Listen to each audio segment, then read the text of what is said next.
Hide the planet! Hide the planet! Shut up again!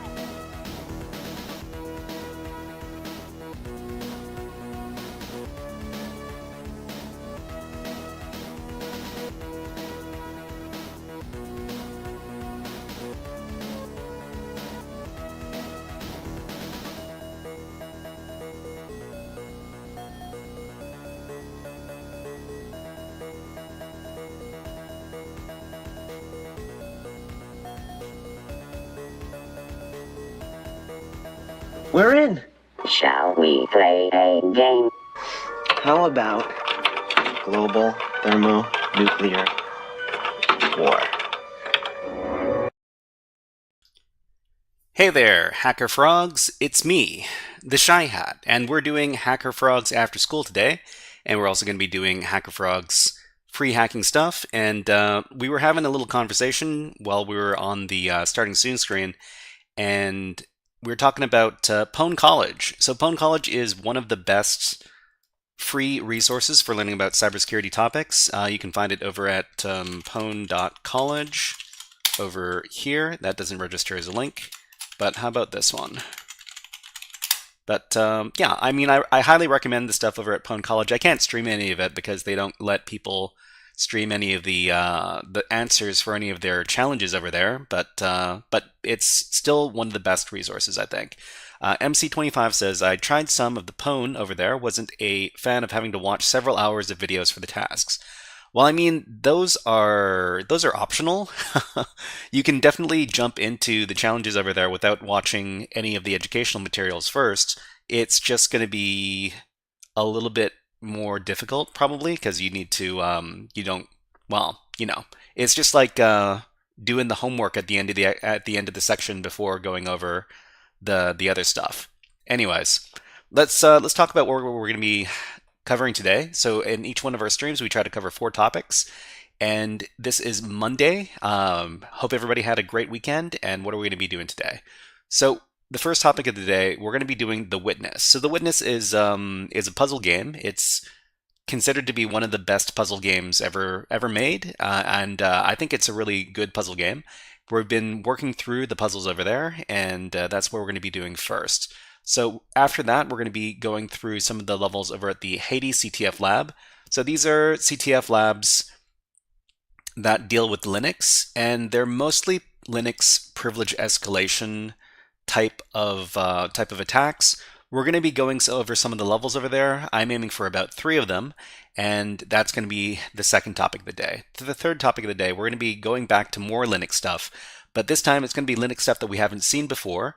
This is going to be at the e.education website. They've got a machine over there called Nebula, and Nebula has to deal with more of these privilege escalation scenarios. So if you wanted to join in, you could always go over here to this link, and this is going to be talking about, where are we?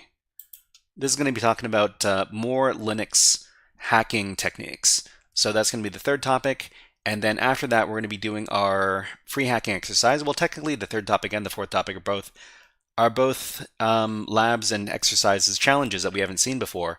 And for the fourth topic, we're going to be taking a look at Forbidden Hack from Dockerlabs. So Dockerlabs is one of my favorite platforms for learning about cybersecurity. Linux, let's see, CTF box challenges. So CTF box challenges are challenges where you need to boot up the machine and hack against it, and then you don't stop hacking until you get super user access, that is root access, and that's what we're going to be doing for the fourth activity for today.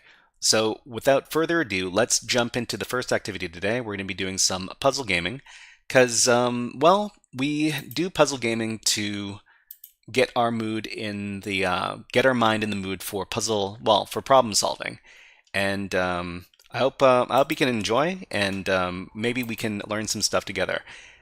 I don't mind backseating in this game if I don't know if I don't seem to be getting what is going on in the puzzles. And sometimes I look up the solutions for the puzzles. And this is actually one of the cases for this one over here. I looked up the solution to the puzzle, and it's kind of taboo to look up solutions to puzzles because, because you didn't earn it. The way I look at it is like this. You can either look up the solution to a puzzle and keep on going with the exercise or the game or whatever, and hopefully you learn something from looking up the solution, or you remain stuck at that place forever, and you might spend hours and hours and hours just spinning your wheels trying to figure out what the solution is for the puzzle. I choose to not remain stuck forever. It's the same thing with CTF exercises. Sometimes you might feel like you need to figure it all on your own, but sometimes the solutions are not something you're going to come to naturally, and sometimes you need to take the L and look at the solution. But anyways, let's go ahead and start. So this one over here, this puzzle has been, well, I spent a few hours looking at this puzzle, and it turns out the solution is to isolate. You can isolate each one of these colors over here, and they don't need to be grouped together. They can be grouped separately. So you can actually go and separate out the colors like this. Wait. Like this. And this works because each... Oh, wait. I missed one. Never mind. Okay, so it's up like this, and then crossover, and then separate these over here. Okay, so yeah, in this case, we have to isolate each one of these individual blue and red dots, and then the white dots and the yellow dots can be put together. Okay, so let's move on to this puzzle. Okay. So I think we can isolate the blue ones here, and then this isolates the red ones. Hold on.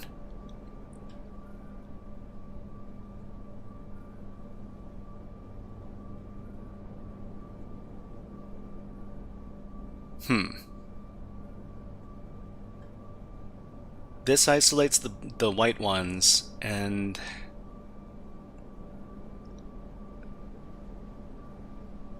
how else can we do this? We can do it like this. So this will isolate the blue, and then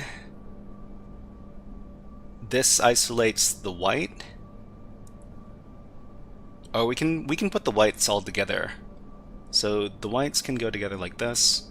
Oh. That doesn't work either.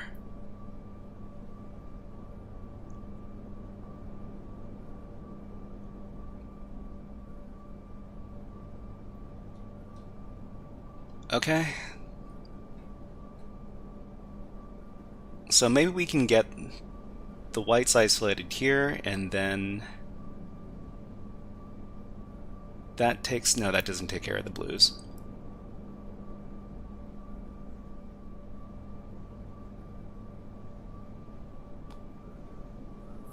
Okay, so let's think about this. So the easiest way to get the blues are like this, and then this isolates the red ones, this isolates the yellow ones. Okay, this works. Yeah, that works. Okay, cool. Alright, let's move on. So it looks like we're moving into this room over here. Awesome. Okay, so what do we got? We got some puzzles. And... oh. That's a complicated looking puzzle. Hold on, let's see if there's anything else up here. Okay, we've got... huh. This colored glass is really funky.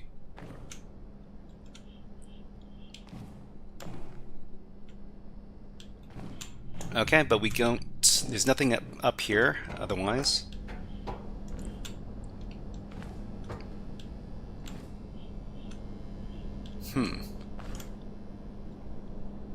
It looks like kind of like, these color filters make everything look a bit funny. Are there other puzzles on the other side? Okay, step through.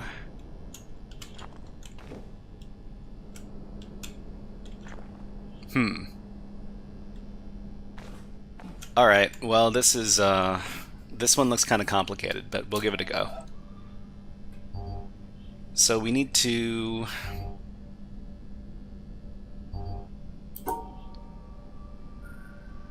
we can isolate the black one like this.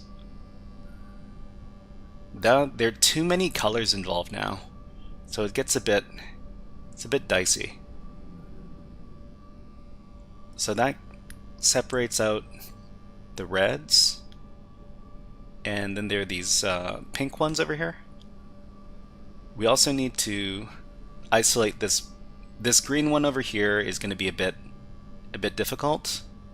So there's 3 individual dots. So the individual dots are this green one over here, and then these two gray ones or black ones.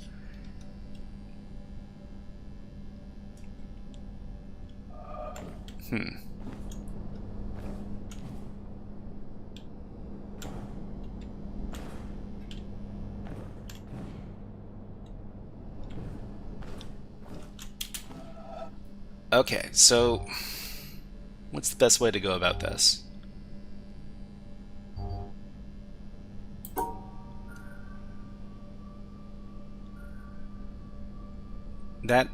This separates out the red ones.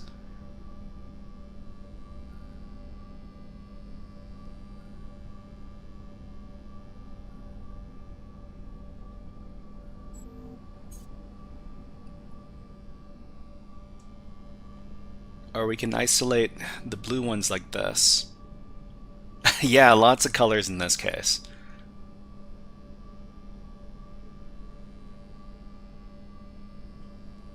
So if we take a look at the solution for this one over here, we managed to isolate the ones in the corners by doing the kind of like a zigzag pattern. Maybe we can apply the same thing over here.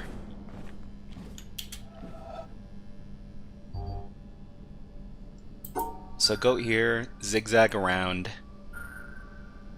We can't do it over here because that blocks off our exit, because we need to exit up in the corner up here.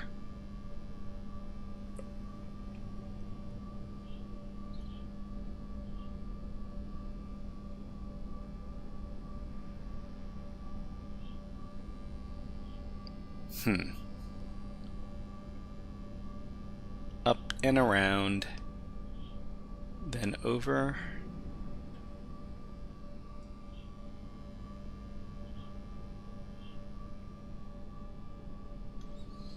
This one's complicated.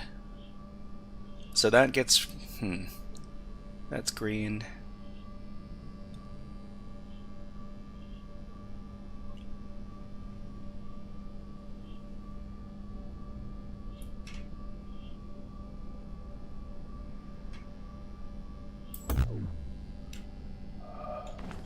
I think, how many more puzzles are in this section? So there's 1, 2, and 3. Huh, and there's all this dirt spilled over here. I think, I don't know if I want to. I think I might wander on to another part of the island and look at some other puzzles. Because that's something you can do. You can just kind of wander around.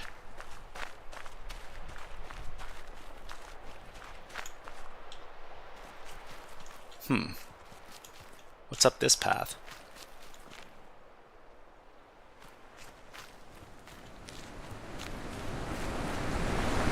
Oh, there's a beautiful waterfall. Can't really step in here though.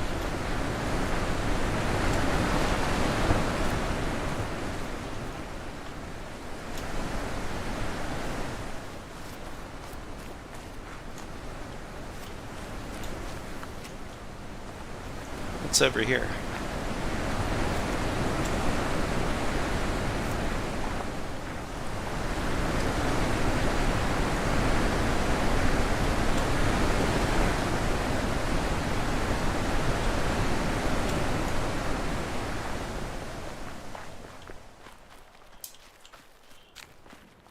Okay, we went around in a circle. What is this over here?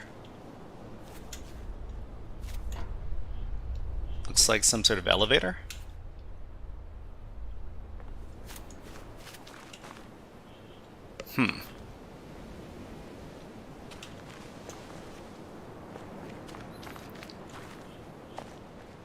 Well, let's do a little bit of exploring.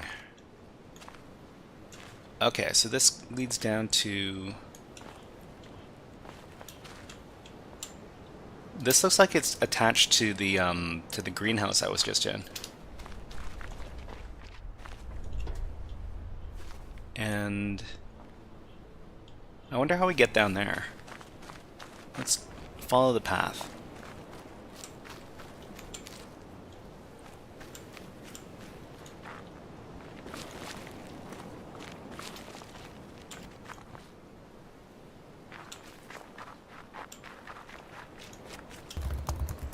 Thank you for following on Twitch, Milo. Milo, thank you very much. Okay, so we got some stuff over here. It looks like we need to solve some other puzzles to get access to this.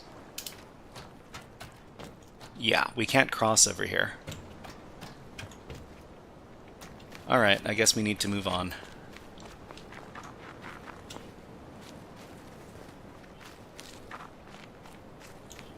And...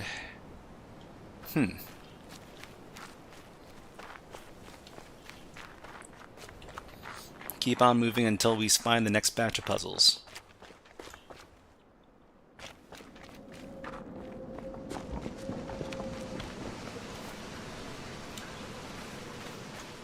You know, for something that was released 10 years ago, the graphics still look pretty good.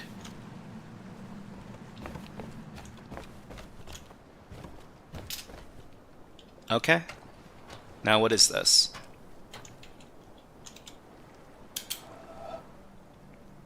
So can we go anyway? Alright.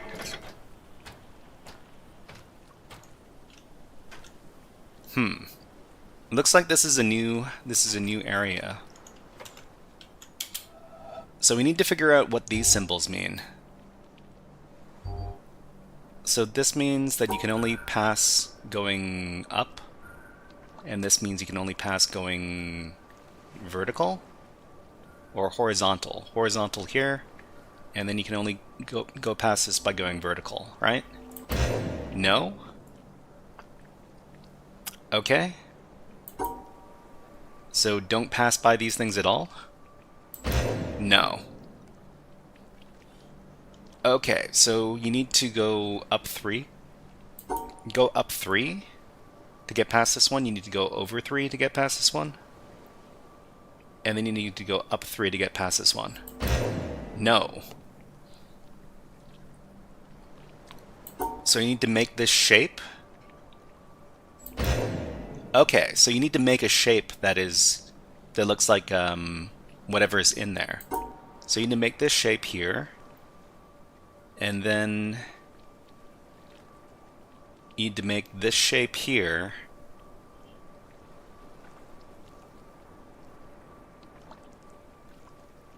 Then you need to make this shape here. I wonder... I know what's wrong with the other one. So make a 3 shape here. Make a...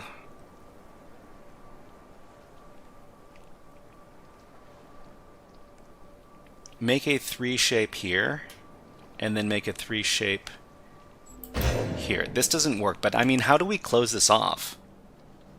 I'm pretty sure we can't close this. So this is closed off. That 3 shape is closed off. But this one can't be.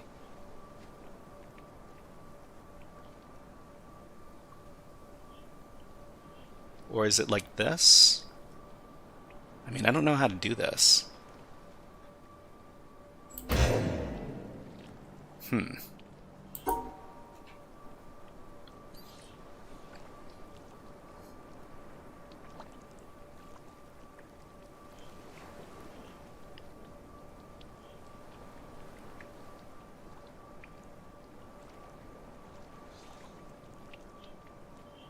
Or maybe...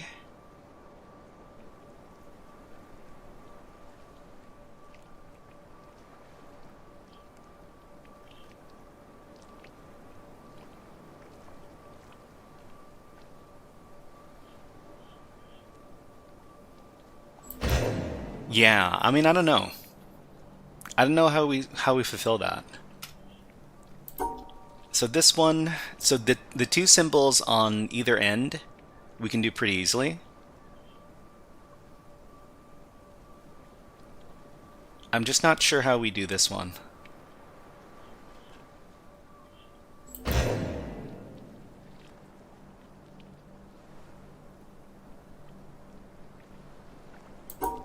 So if anybody if anybody is in chat and you've done this one before, you can give me a hint, and I wouldn't mind, because I don't see any way we can close this off.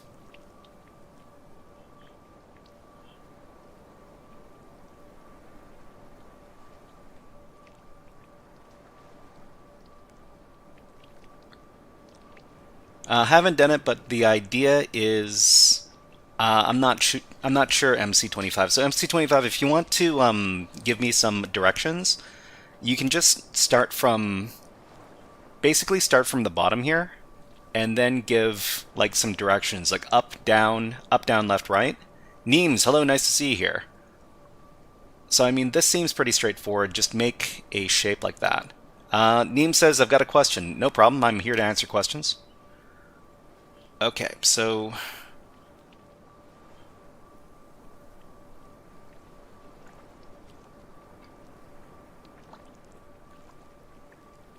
They're looking for this pattern. No.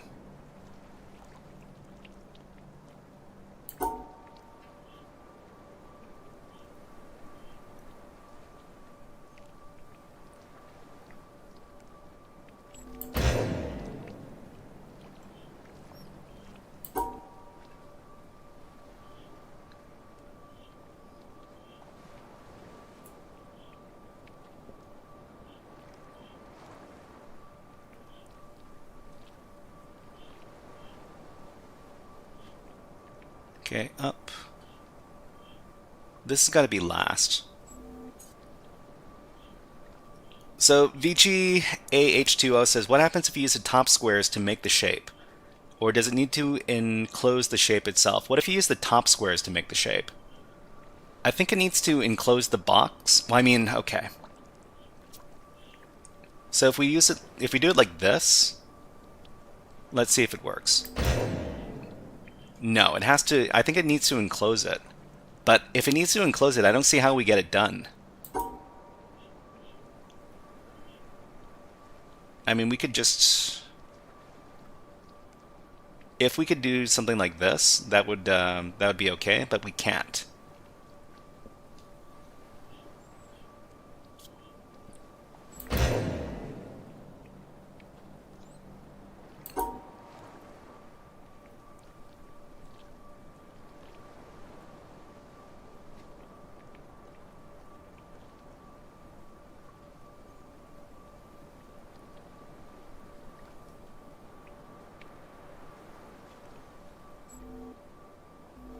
Yeah, this needs. The problem is that the thing needs to be closed off. I don't know how to do it.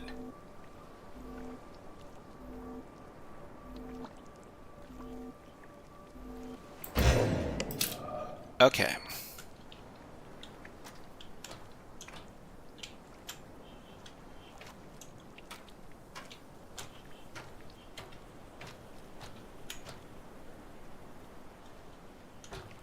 Oh, what is this one? I didn't see these puzzles here. You know what? Maybe we should go through these. Maybe we should go through these puzzles. It might help us figure out what's going on here. Okay, so I see there are more puzzles. We should probably check. We should probably solve them. Okay, so here. Okay, so we managed to enclose and make the shape. Yeah. Here, you need to enclose and make the shape.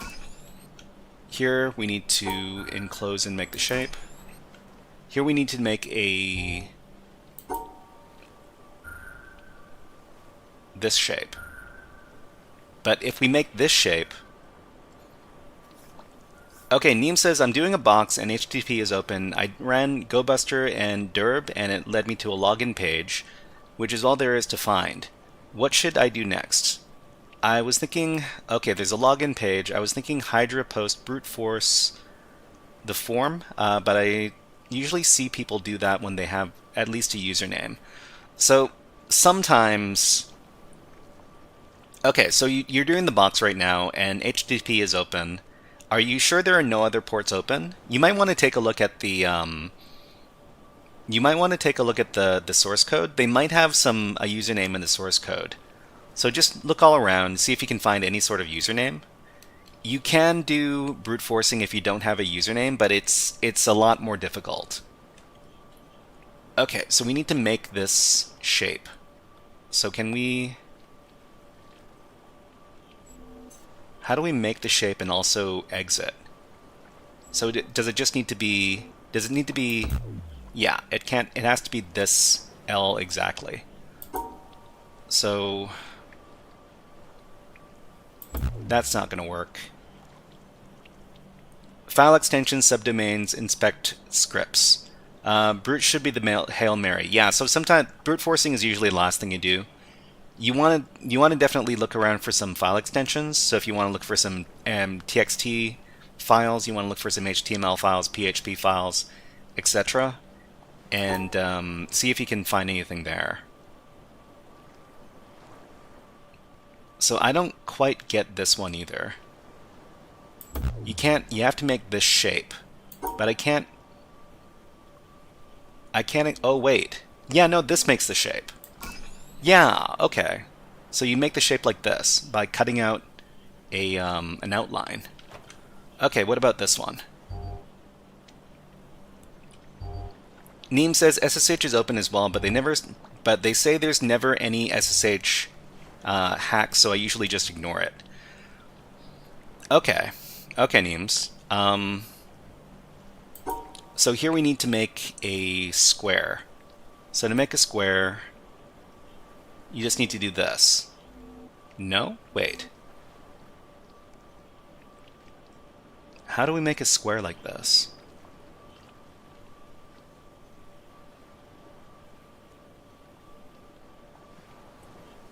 Okay, so this makes a square. No?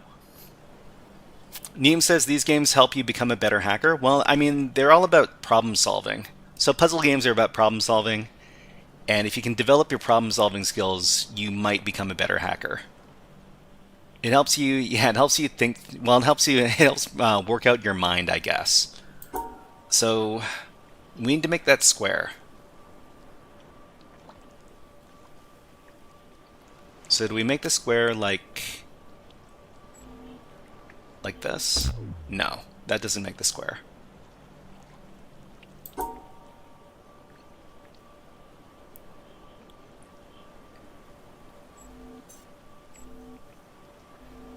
That's not a square either. Is this a square? Okay, so how do we make the square? Because we can't connect these lines here.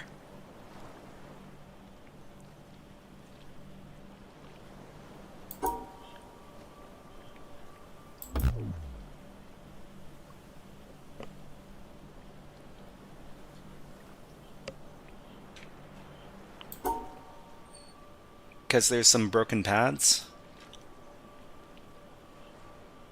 How about this? This is a square, right? Yeah, okay, that's a square. Okay, and now we've got this Tetris block. That's... Okay, how do we do this?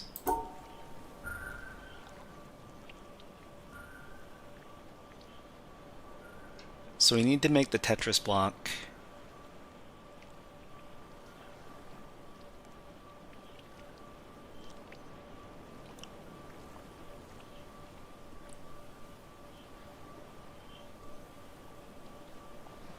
Hey, Monkey Man, hello, nice to see you here. We need to...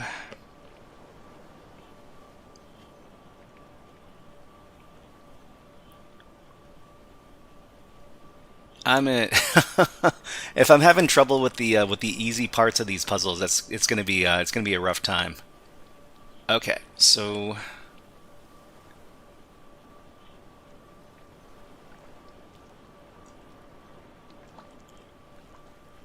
we can come up. Nope. Happy to see you streaming today, says A Monkey Man. Nice to. Well, I'm happy to be streaming today. So let's see. We can go down.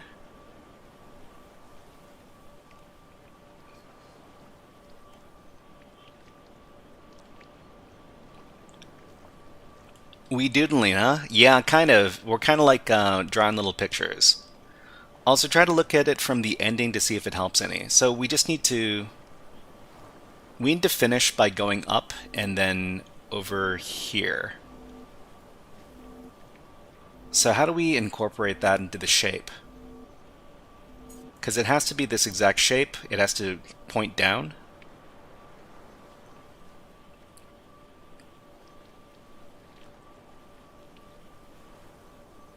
And it's got to...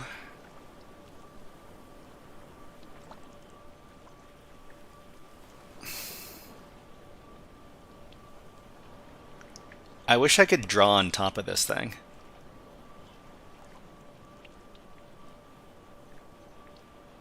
So I mean, it would kind of look like this, but it needs to be shifted up one. It needs to be shifted over and up one, but if we shift it over to the left and up one, then that means that the square isn't going to be included. That means the square with the shape isn't included in the shape, which means that it can't be used.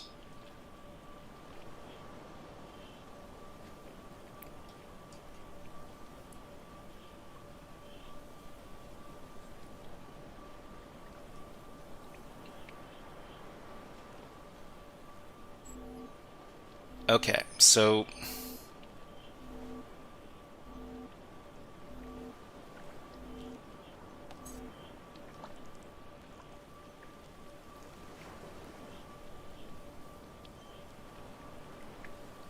this doesn't work because we can't double back.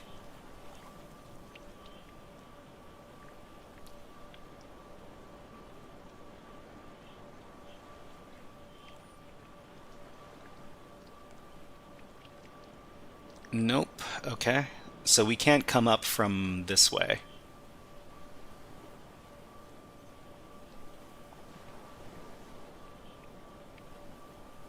We can't do it like this either because there's this, these broken paths.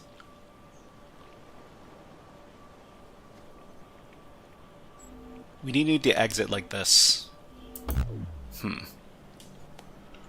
Let's take a step back.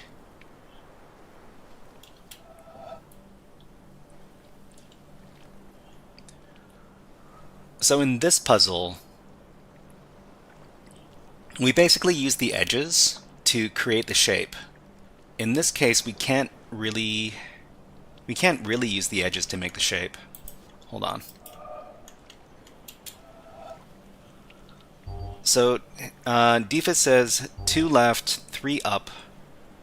Okay, 2 left, 1, 2, 3 up, 2 left. I think you mean right? 1 down, 1 right.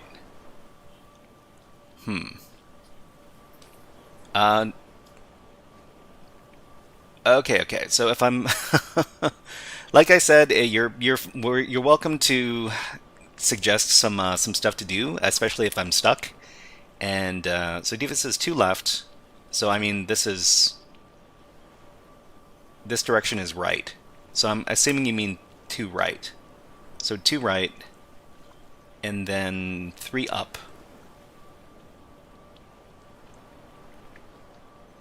3 up, and then 2 left. Do you mean this? 1 down, 1 right. When you say right, left and right are mixed up in this case. So 2 what? 2 right, 2 right, 1 down, 1 left.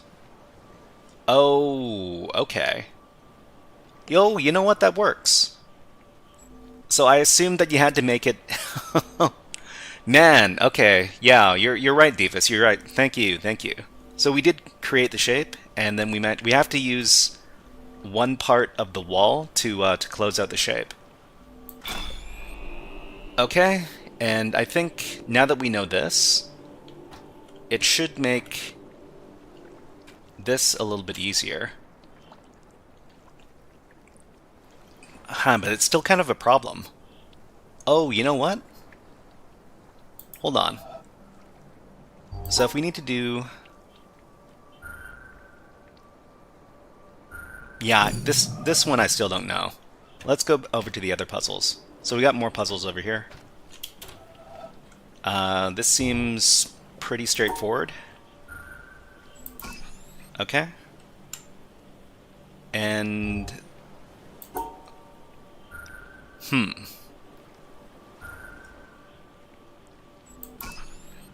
Oh, these combine. So these ones, if they're put next to each other, they combine. Okay, so that means that this one and this one combine, and I can just make a circle. I can just make a square. Yeah. Okay. Oh, you know, this is actually some very good information. Okay, so this combines... This doesn't combine. Actually, no, wait, this does combine.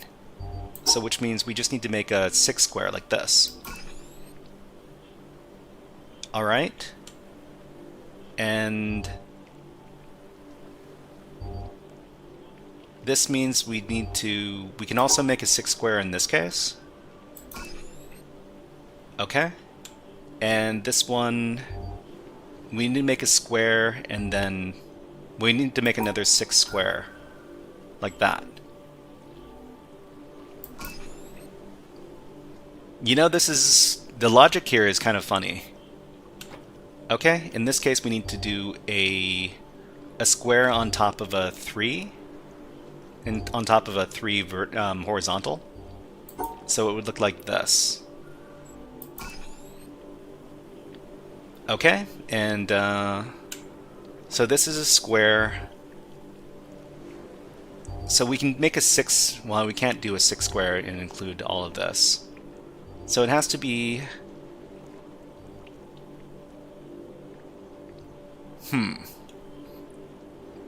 How do we include all of this?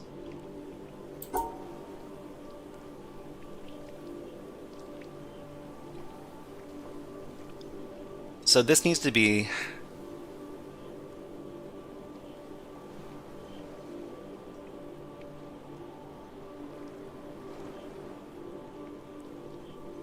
So make the square here. Neem says you were right with looking for file extensions. Yeah, you probably... I mean, my guess was that there's some sort of text file or some other web page which might have like a username. Neems, by the way, are you looking at... are you using stuff from Offensive Security right now, or is it some other service? Okay, so it's not going to be... It's not going to be this.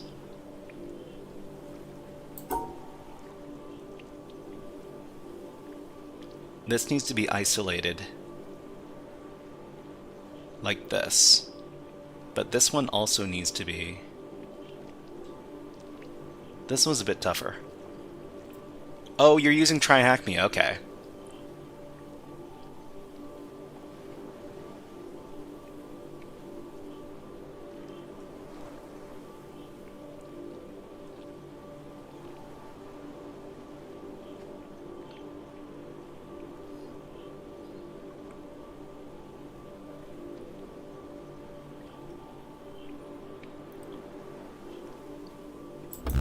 So this one is fulfilled. How do we get them both?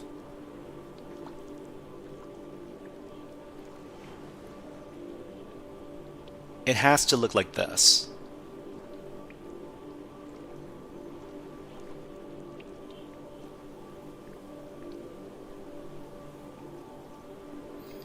So to make this square, it has to be from this direction.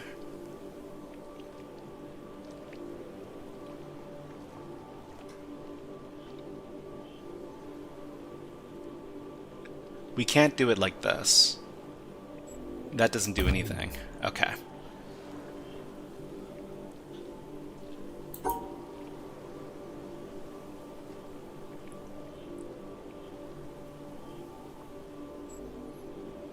So the exit has to be up like this to make the square, but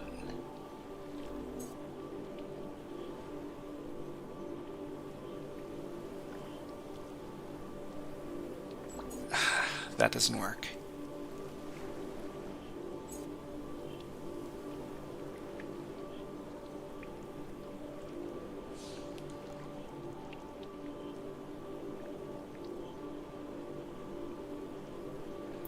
There has to be some really simple solution that I'm just not getting.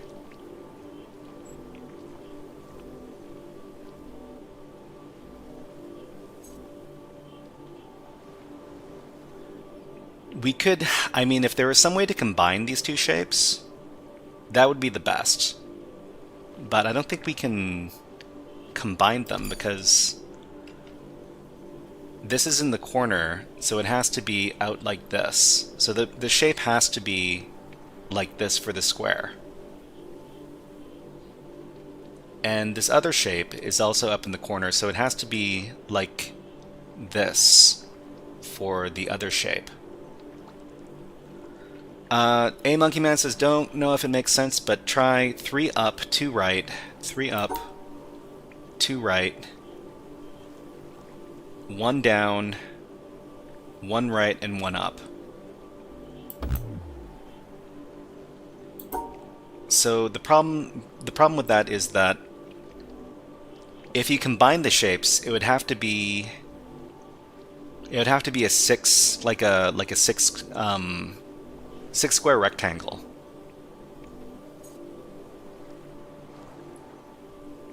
But you do a lot of negative shapes in this game. So that fulfills this, but it doesn't fulfill the other one. This fulfills the one in the corner, but not the other one here.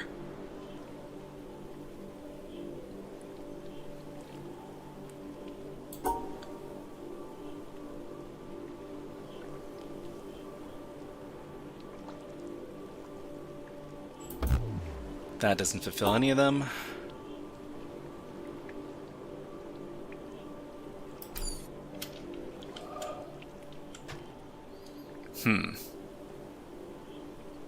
Can the previous puzzles give us any clue as to how to solve this one?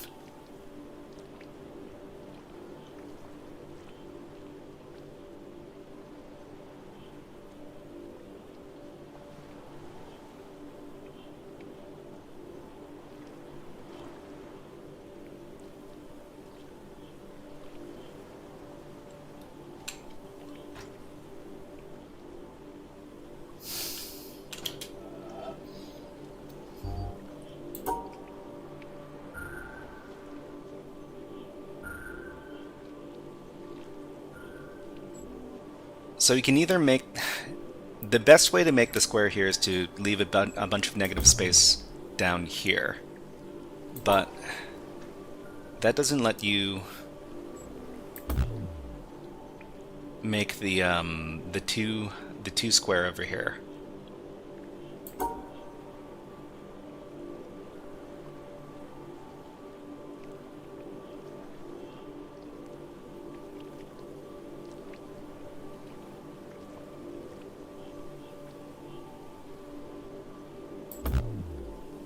This doesn't work either. 2 here.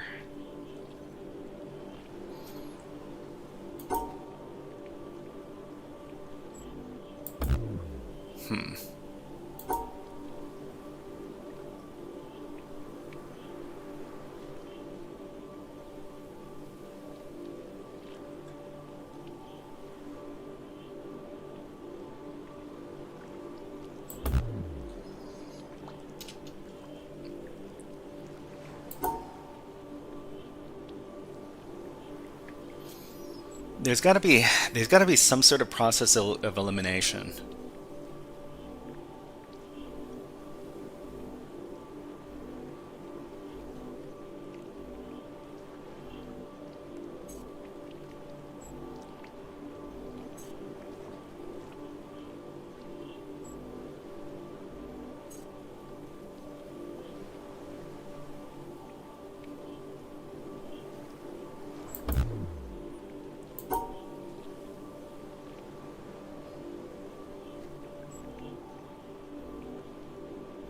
Can't combine this.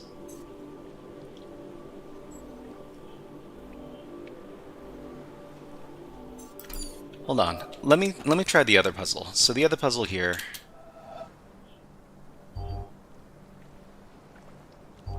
I don't think you can So we established in this puzzle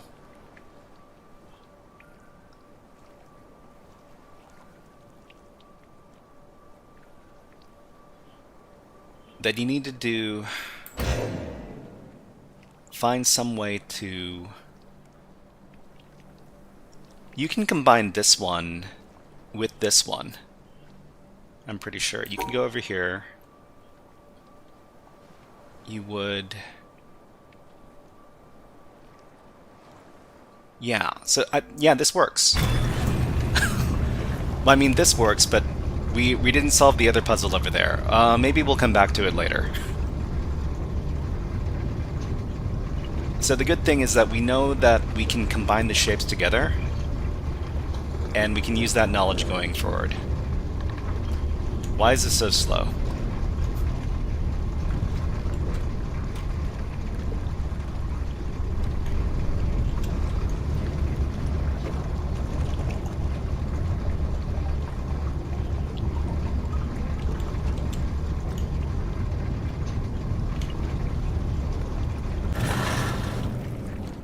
Okay, I mean, is there more stuff on this side?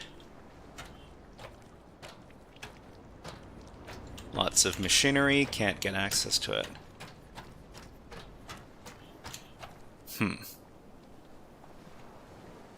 I guess we need to go upstairs.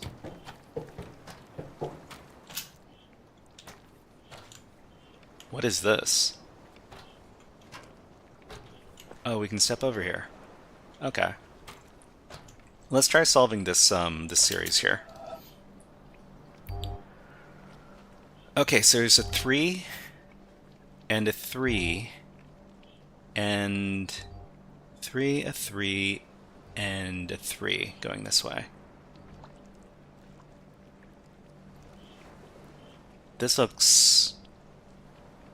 So these both need to go up. This needs to be on top.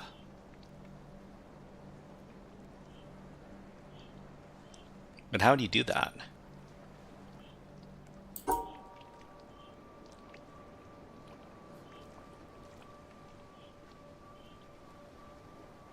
The problem with this one is that there's this broken path over here.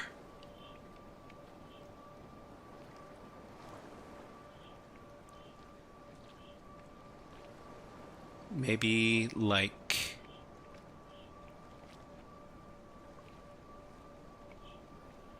Yeah. This doesn't fulfill any of it. Up.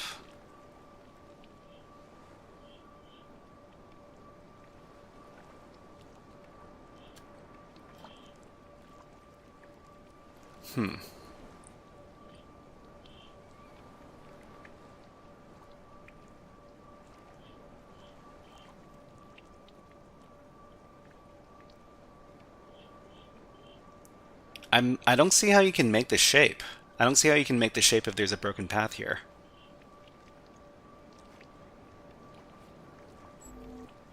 This doesn't count. Wait. Up and then down and then over. Yeah.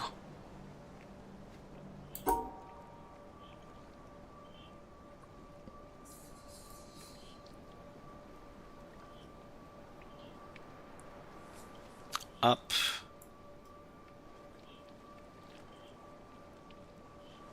Oh, this counts as... Yeah, that's tough. Oh, this is a 4. I miscounted. Wait, so doesn't this work? Hold on. 1, 2, 3, 1, 2, 3, 4. Oh, I see. Actually, I don't see.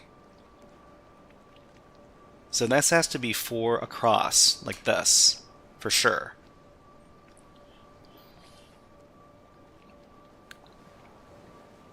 So if it's 4 across like this, it has to combine with these 3 vertical ones. So I mean, I would guess...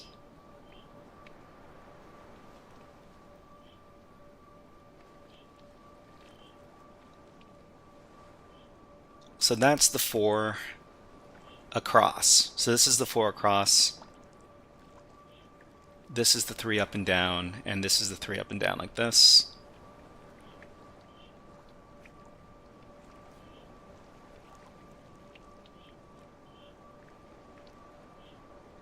So this is the kind of shape we need to make.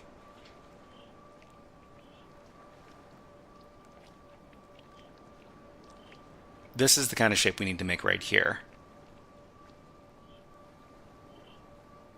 Well, I mean, we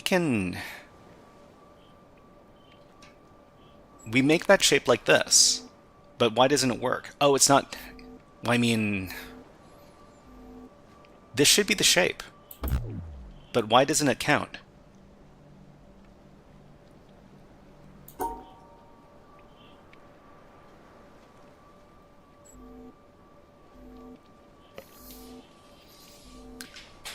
Okay, is there something I'm missing here?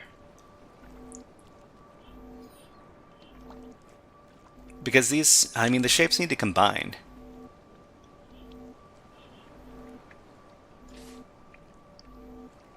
Langston's Entropy says Jonathan Blow is a really amazing engineer. I mean, these puzzles are devious. Okay, so if we were just to do this, that fulfills this one. Let's see. A Monkey Man says, or you could place the 4 piece at the bottom row, and then the 2 3-block verticals stacked against the left side. Can we? Well, I mean, this one needs to be here. The problem is this has to be the shape, right? If this is not the shape, then I'm not sure what the shape has to be. Oh wait. Does it flow over? Unless you can combine. I mean, we can this is combined. If it's combined, then this 4 block has to be included inside the shape. And it has to be horizontal. I don't see how we can do that.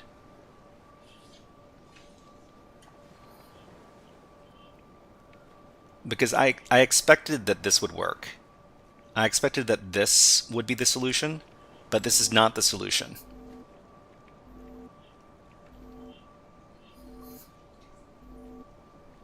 So I'm not too sure where to go from here.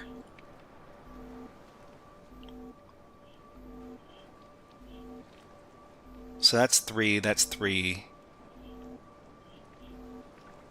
Can this combine? So if it's combined, maybe we can do something like this. Well, I mean, that doesn't make sense either.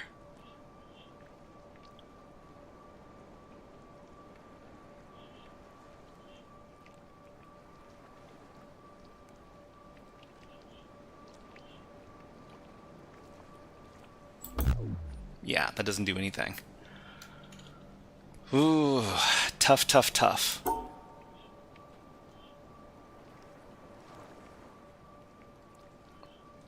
So if we do something like this, then that fulfills the 4, but it doesn't fulfill the other ones. So this has to be the shape for the 4. But for the 3, I don't see how we can combine these. Or is it just... I mean, I thought we would be able to combine it by doing this. But that doesn't work.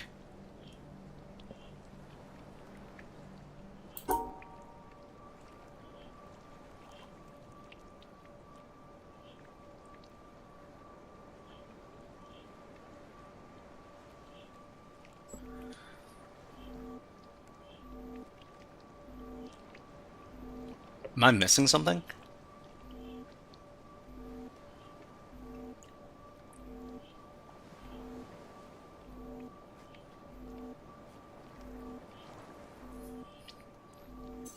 Maybe we need to do it like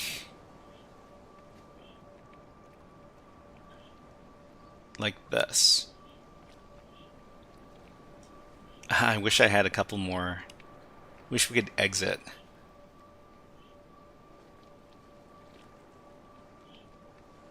Over here? No.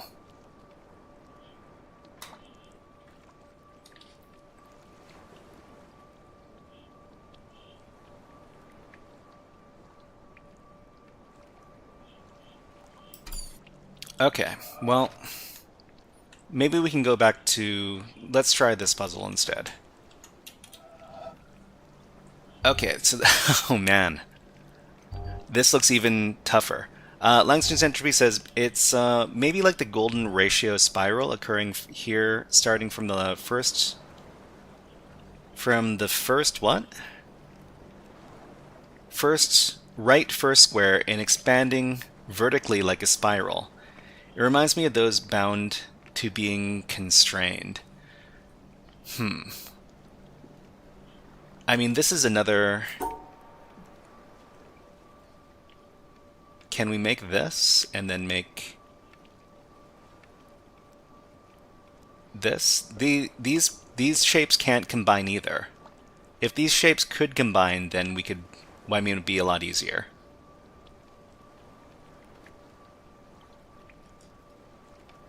The problem is that the exit is over there. Normally you would use these two squares to make... Anyways, we got a little well, we've got a little ad break happening on Twitch right now. So I'm gonna play some. Hold on, Alt-Tab. I'm gonna play some ads over on YouTube, and then we're gonna watch some birds. Hold on, where are the birds? Here are the birds. Okay, we'll be back in about 60 seconds. Just taking a little ad break.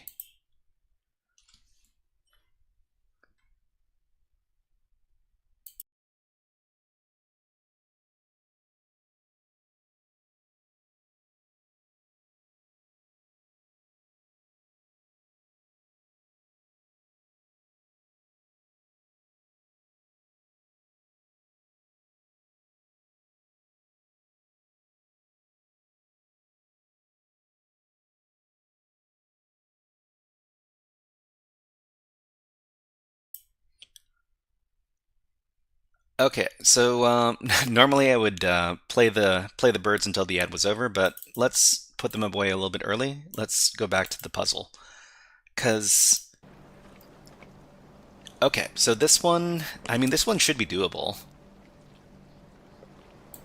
We just need to create the shape like this, and then oh, the other one, yeah, that one's tough too. We would have to create the shape like this. And we can't really combine the shapes either in this case.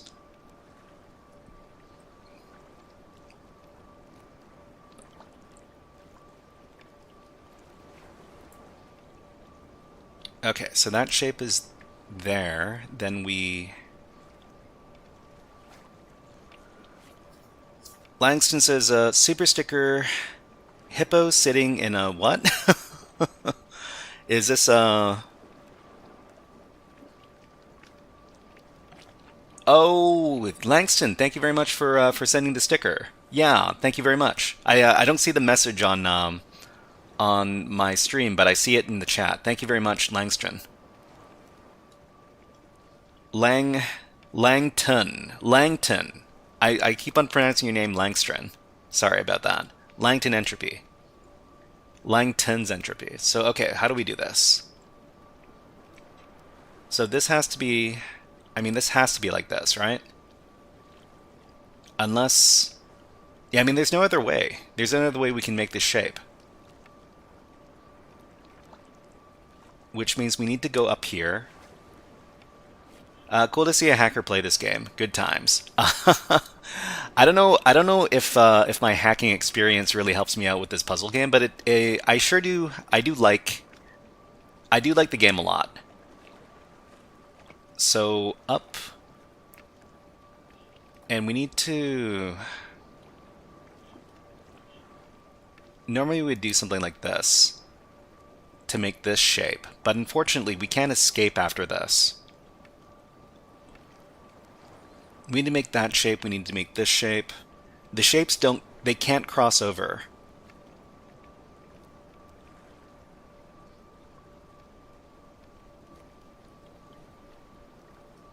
So we can make this shape. To make the 4 shape over here, I mean, that one's tough too.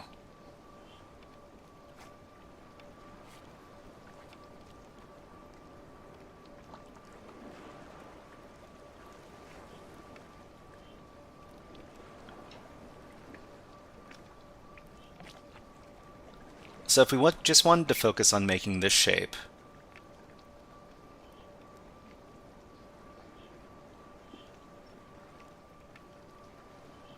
we could make it like this. So if we make that shape like this, then we could make this shape like this. Unfortunately, it doesn't include the other shape. So that's not going to go. But maybe we need to create this one here. If we create this shape like this, then there's nowhere to escape to up here. Hold on. Because we would need to veer off like this. And that means that we can't complete the 4 shape like over here. So it has to be... Arise Heart says, how does one play this game? You can go right from the start? Yeah, maybe. Maybe we can go right from the start. And not Sola. Hello, nice to see you here. Arise Heart, how does one play this game? So the game's on Steam, and I think it's on sale right now. Let me check. Let me check real quick. Okay, so let's see. Yeah, The Witness. I think it's 75% off right now. So the game is not 75% off. It's full price. Hold on. There should be... Was I thinking of another game that was on sale? I think it might have been Human Resource Machine that was on sale. Okay, let's put another... Let's do another 30 minutes of this game, because I don't have too much to cover for the next topic. So let's put another 30 seconds on the clock. 30 minutes, rather. So this was the game that was on sale. Oh, wait, I think... Yeah, the sale is over now. The Steam Summer Sale is over, so, But, let's see. So The Witness is here, if you wanted to pick it up. How does it work? What's the goal? Oh, is that the question? Okay, so the goal is to solve these puzzles. The puzzles have different requirements depending on what is in the puzzle, and somebody said that we can go right from the start. So we can go right from the start and then make this shape. Make this shape and then go up.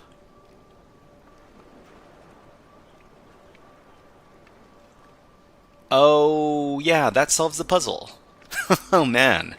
Why didn't I not think of this? Alright, well now we've got more puzzle. So basically we need to... Each one of the puzzles has different rules. And for these puzzles here, you need to make this shape. So this shape is like a Tetris block, looks like an L. And you need to make it in the correct orientation with the lines over here. And then go to the exit for the puzzle, and then that's how you can solve it. Isn't this the same puzzle? This looks like the same puzzle. Why do they repeat the puzzle twice? Oh, the grid is smaller. Okay. So if the grid is smaller, we have to combine the puzzle pieces.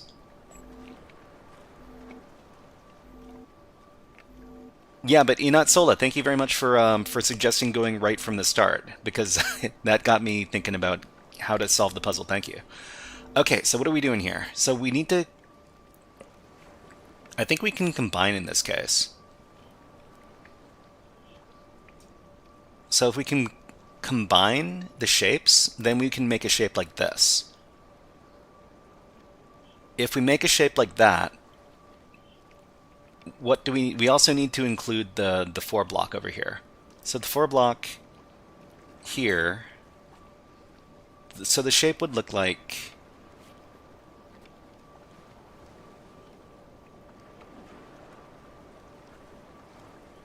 this.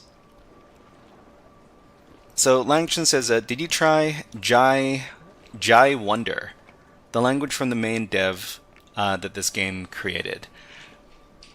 You know, I heard of it. I heard that the developer for the game created a... was it a game engine? It's a game engine, right? Or is it like an actual language? I'm not sure. But yeah, so this is the shape we need to make. Now how do we do that?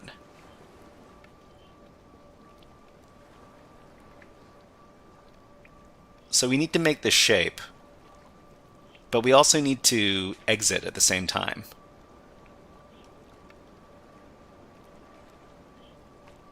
So we need to... I guess we would need to make the shape with some negative space.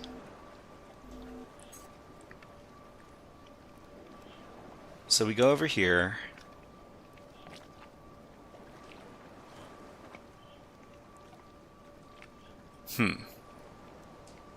Go up instead.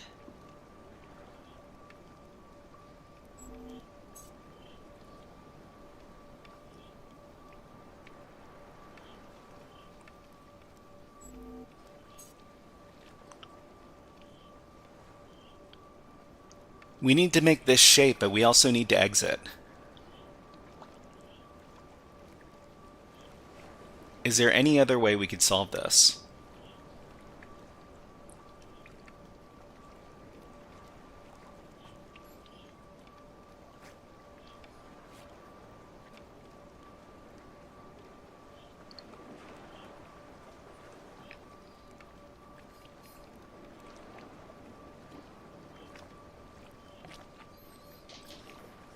Langton says it's not a full-on language. It's kind of like C++ and a little bit of Zig too. He wrote the game engine from scratch, if I'm not wrong here. I mean, Jonathan Blow does seem to be a pretty smart dude, as far as the interviews that I've seen with him. Jonathan Blow also streams on Twitch every once in a while, and it is kind of fun to watch him and his insights on different games. Okay, so maybe we need to...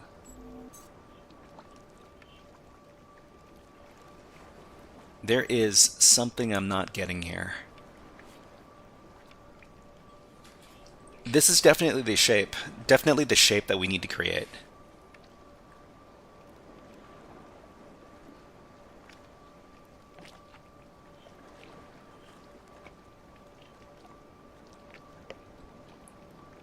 If we start by going up and then tracing the shape,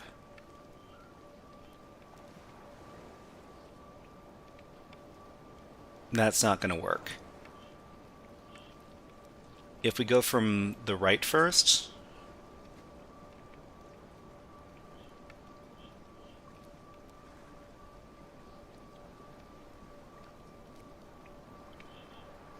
this also doesn't work because we end up over here. And we can't escape. We can't get to the exit. So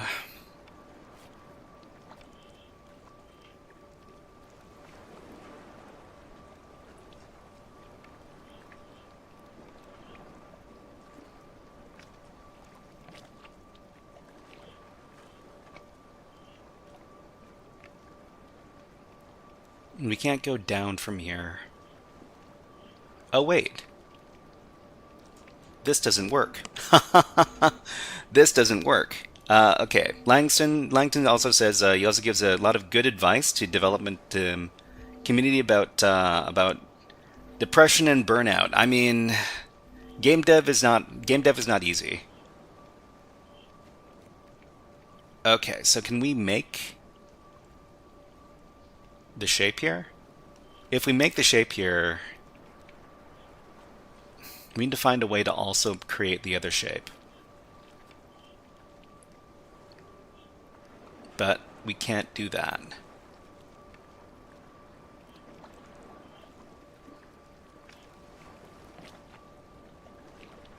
Well, let's create this shape first. So create this shape first.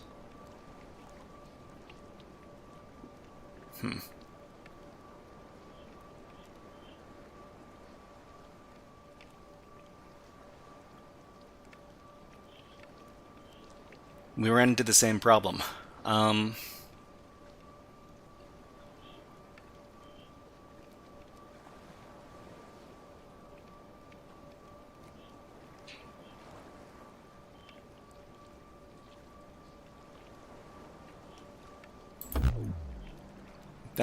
Okay.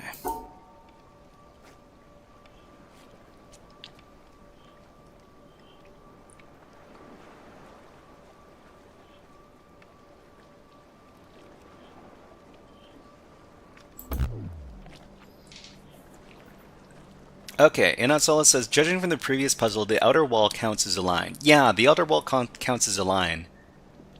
But I'm not too sure how we would use it to our advantage here. Because we also need to create this line. Create this line. And then create this line. Oh, is it like this? No. No. The line is incomplete over here. Yeah. You gotta leave out, you gotta leave space as the number of dots outside the bounds. Yeah, I mean, the only two that we can omit are these ones over here, this space. These two spaces over here, and these two spaces over here, at the upper and the lower bounds. The problem is we need to be able to get to the corner over here to exit.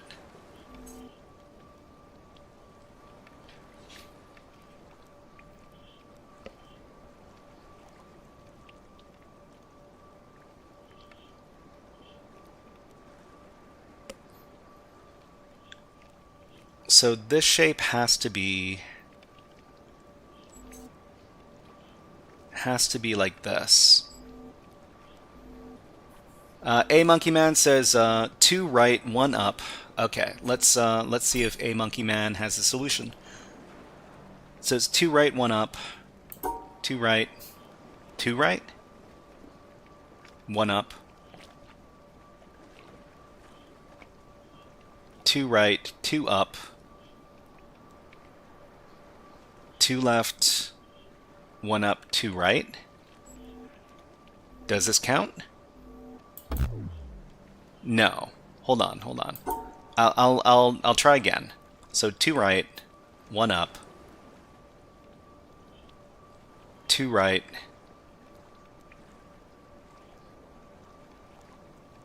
Oh, the 2 up was wrong. No, the 2 up was wrong. Hold on. Okay, 2 right, 1 up. 2 right, 2 up. 2 left, 1 up. 2 right. So like this. The original message was okay. I mean, this doesn't cover the 4. Hold on. Did I misread your message? The 2 up was wrong. 2 right. 1 up, 2 right.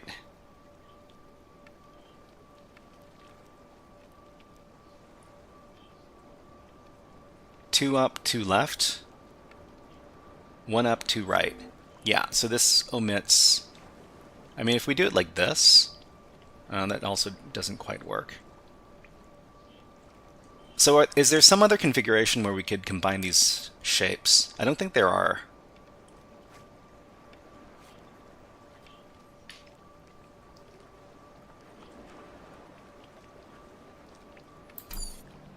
Hold on. So 2 right, 1 up. 2 right, 2 up. I mean, we could try it like... Well, I mean, this doesn't cover... It should be like... It should be more like this, right? The problem is we need to find some way to include the 4-piece.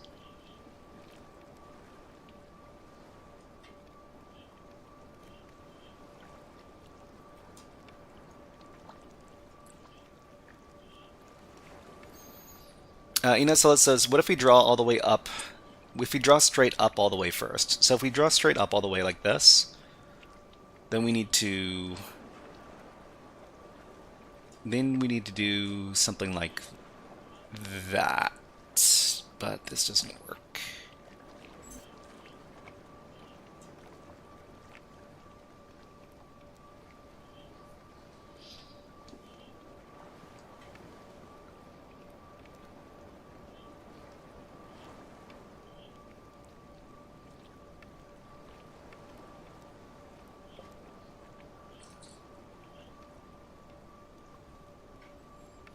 These are tough puzzles.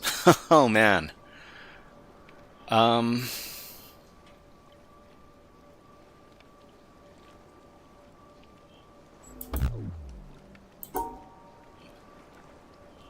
so this one's okay. I mean, if we do just, man, how do we combine all this? So if we just wanted to combine all of this, then yeah, these two are fulfilled, but this one's not.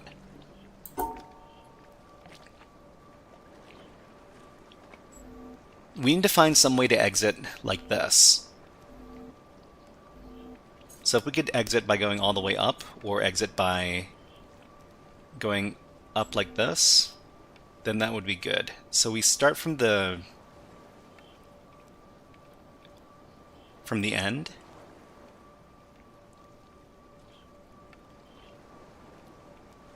It's got to be...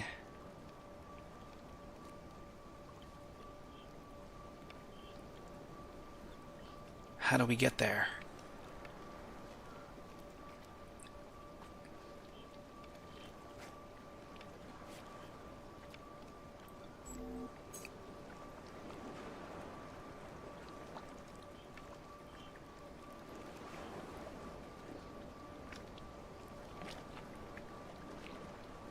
Up, over...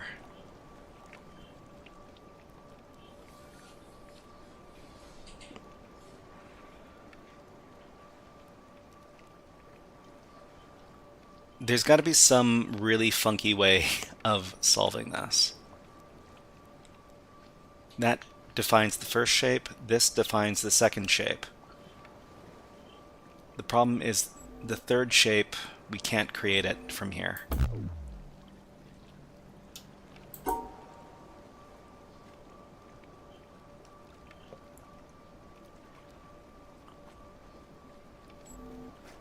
This doesn't count. This doesn't count either.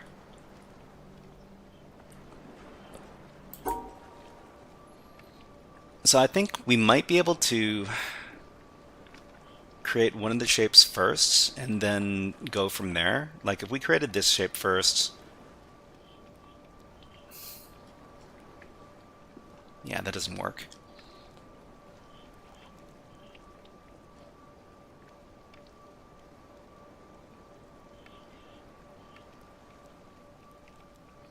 Those pesky lines.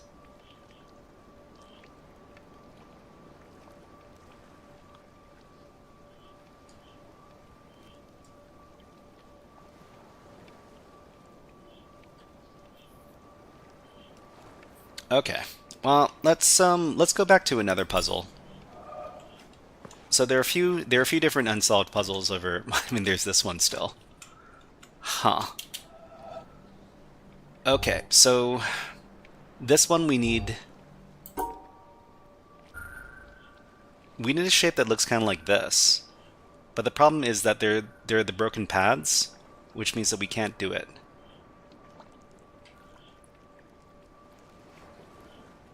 So it's 1, 2, 3, and then the problem is we can't combine in this case.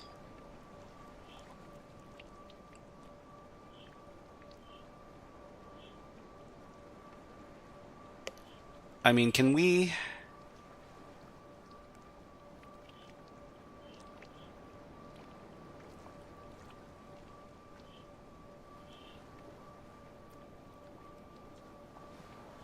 Can we do 2?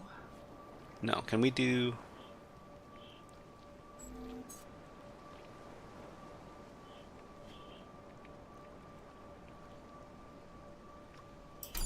Yeah, this one seems harder than the other one. Because of this 4 over here, and then we got this one little broken path. So this has to be 3. So it has to be this, this, and then this.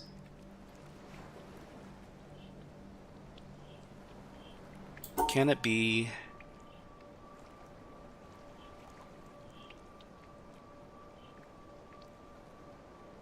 Well, I mean, I'm thinking that it has to be a shape that looks kind of like this. It incorporates both of the shapes, but the problem is...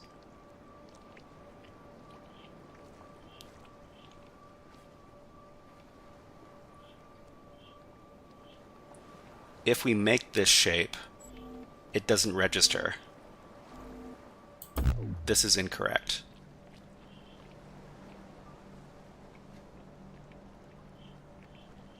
So there's got to be some weird rule to combining shapes that intersect with each other.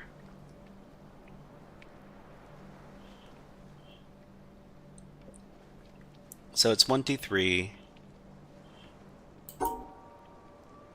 Maybe it's 1, 2. And then we finish it off on the other side like this. But I don't think that's what the game wants.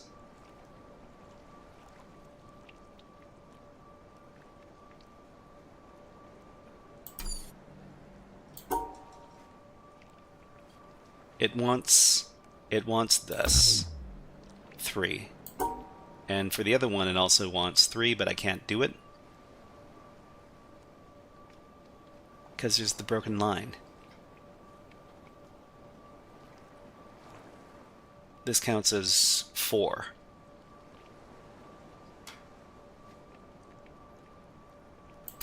If we combine the shapes together and then we create something like that, this doesn't count either.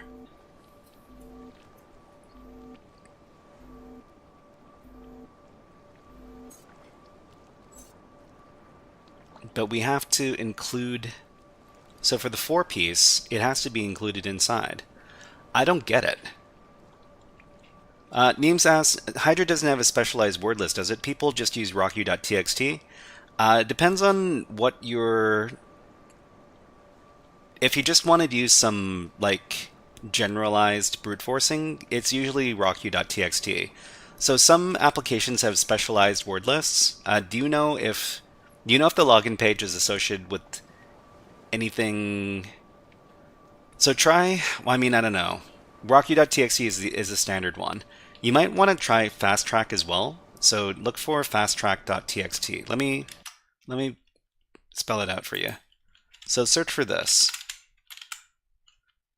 Is it fast track? Hold on. Fast track.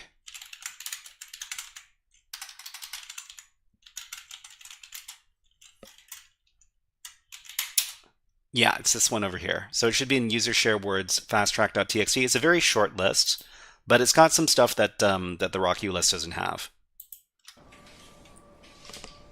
Okay, so let's go back. So with the knowledge we know now, we might be able to solve this one of the previous puzzles.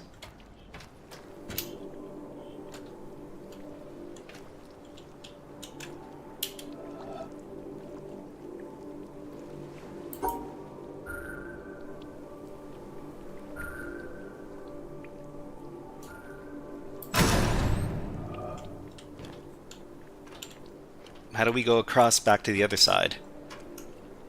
I guess we can't get across to the other side. That's a bummer. I guess we need to solve the puzzles here first, which means we're stuck.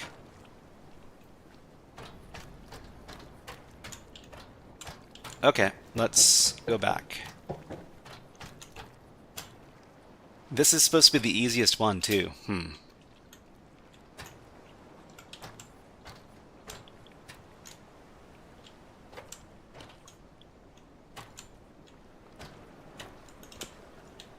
Okay, so one more time.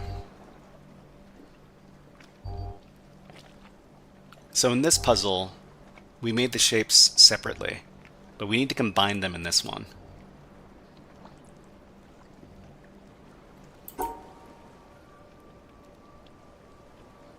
This is the shape we want to make here.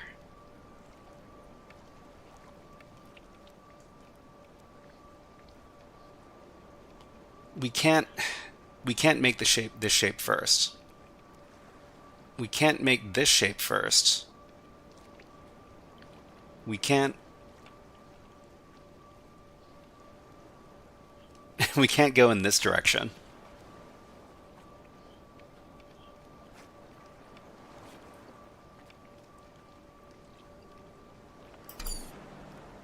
Is there some other configuration we could put these shapes into? There's only one. There only seems to be one solution, but I'm not too sure how to get there.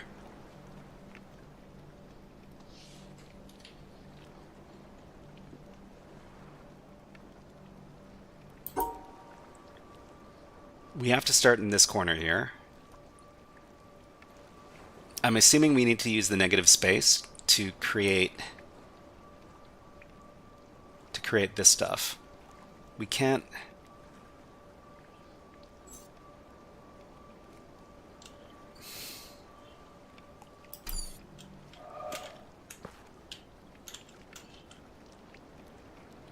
Sometimes if you look at these puzzles from a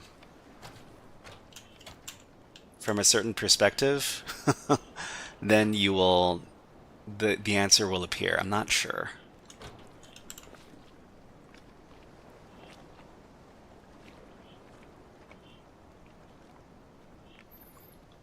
It's got to be something super simple that I'm not getting.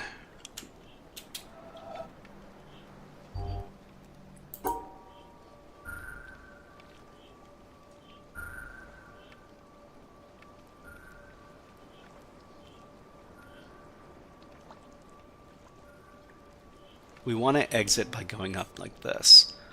So I mean, one way we can aim for is to exit by going all the way up like this.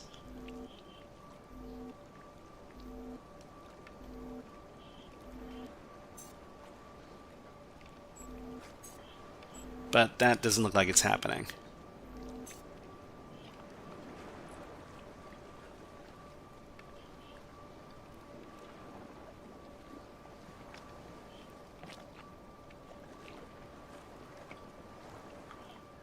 There's got to be something very, very simple I'm not getting. Okay. If we start by going up, we need to create this shape.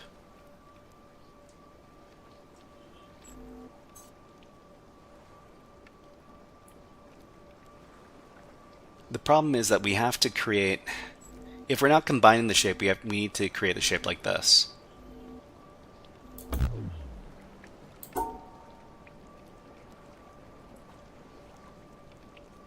So if we're just making this shape, that's fine. If we're just making this shape, if we're combining this shape with the 4 block, actually that's kind of tough to do on its own.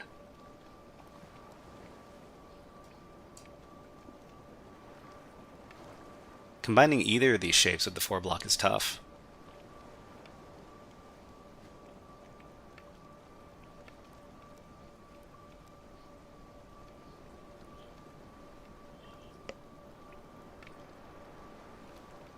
We have to do something like this, but even, I mean, we can't even exit like this.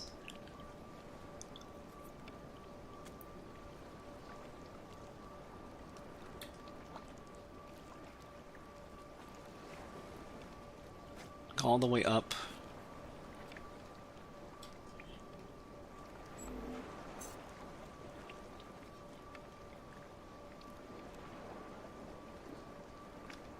And this is why I play puzzle games on stream, because we need to figure out how to solve these problems.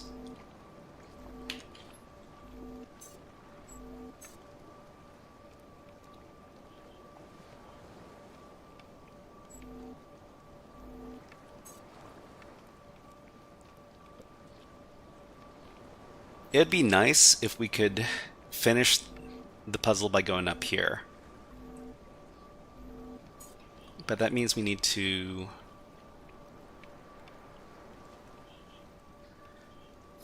Anutsola says, I tried to look up the rules without solutions, and so long as the overall combined shape contains the shapes, you're good.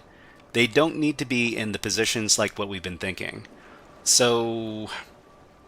Well, I mean, we need to include...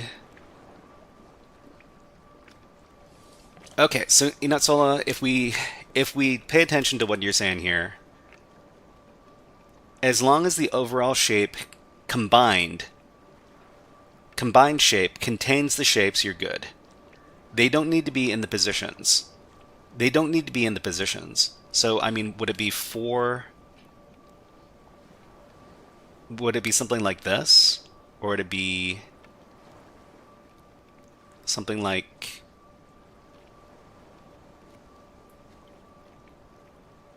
Would it be something like this? I mean, that can't work. I mean, if we got a 4 and then we stick these two shapes on top of it, there's not much room for interpretation.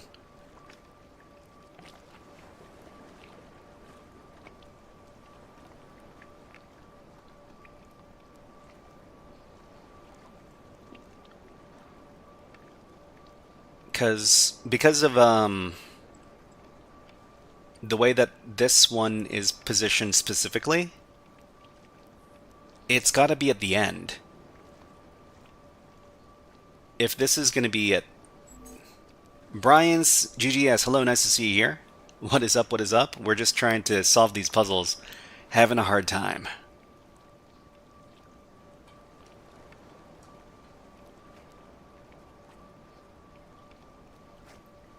It has to contain these shapes.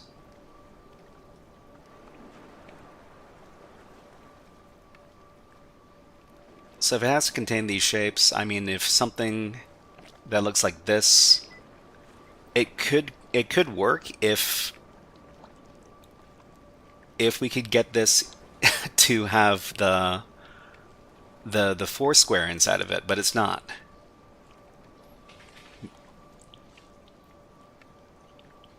Okay.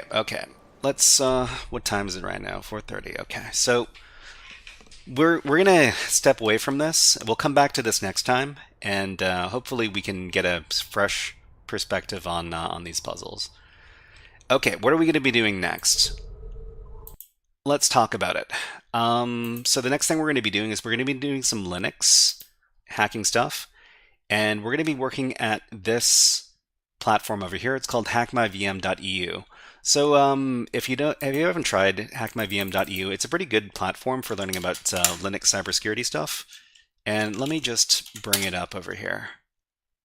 So if you don't have an account over there, you can make one pretty easily by going over to this URL.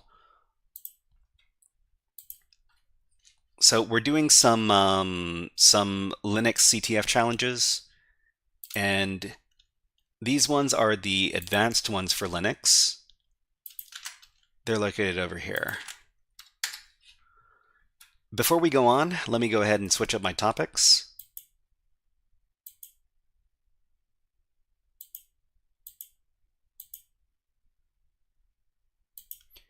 Okay, so this topic is the HMV Hades labs, and the next thing we're going to be doing is we're going to be doing the e.education. Wait, hold on. Yeah, so e.education Nebula labs. So let's go ahead and start over here, and we'll talk about this as we go along. So if you wanted to take a look at my write-ups for these exercises, you can get those over here on my GitHub. And before we move on, let's go ahead and play some music, because I feel self-conscious unless there's some sort of noise in the background. How about some space music?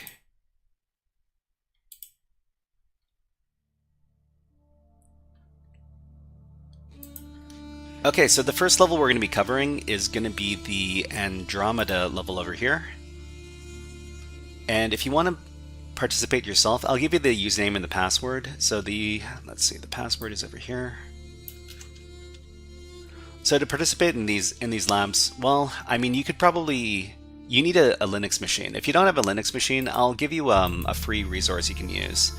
So it's called JS Linux. And it's basically a web accessible Linux machine. You could theoretically use this machine for all of the exercises we're going to be doing today.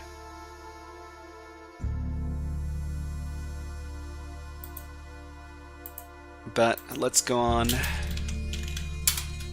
over here, and let's see, we're going to SSH as the name of the user, Andromeda. This is the command you would use to connect to the server.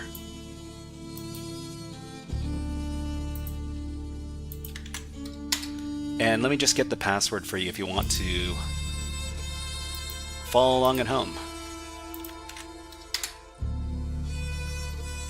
Okay, so I need to do my YouTube intros and outros for each one of these levels because I need to turn these into YouTube videos eventually.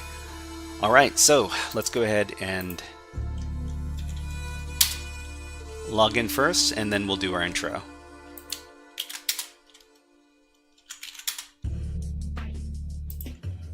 Okay everybody, this is a guided walkthrough for the Andromeda level, otherwise known as level number 5, from the Haiti CTF labs over at HackMyVM.eu. So the first thing we need to do when we do any of these levels is we need to take a look at the mission.txt file. So over here we've already logged in, and we've got the mission.txt file over here. We just need to read it. So we're going to use the cat command. So the mission here says, the user Anthia reminds us who we are. So the target user that we need to get the password for is this one over here. So Neem says it's free. Yeah, so this is a free CTF lab. So most of the stuff I do on HackerFrogs, this is free stuff. So if you want to figure out how to play the game, this is the homepage for the CTF lab. It's pretty similar to stuff like Over the Wire Bandit. But these levels are much harder. Well, some of the levels are much harder than the ones over at Bandit. Okay, so Anthia is the user that we need to become in this level, and we also have this convenient password file over here, Anthia pass. So I'm guessing that this is the file that we need to read by abusing privileges. So the other things we see in this directory here is this UID binary, and this is related to the missing message over here. It says reminds us who we are. So if we run this binary over here, this is an SUID binary. So it runs with the permissions of root. It basically is going to run with elevated permissions. If we just run the command by itself, this looks like the output from another command. And the other command that looks like is the ID command. If we run the ID command, it gives us slightly different output. So when we run this UID command, it's running as the Anthia user. But when we run the ID command normally, we're running as the Andromeda user, which means that this SUID binary is running with the user permissions of Anthia. So we want to abuse this in order to get the password for the next level. So let's talk about how we do this. So this looks like the binary is using the ID command over here. So there's something that there's an attack that we can use to take advantage of this. So in this level over here, level number 5, Andromeda, we're doing path hijacking. So in this level, the UID binary output looks identical to the ID command. So we suspect that this binary is using the ID command. So if the binary is compiled to reference the ID command without an explicit file path, that is, for example, for ID, it would be user bin ID, it could be vulnerable to path hijacking. So path hijacking is where you supply a malicious binary that the other binary is referencing. So in this case, it's using the ID binary to run this command over here. We could supply our own malicious ID binary to hijack the path. So what is the path? So whenever we have a Linux environment, we've got what is called the path. So for example, if we were to echo it out to get the path variable here. So the path variable is basically where the system looks for the commands. So whenever you type in a command like ls or who am I, the path basically tells the shell program where to look, which directories to look for these commands. So for example, it'll first look in the user local bin directory, then it'll look in the user bin directory, then it'll look in the bin directory, then it'll look in the user local games directory, and then finally it'll look in the user games directory. If it doesn't find any of the commands that you type in any of these directories, it'll give you a command not found error. So for example, if I just type in test, or if I type in like some other command that doesn't exist, like HackerFrog, it'll say command not found because it wasn't able to find the HackerFrog command in any of the directories in the path here. So how are we going to take advantage of the UID binary here? So the UID binary is using ID, and the ID command is located at user bin ID. So this is in the path. So user bin is in the path. What we're going to do is we're going to create a malicious ID file. Then we're going to add a directory to the path. So the malicious directory we're going to write to create this malicious ID binary is going to be temp/...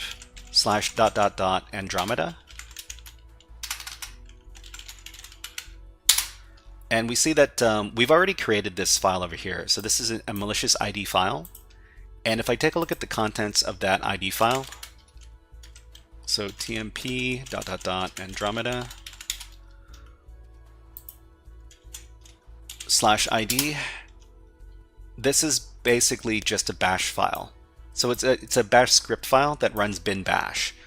So when we run the UID and we put this directory here, temp Andromeda, in front of the path, then it'll look in this directory first, and there's a malicious ID binary in here. Well, it's not a binary, it's a script file. It'll run this when it's trying to run its command, and it'll give us some, it'll give us access as the Anthia user. So Diz says, darn, I missed the witness. I mean, you can go back to the beginning of the stream, and that's where we play the witness.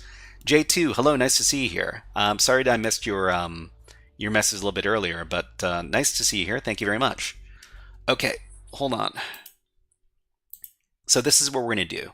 We're going to add this directory over here, so temp ... Andromeda, to our path. So we can just run this command over here, export /tmp, actually export, what was it, path equals, so we're modifying the path.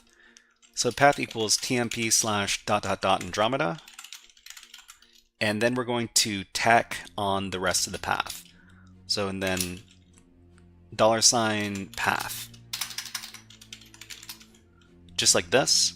After we run this command, when we get our path variable, we can see that the temp Andromeda directory is at the beginning of the path, which means that whenever the shell is looking for these commands, it's going to look in this directory first. So if we run the UID program, it'll try to run the ID command in this directory first, and it's a malicious one, which is going to give us a shell. So before we run this, let's talk about this a little bit. Okay, the binary is compiled to reference the ID command without an explicit file path. It could be vulnerable to path hijacking. So we have our malicious ID command. So we created it in this directory over here. We run the bash shell, and because we've added the directory with our ID command to the beginning of our path, the UID command pathing is hijacked, and it'll run our malicious ID command instead. Okay, let's go ahead and do this. So when we run UID now, it'll look inside the temp directory, the temp Andromeda directory that we created, and it'll run that ID command instead. So when we run that, what happened? Hold on. We should have, it should have given us access as the Anthia user. Just a second. So echo path. So temp Andromeda, let's see, user local bin. Just a second, there's something I gotta do. I think the file permissions on the directory might be incorrect. Oh, this is not executable. Okay, so one thing we need to do before we before we run our malicious ID command is we need to make the ID command executable in here. So let's just do chmod + x /temp /... Andromeda/id. And so this should be executable now. Let's check. Okay, so now this shell script is executable, which means when we run uid,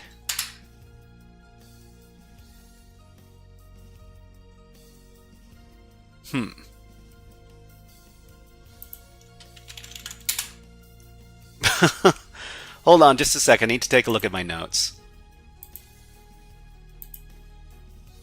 Okay, so here, if you're wondering what we're looking at my GitHub here.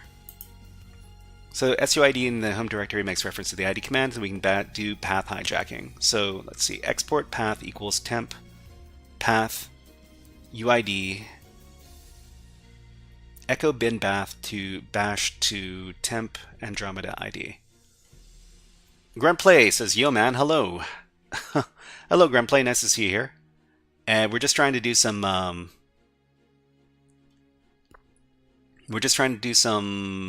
debugging here to figure out why our exploit isn't working.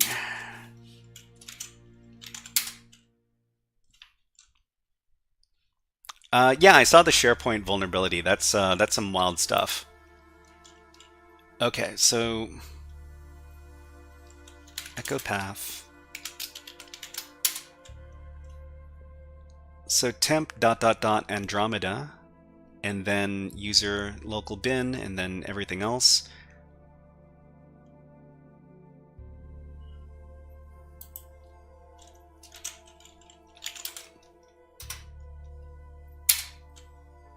Okay, you know what? There might be something. Have you tried hacking that? I haven't tried hacking that yet, but it seems to be very, very popular. I think there's something I need to do to adjust the ID command. So what are we going to do? This is what we're going to do. We're going to echo out /bin bash, and we're also going to add a p to preserve the user permissions. We're going to output that to temp ... Andromeda ID to replace the contents, and then we're just going to check to see the permissions on that. Okay, so it's still executable. So I think. So we're just going to take a look at the contents of that file. So the only difference is that we've got the -p on top of here. So the -p is going to preserve the user permissions when we run the command. So we're just going to run uid now. Still didn't work. Just a second, I need to consult my notes. I hate it when the demos don't go according to plan. HackMyVM, let's see, this is HMV Labs.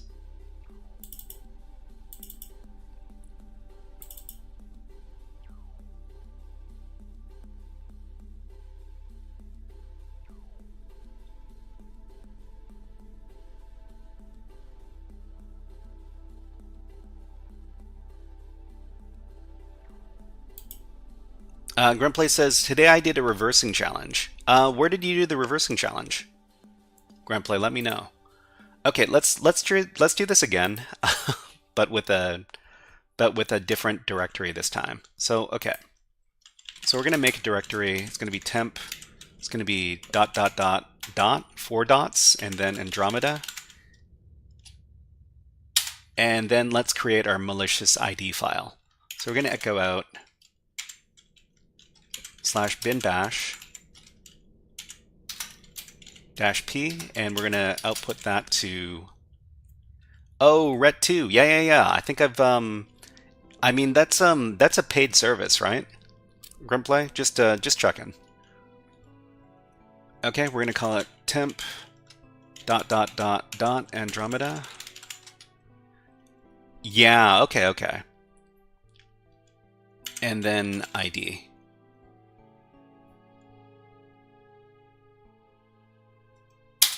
Okay, and then we need to make that thing executable.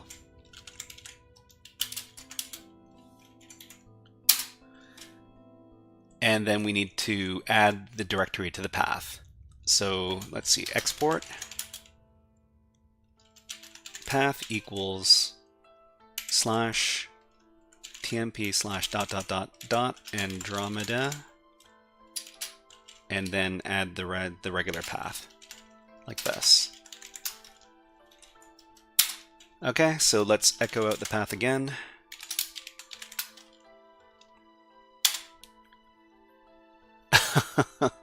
So we got temp dot Andromeda, and then temp Andromeda, and then okay. All right. Before we run it, I just need to double check the contents of that file.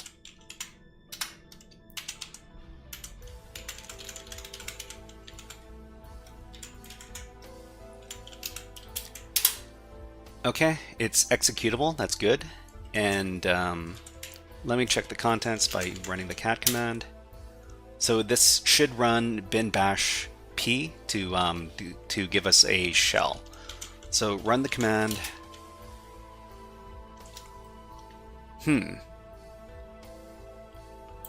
Grandplay says now I'm setting up an AD with MySQL and SharePoint, and I feel like a software engineer. Yeah, for sure.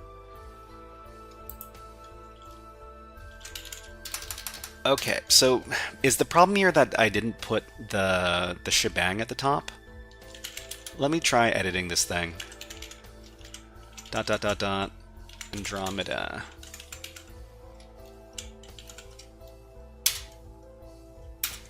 Okay, so let's add the shebang, bin bash, and then we'll run the thing again.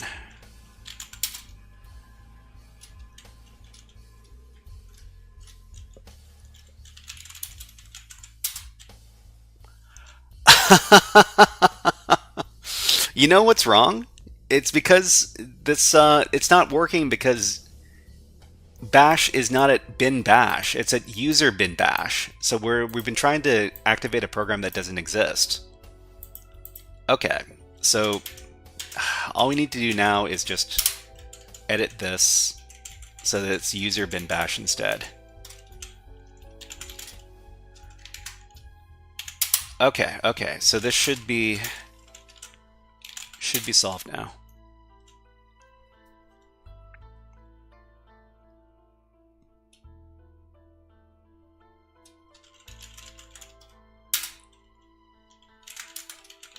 Okay, temp dot Andromeda ID. Okay, and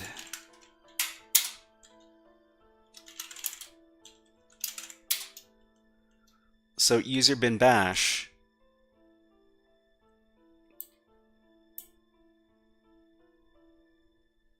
it's executable.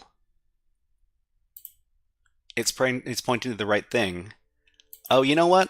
Hold on. I've been messing around with these okay, echo path. So dot Andromeda, temp dot Andromeda. Let me get rid of the command at the other directory.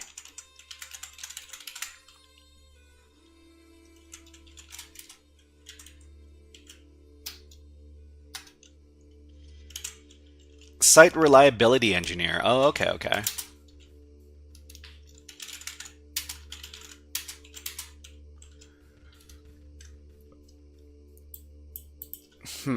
I mean, this worked before. I'm not too sure why it's not working now. Maybe I should be using a more... Maybe I should just use the sh command instead. Which sh? User bin sh. Okay, let's nano and edit that file.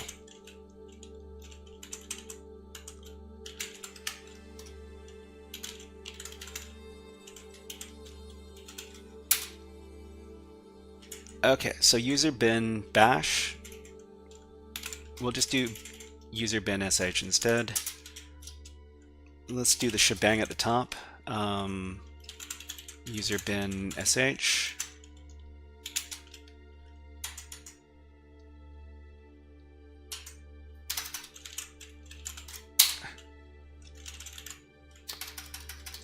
Huh.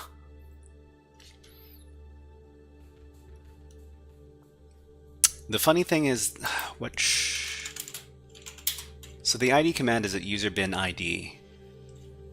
This should, the path hijacking should be working.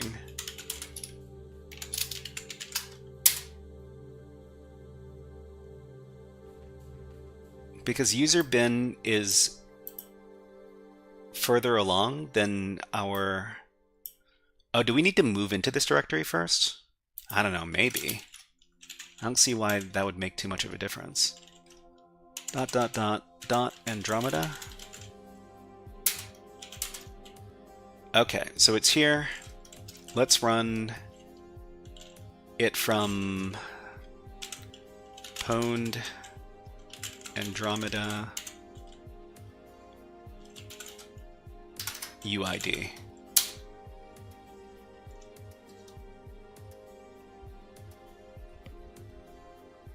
Okay, there's something fishy going on. How else could we do this? So the other thing we could do is we could run another command with ID instead. And that would be, well, let's edit the ID command over here. So instead of running user bin sh, we can cat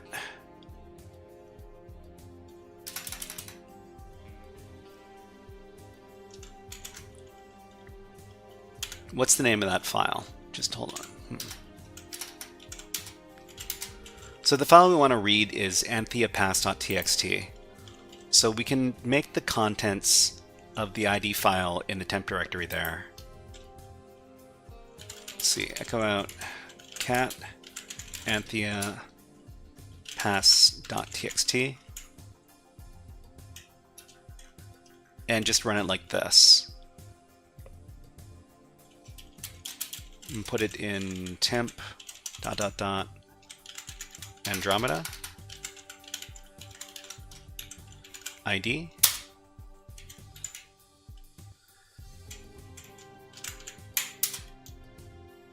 Okay, and it is executable, I think. Yeah, okay, which means that we should be able to just run.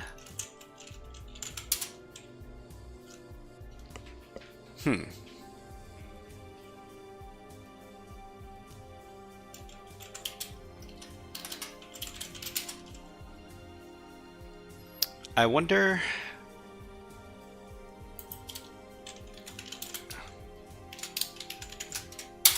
So our path is this.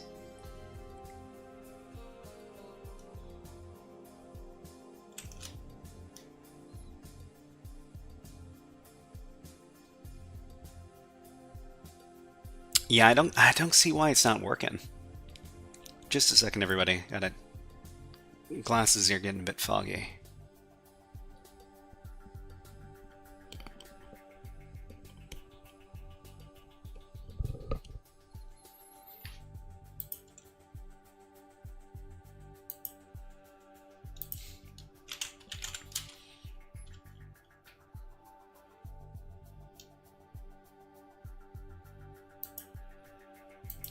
Okay, so just a second, I need to look something up. So in Linux, let's see, how do we reset our path variable?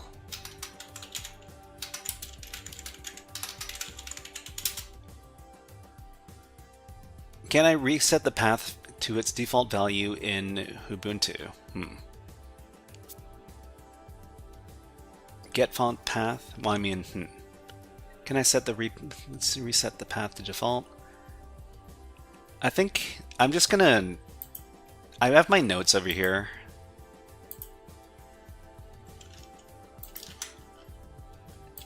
I'm just gonna redo the steps again. So echo bin bash temp Andromeda ID. So I mean, this isn't gonna work because the bash command is in a different. Unless you set the paths from the configuration file. Close the terminal and reopen. Close the terminal and reopen, I mean that means we just need to exit and then re-log in. So I think...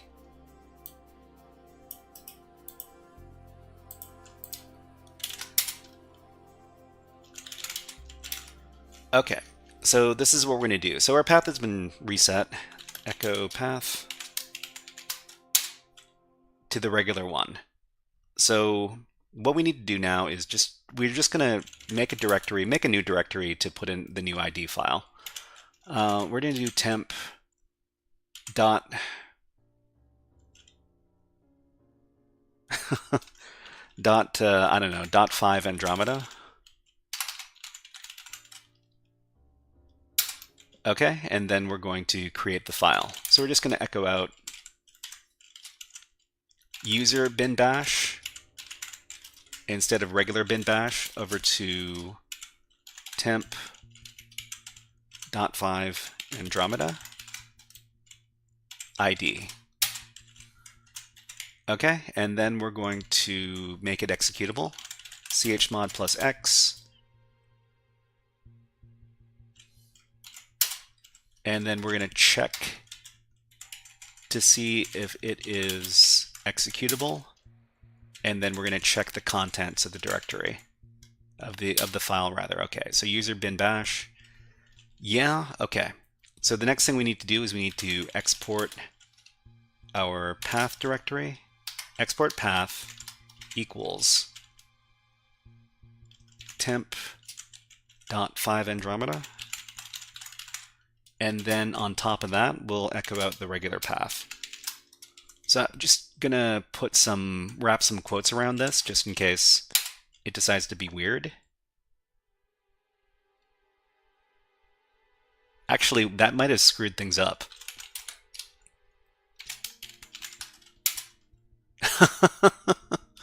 Oh, hold on. Yeah, that screwed things up. You know what? Just it should be okay. We're just gonna run the thing, and it says ID permission denied. Oh, ID permission denied. That's funny.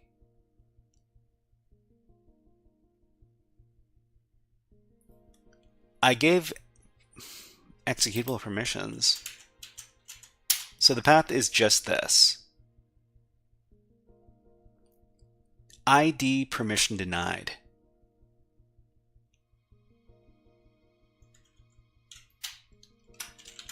But it's on the path.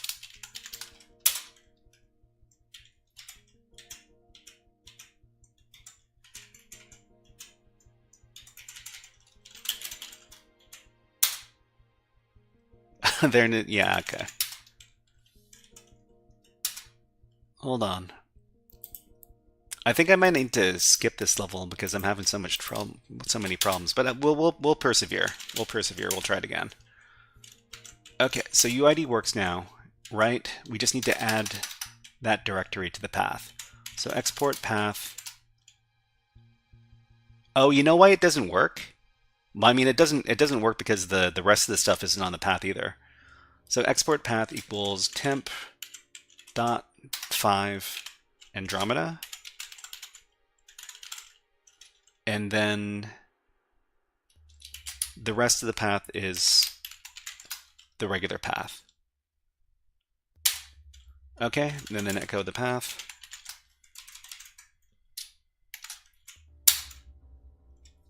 Okay, then we run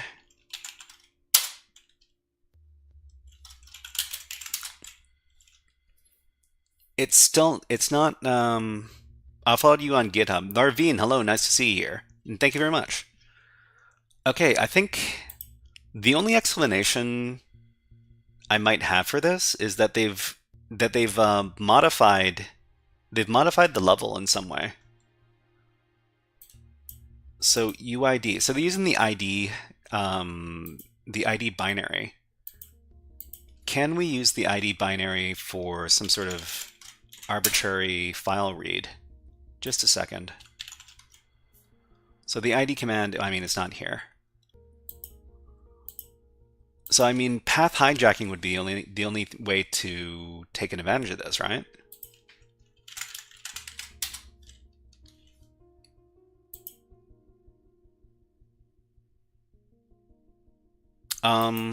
Neem says, oh, I mean, listen, we should be able to, let's see.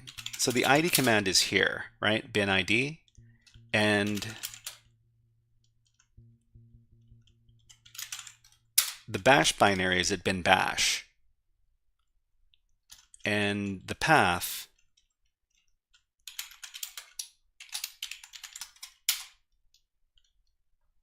includes a directory with our malicious file.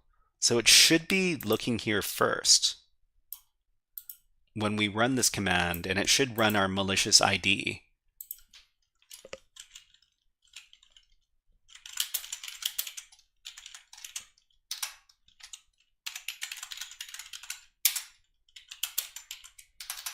This file is executable, so it should be running this.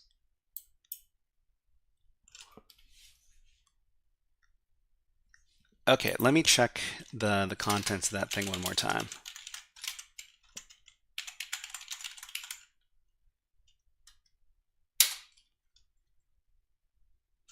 Hold on. Okay, so it just runs user bin bash. Let's make sure that this looks proper.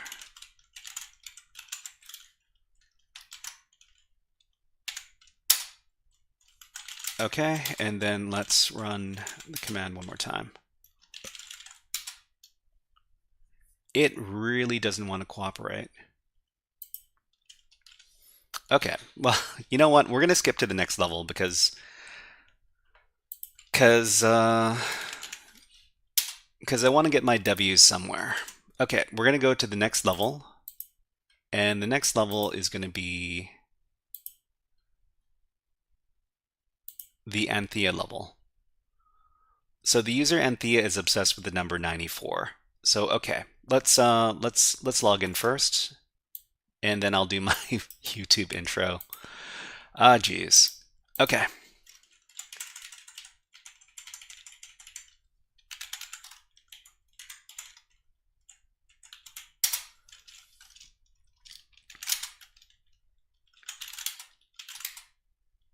Okay, let's go ahead and start the level. All right, everybody, this is a guided walkthrough for level number 6, otherwise known as the Anthia level, from the Haiti CTF labs over at HackMyVM.eu. So what's going on with this level? So for each one of these levels over on the Haiti CTF labs, what we need to do is we need to take a look at the mission.txt file. So inside the mission.txt file, it'll give us a indication as to how to solve the level. So in mission 6, it says the user Aphrodite is obsessed with the number 94. So the target user that we need to get the password for is the Aphrodite user. And it says that they're obsessed with the number 94. This will come up a little bit later. If we take a look inside the directory here, we see that there's an SUID binary called obsessed. So, and there's also the Aphrodite pass file over here. So what we want to do is we want to read this file in order to finish the level. So how are we going to complete the level? So we see here that the obsessed binary here, this is a SUID binary, which means it gets to run with elevated privileges. So if we run the obsessed binary here, it says no myid env. So it's talking about the env environment variables. So just a minute, I need to mask my SSH my SSH IP address.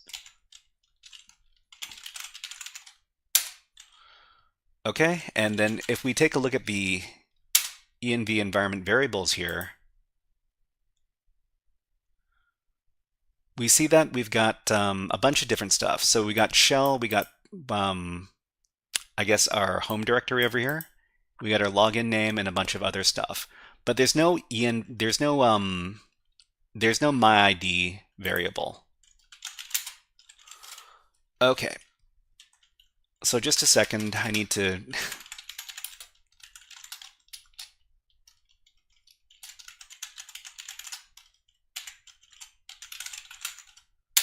hide my IP address again.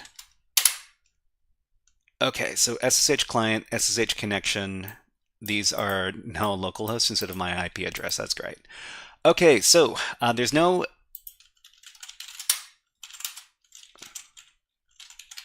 myID variable, and it looks like the binary is looking for the value of this particular variable, and we can actually set this.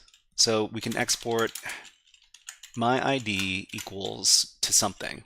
So 94. They say that the user that we're targeting here, Aphrodite, they're obsessed with the number 94, and then we can run the program again. Okay, so it says current myID is 57. So we sent 94, but it says that the current myID is 57. So there's something weird going on here.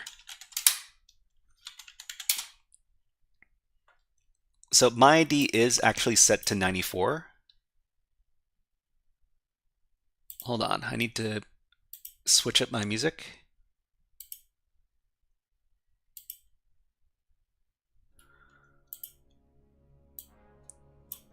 So what is going on here? Because the binary says that the myID is 57, but it's actually 94. Well, it says 94. There's actually something weird going on here.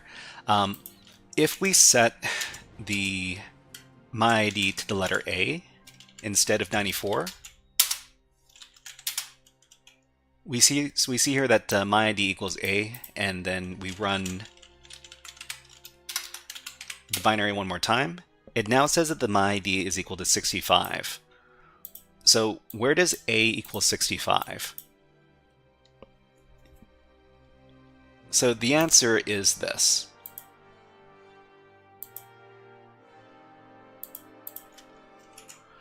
So in Hades level 6, the Anthia level, we're talking about environment variables. So in this level, if we run the SUID binary, it says that there's no myID env. So this is the reference to terminal environment variables. So it's actually taking from the environment variable in this case. So we can set the myID variable to 94 and then run the binary, but that's not the correct value. So we set it as 94, but for some reason it says 57. So if we make the myID value A, then the program interprets that as 65. So over here, 65. So this points us to ASCII encoding. So it's actually interpreting the characters that you send to it in the myID variable, and it's translating them to the decimal ASCII encoding. So we're talking about ASCII decimal encoding. Printed computer characters are often encoded in ASCII. So ASCII is the character encoding set, and each character is associated with a decimal number. So in this case, the letter A is associated with the number 65, and the caret over here is actually associated with the number 94. So the caret character is 94 in ASCII decimal encoding, which is our target number. So if we take a look at our article over here on ASCII characters, so each one of these ASCII characters, where is it? The printable characters. So for example, we've got the dollar sign. The dollar sign is associated with hexadecimal 24, decimal 36, and binary this over here. So each one of these has a bunch of different encodings depending on whether we're talking about hexadecimal or decimal or whatever. So in this case, the letter A, which we tested, has a value of 65, but if we go down here and we're looking at the number 94, which is what we're supposed to be targeting here, it's the caret character over here. So the caret character is the shifted number 6 on your American keyboard. So all we need to do to finish the level is to export the caret character for my ID. So after we do that, we can run the obsessed binary over here to get my current ID is 94. So obsessed 94.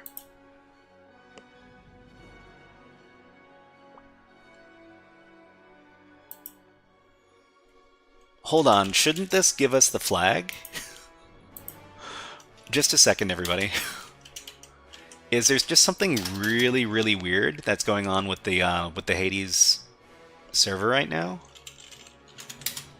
Okay, so my ID is equal to caret over here.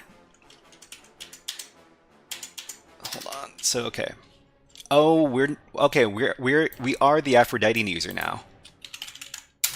So yeah. So okay. So when we ran the SUID binary, it gave us a shell as the Aphrodite user. So that means we can read the Aphrodite password here. Great. So this is you should pay attention to the prompt over here. All right, so we're gonna cat out the Aphrodite password, and this is the password for the next level with the Aphrodite level. So we've essentially finished the challenge. Okay, so what do we do in this level?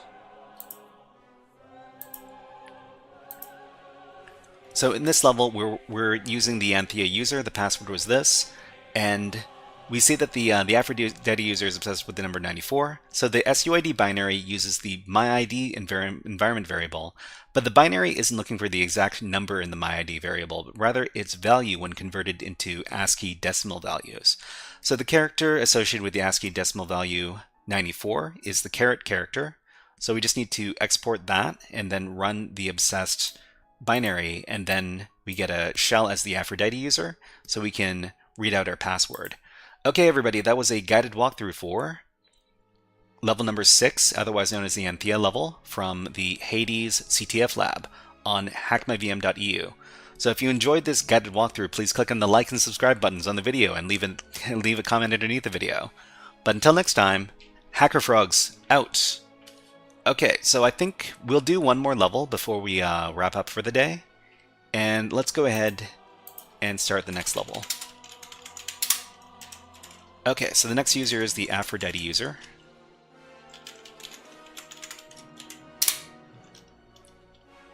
Paste in the password. Okay, and then let's talk about the next level.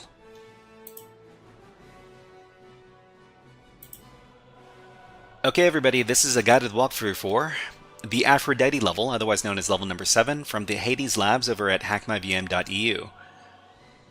So the first thing we need to do when we do any of these levels is we need to read the mission.txt file. So we're just going to read that. So it says here that the user Ariadne knows what we keep in our home. So once more, we've got a SUID binary over here in the directory. It's called home content. So SUID binaries are going to run as another user, and when we just run the home content binary by itself, it says the contents of your home is Ariadne pass, flags.txt, home content, mission.txt. So this is actually looking for the home directory.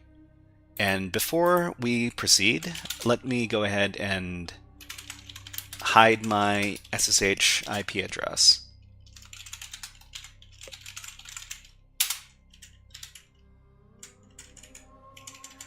Can't believe I have to do this every time.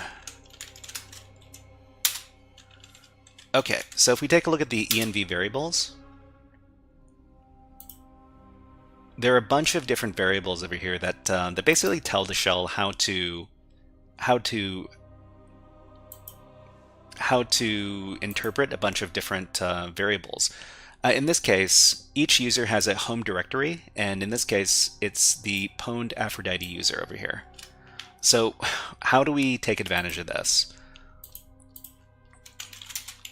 So the home content binary is using the home environment variable. We can actually inject into this variable to try to get some OS command injection. So for example, let's talk about it over here.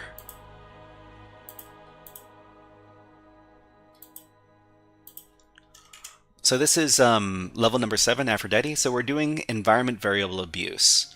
So the SUID binary in this level appears to use the ls command with the target directory equal to the home environment variable. So in this case, our home directory is /pwn/Aphrodite. So the SUID is vulnerable to OS command injection through the home environment variable. So what we can do is we can set a new home environment variable, but we're going to add in some extra commands in there when we do this. So this is what we're going to do. So we're going to export to our home environment variable, but we're going to put in some fishy commands, and then we're going to take advantage of the SUID binary. So we're just going to export one more time. We're going to export home equals /pwned Aphrodite, but we're going to terminate the command. So the command that's being used is the ls command. We're going to terminate the command, and then we're going to cat the Ariadne_pass file. Okay, so just to make sure that this doesn't get misinterpreted, we're going to wrap this whole thing with quotes. Like this. Okay, so after we've done this, we can see in our home variable over here, we've got our regular directory, but we also have this cat command over here. So when we run the SUID binary, it should be running with elevated privileges, and we should be able to read this file, which has the password for the next level. Okay, so let's run home content again. So the contents of your home are this, and we also get the password for the next level. Brilliant. Okay. So this is it. Gable, hello, nice to see you here. Okay, so everybody, let's talk about what we did in that level before we finish up. So the objective here, it says the user Ariadne knows what we keep in our home. So the method to solve is this. So the home content SUID binary seems to be using the ls command to show us the contents of our home directory. We can OS command inject into the binary by setting a custom home environment variable. So in this case, well, we could just open up a shell by giving this command over here because it's OS command injection. So after that, we can run the binary, and then we can do whatever we want because we're running in the context of the Ariadne user. Okay, everybody, that was a guided walkthrough for the Aphrodite level, otherwise known as level number 7 from the Haiti CTF labs over at HackMyVM.eu. If you enjoyed this guided walkthrough, please click on the like and subscribe buttons on the video and leave a comment underneath the video. But until next time, HackerFrogs out. Okay, we're running behind on our schedule right now, but you know what? Let's go ahead and move on to the next piece of content for today's stream. Okay, so what are we doing next? So the next thing we're going to be covering is we're going to be doing some new Linux challenges. Stasik says, "What's good, Frog?" Hello, Stasik, nice to see you here. And you know what we haven't been doing enough of? We haven't been doing enough of these video redeems like this. Hide the planet! Hide the planet! Shut up and get it! Okay, so the machine that we're going to be doing challenges on is going to be from this platform over here. It's called e.education. And for each one of these levels, they give us a bunch of details here, and then we need to figure out how to elevate our privileges. So this is the link over here, and I'm going to be starting up the virtual machine associated with this with these challenges right now. Hold on.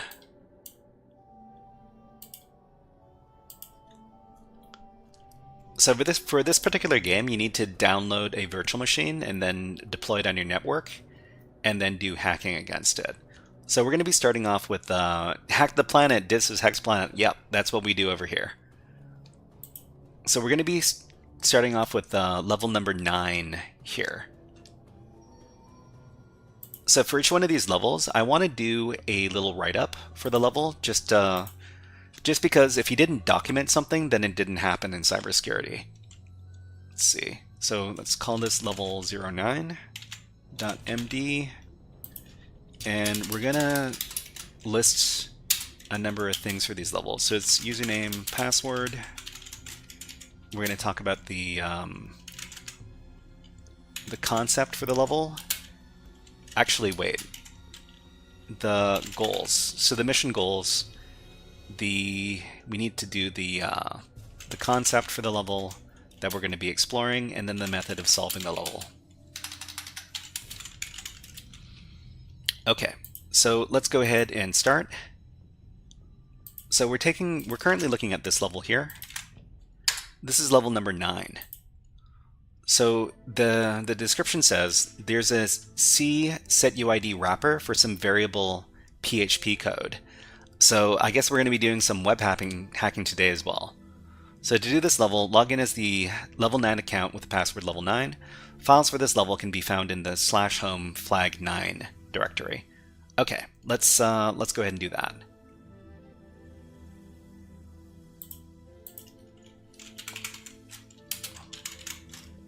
So for each one of these levels, we need to use SSH to log in.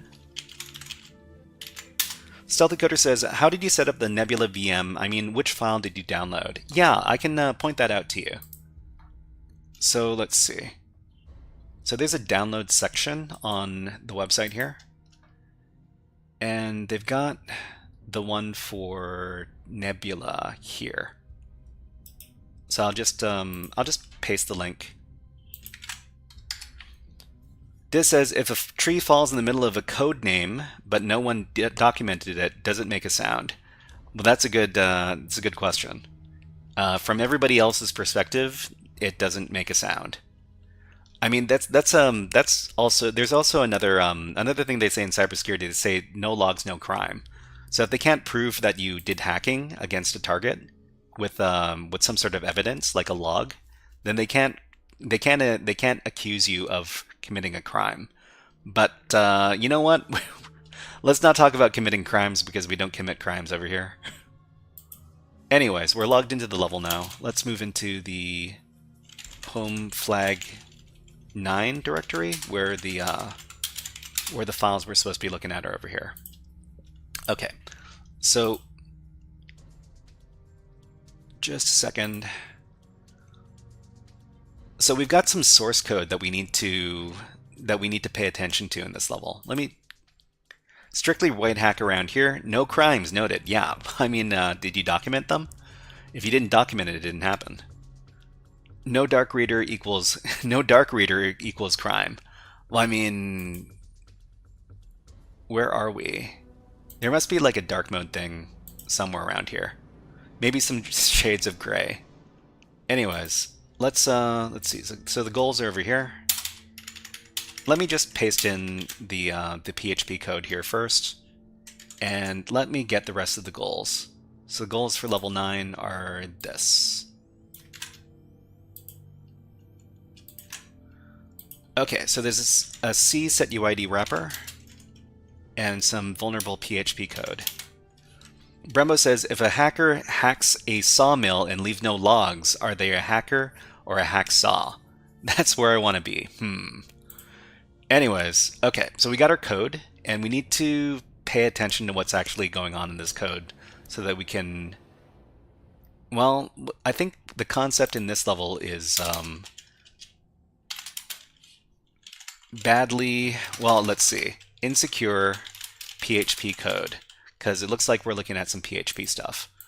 So we got flag9.php. Okay. Hold on.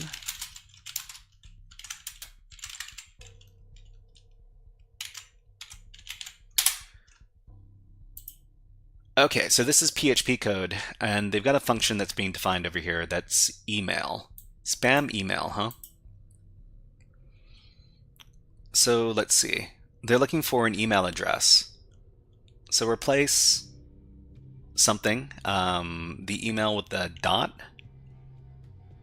They're replacing the dot and they're replacing the @ symbol. I guess they're making it so that the emails are not returning properly. I'm not sure. Okay, so what else is going on? So there's also a markup function. So the markup function takes in the variables useMe and file name. So the file name is going to be used where? File get contents file name, okay? And then output is going to be markup, argument 1, argument 2. Print output.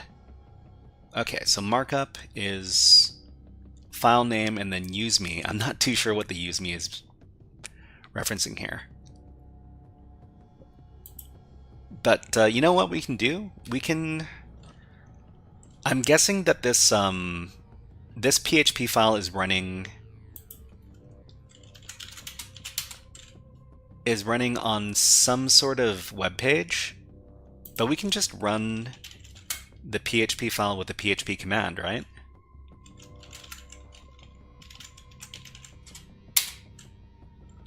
So undefined object, file name cannot be empty. So if we give some arguments here, let's just say flag 09.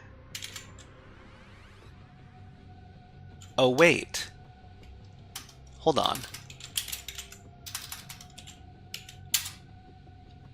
So the PHP file, is this being run by this SUID binary? So if we run flag 09 by itself. Oh, okay. So the binary is running the code. So the PHP code. So if we run this with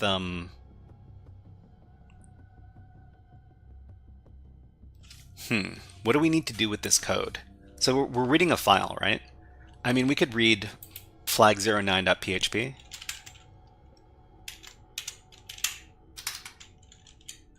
And something.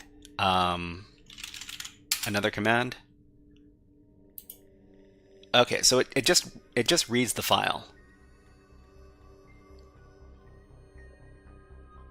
So markup file name useMe. So can we can read files with this, but what we really want to do is we want to get access. Can we put some PHP code in here? If we can put some PHP code in here, that would be great. The other thing we could do is we could just try...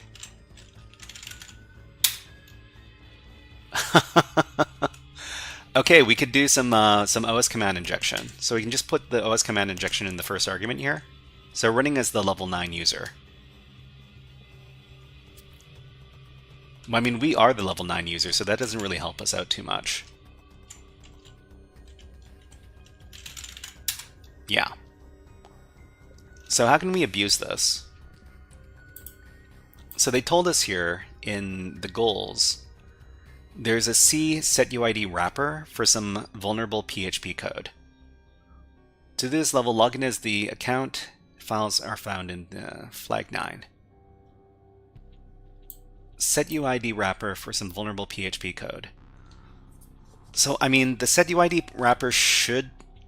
That kind of implies that...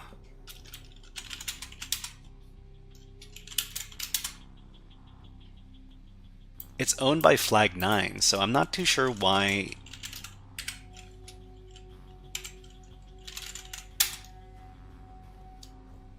why we aren't able to run this as the flag 9 user and not level 9.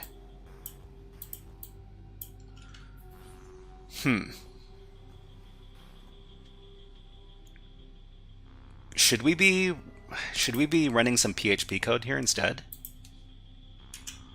So we could raid flag 09 at PHP, and then we can put in some PHP code here. So, I don't know, PHP echo. How do you run the echo command inside of PHP? I don't remember. PHP echo function.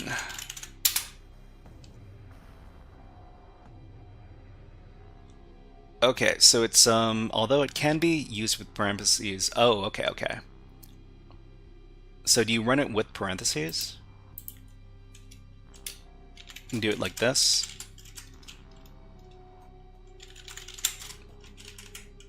Like this.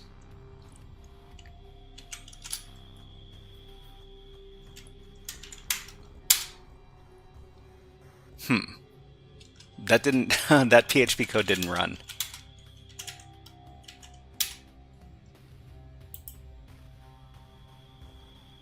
Okay.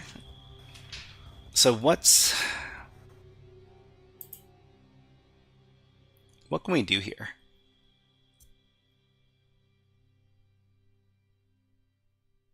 So there's arg1, arg2. The code itself isn't really...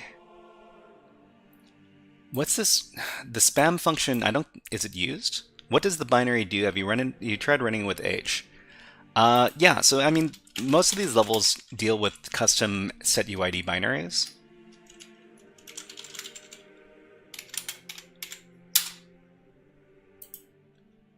And it looks like this one is basically it's PHP.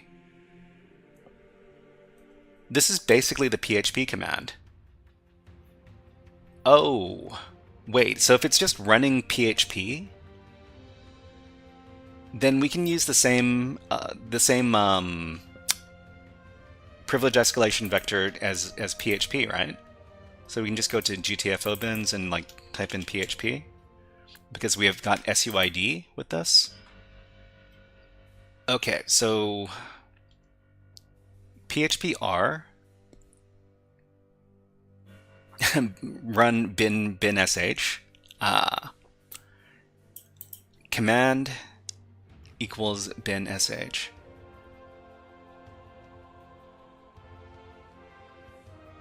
I mean, can we just run it with this on the end and then get ourselves a shell? So -a seems interesting. Where's the -a? Run an interactive shell. Can we just do -a? PHP interactive shell. Oh, it's a PHP interactive shell.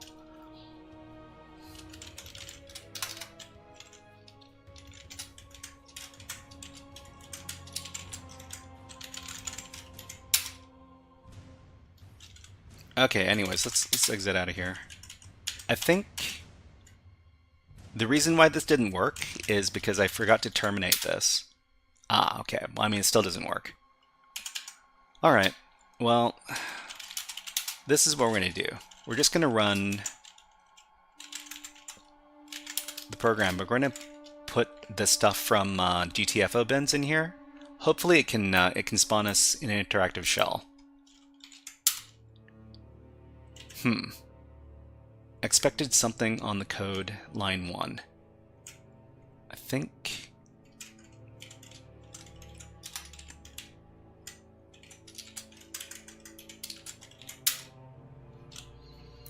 Evo Gaming says, can I do what you're doing by reading a lot of books on cybersecurity? I don't mind going to school, but I'd be honored to hear some tips with someone from experience. Evo Gaming, hello, nice to see you here. And I mean, if you want to get into cybersecurity, doing the same stuff that we're doing right now, it's basically just doing a lot of practice. So Evo Gaming, let us know what your current experience is, and what level you're at with as far as like technology is concerned. Do you know a lot about computers? Do you know a lot about using operating systems? Have you ever done like a networking course? Have you written Have you written web applications before? Do you know programming languages? Let me know what your background is, and I can give you some advice. Okay, so I guess what we need to do is we really need to pay attention to the PHP code. Nice to meet you. No experience. That's fine. It's fine. Not having experience is okay. I just need to know where you're coming from. I'll give you the starter pack. Hold on. Here. Okay, so there's a bunch of links I just put in the chat over there. And so the first 2 links are for basic IT stuff. If you want to do hacking against computers, you really need to know how the computers work. And the first 2 links are for a very popular course called A+. It's basically the type of information you need to know to do basic computer IT work. The third link is for computer networking, which is something you need to know to do computer network stuff, which is most of what cybersecurity is, because we all work on networks and stuff. And the fourth link is basically, they're easy challenges that you can do right now to learn more about cybersecurity. Okay, so let's see, flag.php. We really need to figure out which one of these functions can be abused. So just so we're not spending too much time here, I don't know how to code in PHP, but I'm trying to learn. We'll try asking the AI for some advice. Okay, so the question is,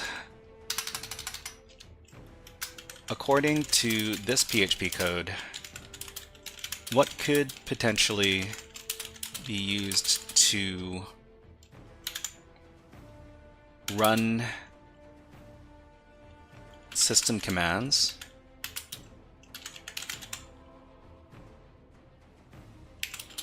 in this code?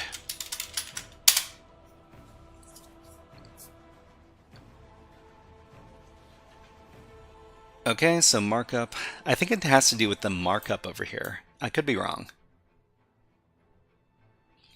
So contents file get contents file name. Yeah, I don't know. Claude doesn't seem to be going very fast right now. I'll try asking DeepSeek. It might give me a faster answer. Okay. What could be abused for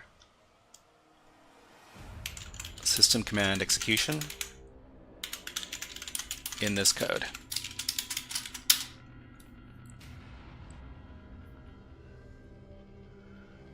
Okay, so it contains a serious security vulnerability that could lead to arbitrary system commands. The issue is in the markup function, specifically with the use of the e modifier in the preg replace function. So here's the problematic line. Contents equals preg replace email, what was it? /e. What does /e mean? So the /e modifier makes preg replace evaluate the replacement string as PHP code. Oh. The /2 in the replacement refers to the second group capture, which refers to matches anything after email. So an attacker can craft input that includes PHP code when executed.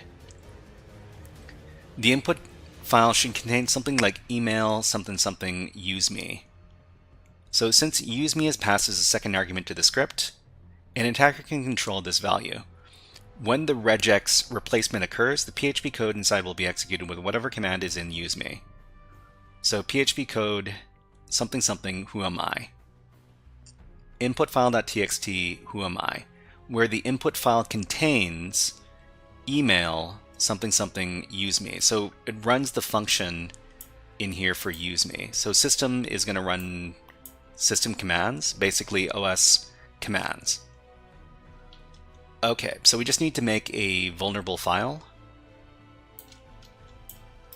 that contains this, which means we would go to, I don't know, let's put this in the temp directory. The temp directory, we're going to call this php phpabuse.txt. Okay, and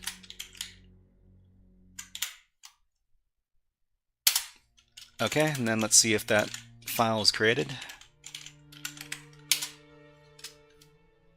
Okay, so if this is correct, then we can just run the binary on temp phpabuse.txt, and then the second argument is going to be whoami, to run the whoami command. PHP notice undefined variable in flag regex on line number 1. So it doesn't look like it worked.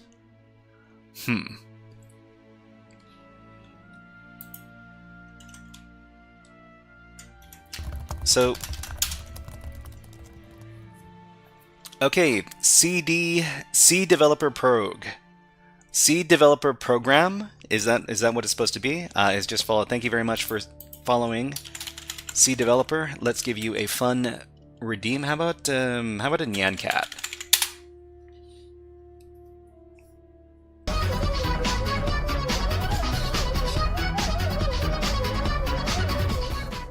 Just C developer. Okay, C developer. Nice to see you here. Okay, so undefined variable in home flag regex code in line 1. We got some undefined offset. So it looks like looks like this could work, but the code that DeepSeek gave us isn't exactly working out.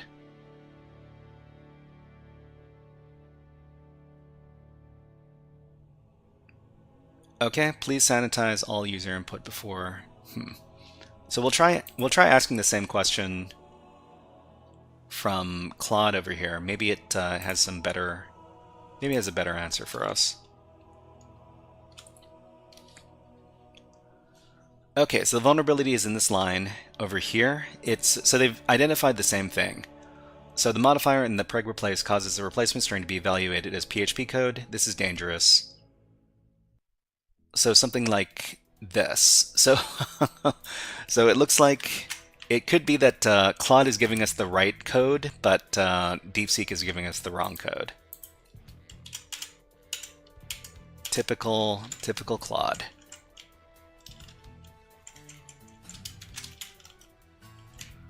So we can just run the command directly. That's funny.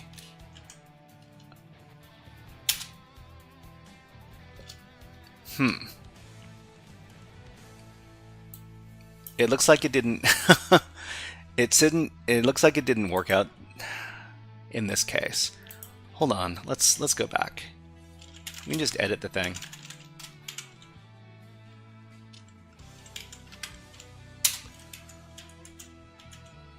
Okay, so email system, who am I? Okay. Oh. Yeah, make sure to put your stuff in quotes, everybody. Single quote changed to double quote. I guess the quotes in general need to be inserted, otherwise it's not going to work. System, who am I? Evo Gaming says, how do you practice cybersecurity if it's illegal, or is it illegal? I don't know. So I mean, cybersecurity is not illegal. Hacking is not illegal unless you're using it in an illegal way. If you're hacking somebody's system and you don't own that system, that's illegal. If you're just hacking your own system, or hacking like a system that is deliberately designed to be hacked and for education purposes, that's totally fine. But yeah, I mean, ask any questions you like about this kind of stuff. It's important that everybody understands what is right and what is wrong as far as cybersecurity is concerned.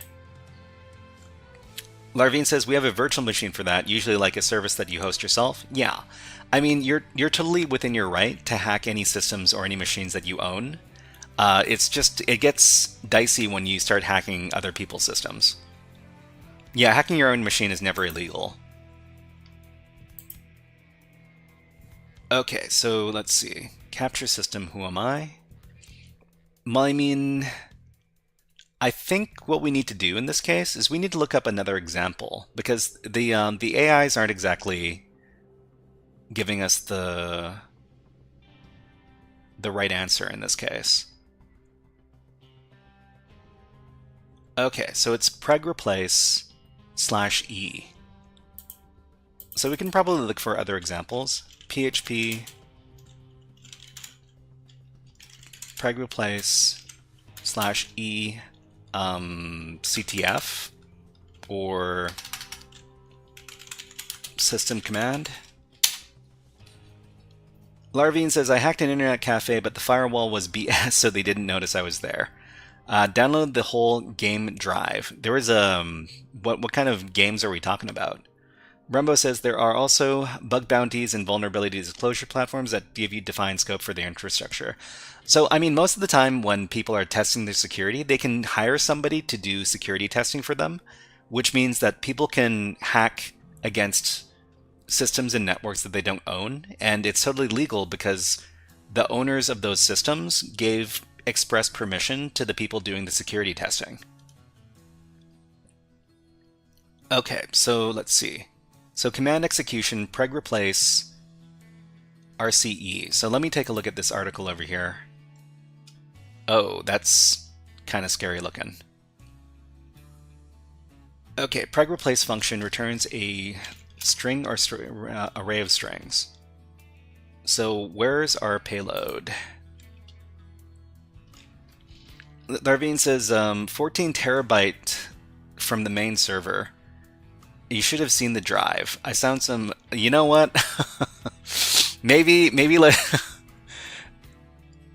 it's okay. We don't need to share this stuff.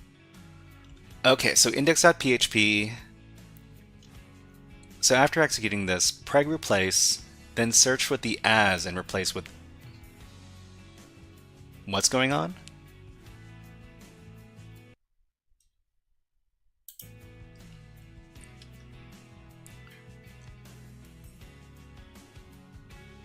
Okay, so to hack the code, all the attacker has to do is provide some PHP code to execute, generate a regular expression which replaces some or all of the string with the code, and then set the E modifier on the regular expression pattern. Okay. So PHP something equals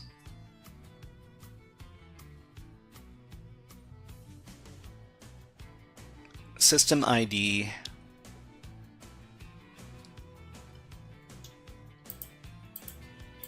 Okay, let's go back in. How does this look different from what the payload is over here?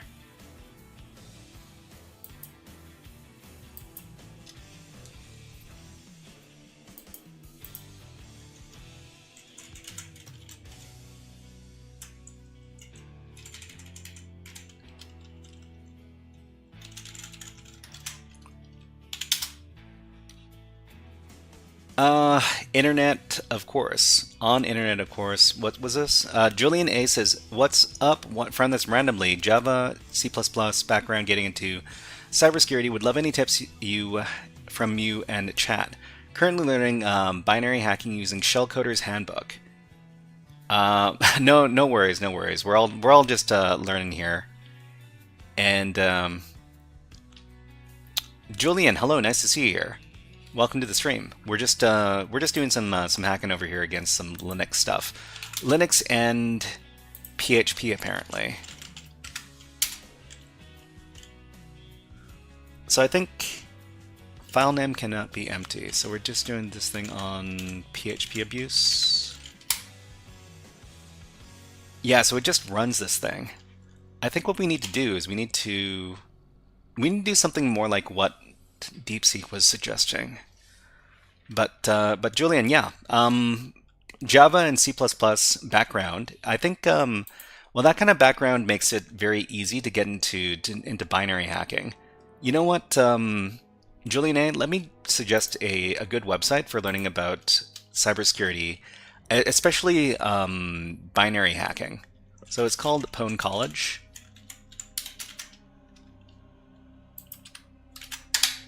Here you go. Okay, we got ads running on Twitch, so we'll run them on YouTube as well, and we'll put on some birds while we have a little water break. Okay, so enjoy the birds. We'll be back in about 50 seconds, just have to have a little water break. Enjoy the birds and the music.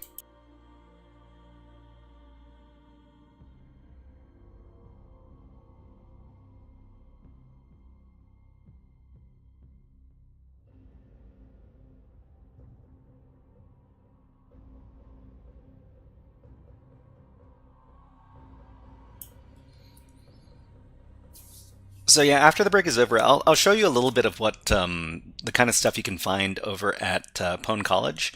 I can't show you how to do any of the challenges, of course, but it's still a really good platform for learning about stuff. Okay, let me show you guys. So I actually learn over at Pone College myself.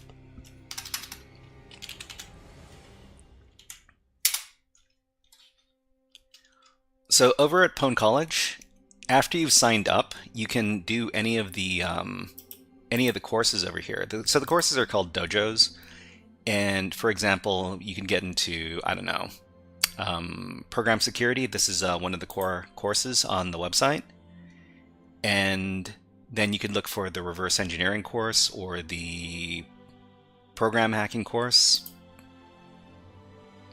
And what you would do, well, they've got a bunch of educational materials, but they also have a bunch of challenges over here. And to do each one of the challenges, they actually give you an environment to work on the challenges inside of the website. So if you start, let's just say you started this challenge here, level 3, you can start up the challenge, and then it says after you start up the challenge, you can actually interact with it through a Linux desktop. And let me show you what the desktop looks like. So the desktop over here, you can go into the desktop, you can start up a terminal, you can start interacting with the challenge, and the challenge is going to be at the /challenge directory. So over here, you can start messing around, and yeah, so it's really good because you don't actually need to have your own hacking machine to interact with the stuff on the site. You can just use the machines that they provide, and everything, all the tools are already installed over there. Anyways, let's get out of here. Let's get back to our previous challenge. Let's catch up with chat. So Larvine says, I escaped tutorial hell. Okay. Zaki Roleplay, nice to see you here. And Jolene says, it looks really cool. Love how they have an integrated VM. I have dual boot with Ubuntu and I use Kali. Yeah, I mean, if you can use somebody else's machine and you don't have to clutter up your own machine with this stuff, then it's always a better time. Especially if you don't. There are some students who don't have the resources to run virtual machines, and maybe their computers aren't so good, and it's a good opportunity. Okay, so what are we doing over here? So I think what we need to do is we need to try a payload that looks more like this.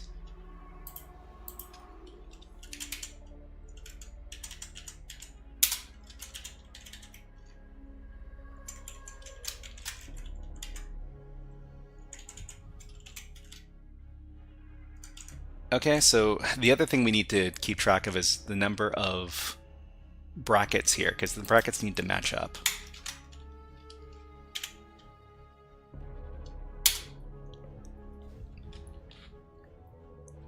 Okay, so join to Kali Linux.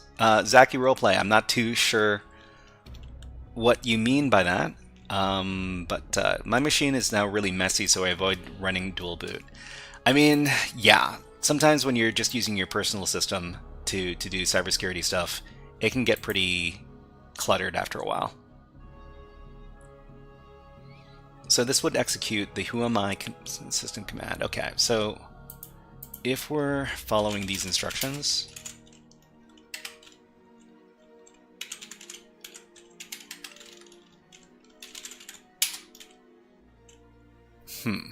undefined variable flag 09 regex in code 1 PHP notice.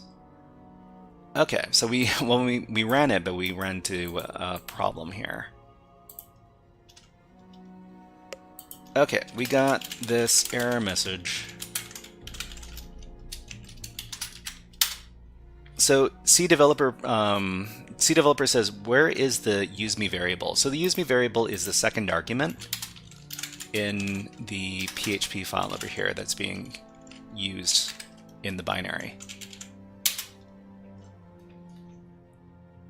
So the function markup uses a file name argument and a useMe argument. So the useMe argument is Julian A has just subscribed. Thank you very much, Julian A. And you know what? Let's give you a fun keyboard cat. It's the meme from the past, but you always get to play them off.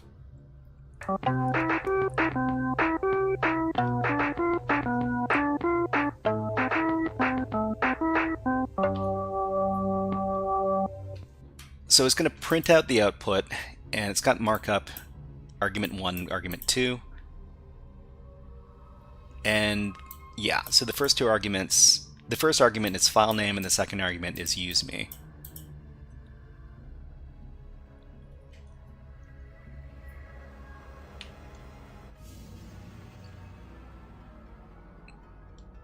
So can we just run the system command, or is it...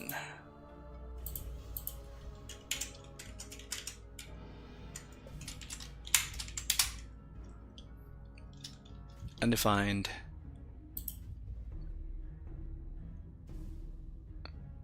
Okay, so the error message reveals that it worked, but there was additional PHP notice being displayed. If we ran it successfully, then we should have ran the command who am I. Error message because the payload tried to reference a variable that doesn't exist. Flag 9 variable. So over here,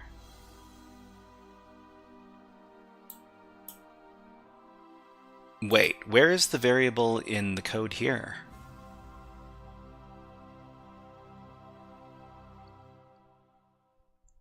That's kind of weird. Julian A asks, how are you finding DeepSeek, Claude, ChatGPT? So I mean, the chatbots are all kind of similar, but people tell me that Claude is better at coding, and they say that well, I mean, DeepSeek is basically doesn't question what you're doing, so you can start asking about some suspicious things like hacking, and it's not going to give you, it's not going to tell you that it's not allowed to answer these are those questions. And so basically, when I'm asking about some real hacking stuff, I usually use DeepSeek, and when I'm asking about some coding stuff, I usually ask Claude. As for the other ones, well, I mean, I haven't used ChatGPT in quite a while, so I'm not too sure about that. But they're all kind of similar.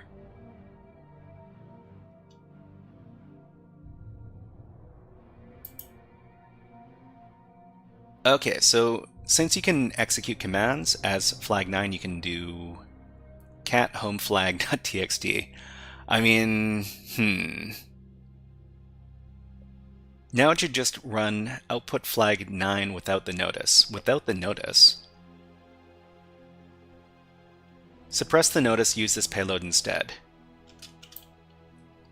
I don't think this counts. I mean, ChatGPT is very good for learning, especially when you're learning about programming concepts. It's a very good tutor. When it gave me the same payload. Hold on. Julian A says, I personally use Claude for coding. ChatGPT hallucinates too much. Yeah, and it's ironic about DeepSeek. After prompting good enough for Claude to avoid censorship. Preempt for a project. Well, I mean for a project or as like a cybersecurity exercise or as a CTF exercise, you just need to use the right prompt.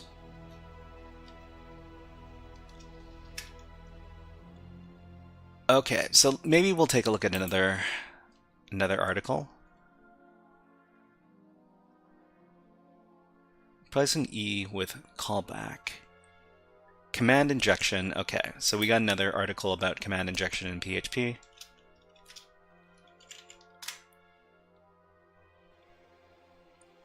Is this the same article?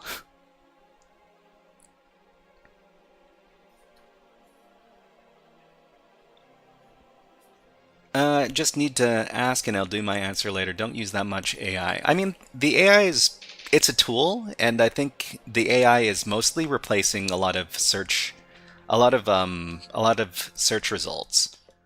Because sometimes the AI can get you your answer a lot faster than trying to use Google search to get the same result.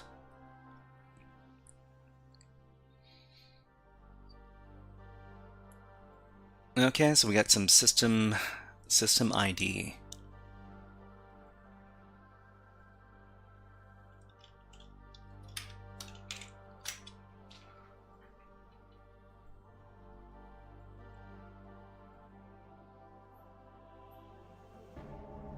Julian A says, I think it's great to cross-reference AI, like I use it as another main source, and if I want an explanation from something, then let's see, I wouldn't recommend it for noobs. I mean, the thing is that like for anything you get from the AI, you need to check to make sure that it isn't hallucinating. It's not telling you something that is outright wrong. Like for example, I'm asking about how to hack PHP in this case, and both of the AIs aren't exactly giving me what I want, but you can use them. You can also use more than one AI to check them against each other.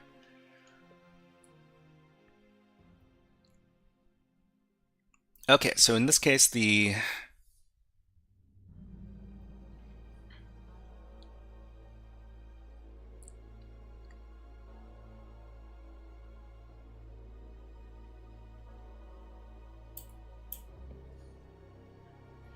Monkey Man says, let's see. Haven't used the AI tools too much. It seems Claude requires a login to use.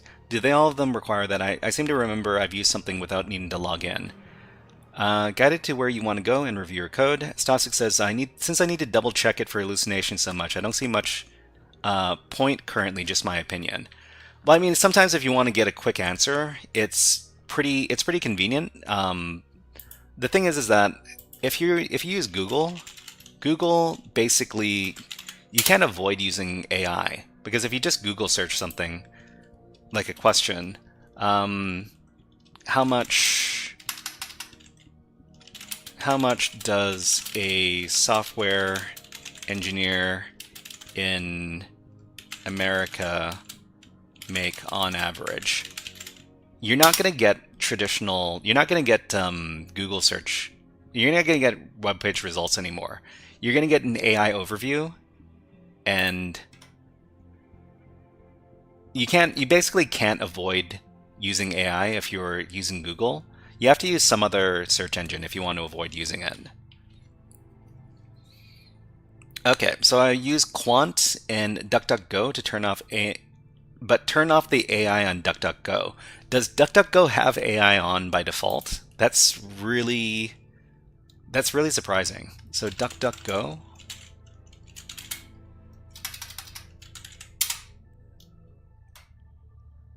Okay, so it's private. There's Duck AI as well. Can you turn that off?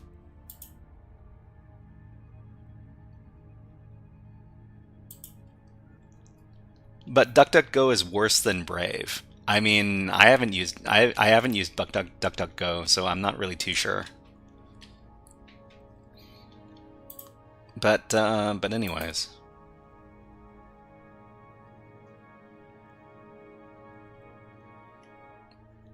So what is the correct payload in this case? So PHP preg replace payload RCE.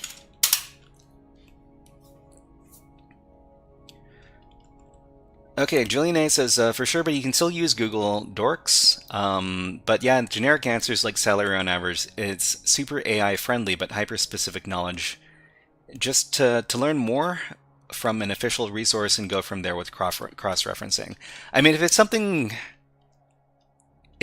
important, then you definitely want to check your references if you're using the AI. If like other people have said, if you're doing a lot of cross-referencing, that means that it's probably more effort than it's worth. Okay, so preg replace authenticated remote. So we got a little hack over here.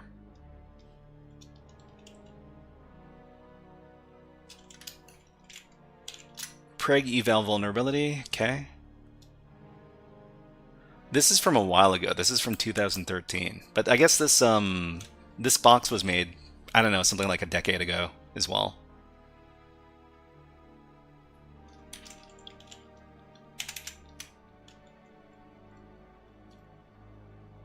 Okay, I'm not too sure. We need to find out where the payload is.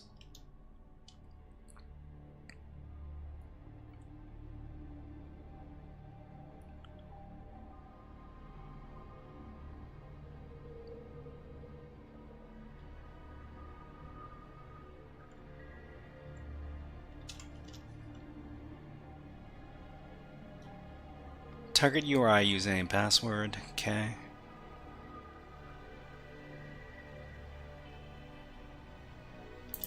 So are we using system? Which one are we using? Let's see. So I have to use Google for its mainstream. I search in Mandarin. What? Mandarin? I search in another language, not English. What? What? How does that help? Larvine, let me know. Let me know. I need to go outside. My head is not seeing things now. Okay, no problem, Larvine. Let's give you a little bit of a. Let's play you out with some keyboard cat. Hope to see you next time.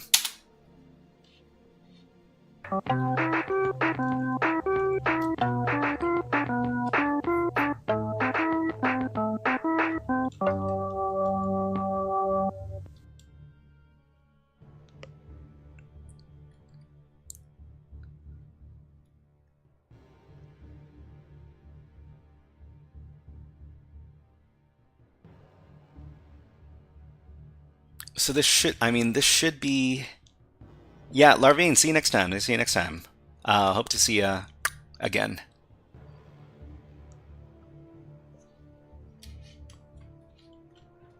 Julian A says, can you fill me in with some context as to what you're doing? Maybe I can read some stuff online and follow along better.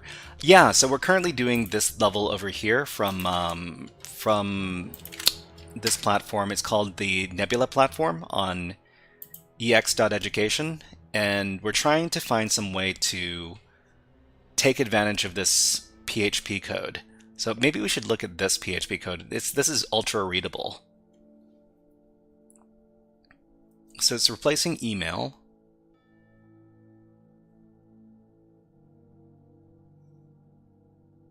So I think we're pretty close. We're pretty close to running the payload successfully.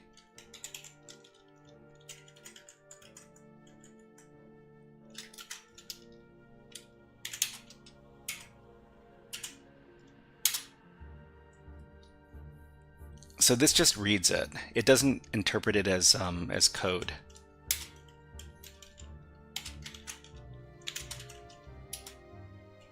So now it gives us undefined variable. So undefined variable regex on line 1.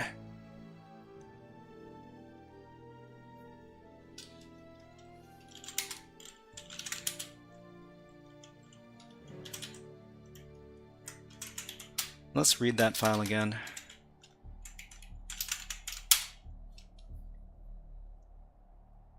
System run useMe.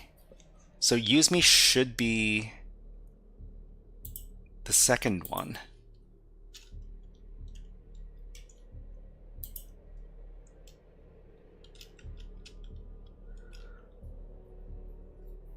Okay, so Julian A says the vuln is in the preg replace regex content. Okay, yeah. I barely know any regex, but it's doing some sort of injection. So we want to do some injection here. We've got two arguments here. We got argument 1, which is the file name, and this is where we inject our payload. We inject the payload into the file that we're reading, and it's going to run PHP code.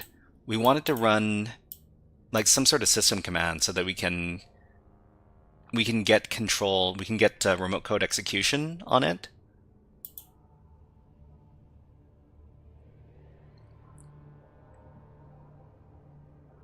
We just need to have it run some sort of PHP stuff.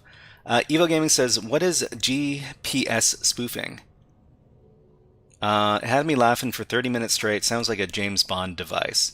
GPS spoofing? Evo Gaming, hello, nice to see you. I mean, you can probably, if you want to do some GPS spoofing, I mean, GPS spoofing, like live GPS spoofing, or just like modifying GPS coordinates? If you wanted to just, let's see. Let me go into, I don't know, like a private window. And we could search for something like GPS spoofing.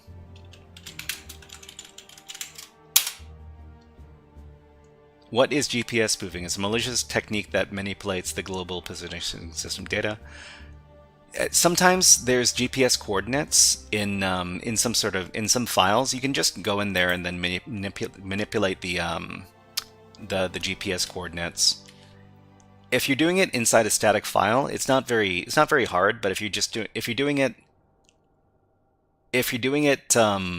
like on a live device, then I'm not completely sure. This isn't something I really know too much about, but it does sound pretty interesting.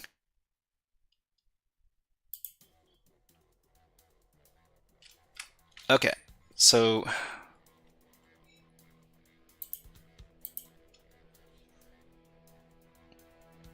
what about apps like, well, I mean, if you're spoofing your GPS coordinates while you're using an app, that gets a little bit more complicated.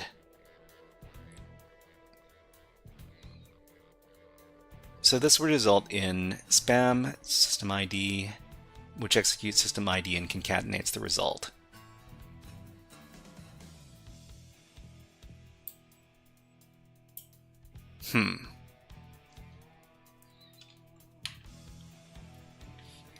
Apps like Bigo, even TikTok Lives. I mean, if you could find out the GPS coordinates of people who are broadcasting, that would be a really big problem. And if you were, I mean, I'm pretty sure if you could identify how to do that, you could report it to TikTok or whatever app company that is being hacked in that case. And then you can make a lot of money by disclosing the vulnerability. I'm pretty sure that if this kind of vulnerability exists, it's not going to exist for very long after people have revealed it. So KenBAX says, I once mentioned decompiling Java bytecode to a manager, and then he laughed and didn't believe it was a real thing. He said it sounded James Bondish. Well, I mean, everything sounds like magic when you're explaining it to people who don't understand the technology. They ought to just they just outright pay you to hack into companies. Well, I mean, they pay you for revealing vulnerabilities. So if you're able to hack an application or a website, and you're able to prove to them and then show them how you did it, they'll pay you. But of course, if you're doing it illegally, if you're hacking into, like, you know, somebody's somebody's application or somebody's website, but you don't own it, and you don't have permission to do the testing, then that's illegal. C developer says you can decompile Java code by using JAD. I mean, Java code, it's pretty easy to decompile Java code because it's a pretty commonly done thing. You can also decompile most binaries into like assembly. It's not super complicated. Okay, so this would execute system ID and then concatenate the result. Email. Since the code tries to pass the capture to spam, you need to break out of the string context. Okay, let's see if the payload works. Not sure.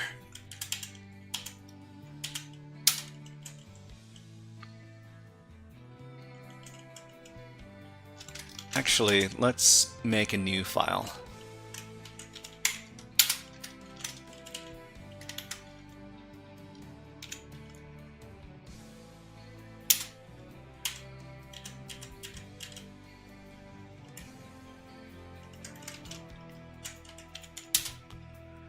So yeah, this payload doesn't even run. This one gets a error message. Owusu Justice, hello, nice to see you here. Good day, nice to see you here. And let's give you a fun video redeem. How about I hack the planet? Haven't done that in a while. Hack the planet! Hack the planet! Shut up and get out! Okay, so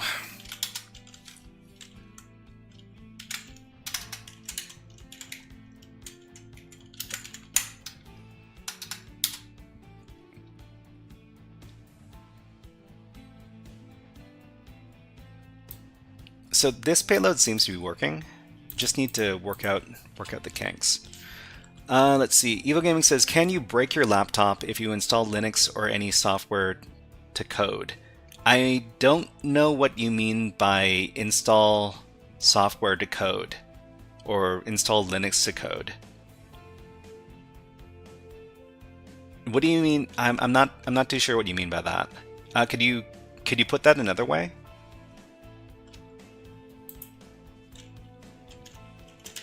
Okay, let's take a look at the second file.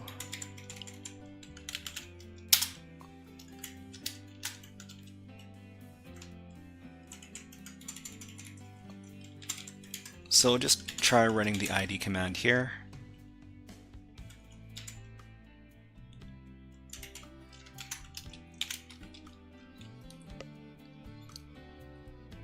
Okay, so I'm understanding it right, the /e modifier evaluates the regex line as PHP code instead of a literal string, and there's some regex you can do to break out of the line and inject your own function. Yeah, I mean, this is new to me too, so I'm just trying to figure out if I can get it working. But we got some errors over here.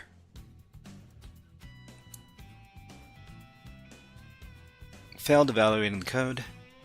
Okay, so Evo Gaming says, what software do you use to do cybersecurity stuff? KenPDX says, I can break my laptop just by breathing on it. Evo Gaming says, my laptop broke in half. What? My laptop broke in half and flopped back and forth. It still works. What software do you use to do cybersecurity stuff? So when most people who are students who are like studying cybersecurity, they use a version of Linux called Kali Linux. So Kali Linux,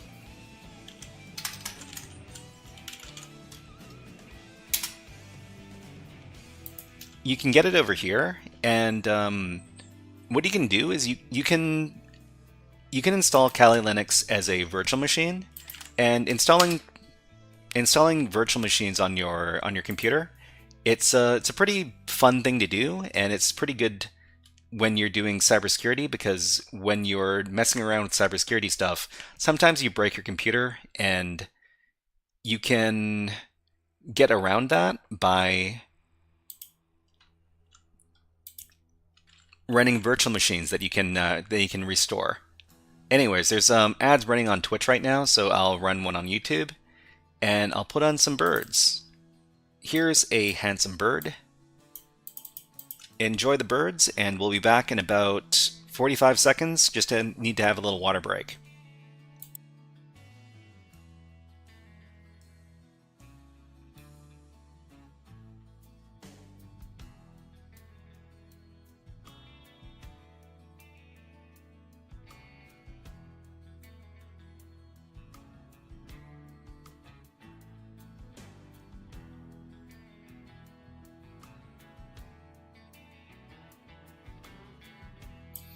Stasix asks, do you get any squirrels on your cam feed? Yeah, squirrels, they come by all the time.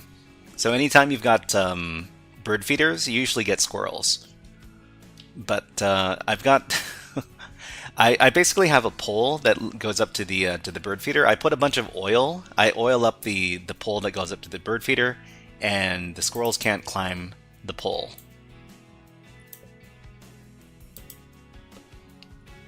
Okay, so what are we talking about?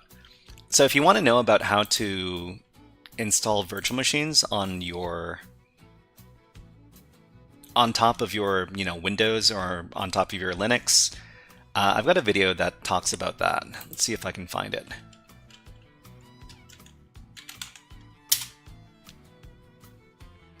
Yeah, so this video right here, why don't you try taking a look at this? It'll teach you how to install the virtual machine managing software, as well as the Kali Linux machine.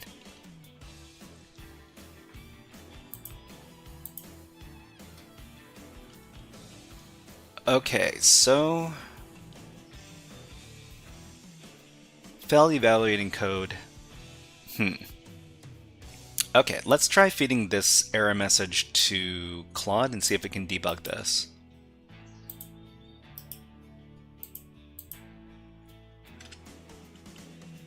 KenPDX says, now that Tom Lair has passed at least one kind of bird, the rest are... I'm not too sure what you're talking about here, there, KenPDX. Okay, so we got an error message.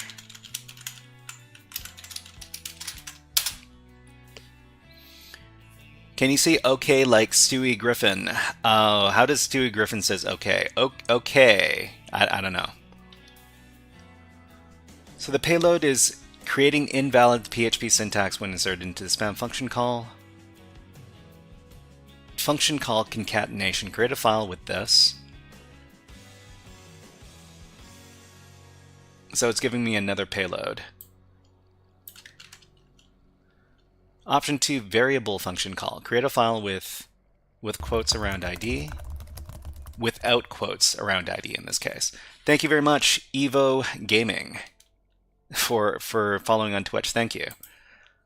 You're now HackerFrog. Let me give you a fun video redeem. How about this one from Jurassic Park?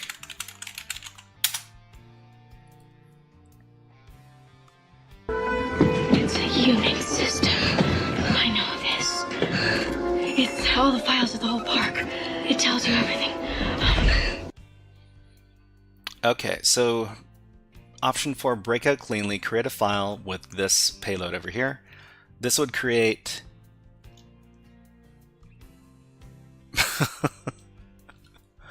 Why does this looks crazy right here? Let's try this payload.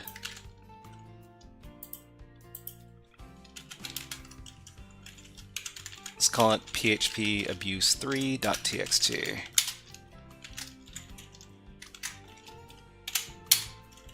Okay, and then run the dang thing.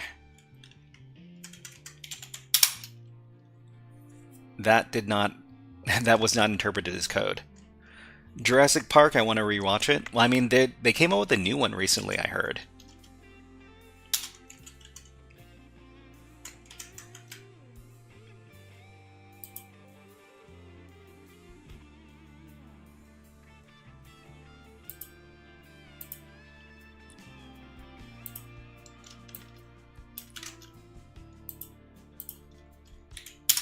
Okay, what's the difference between these payloads here?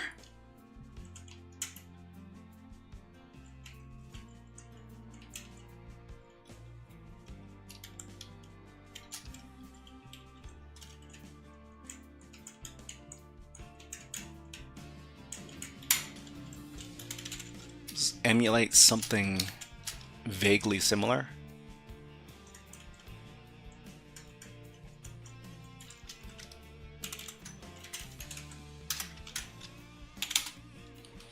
Tan says, do you have a website?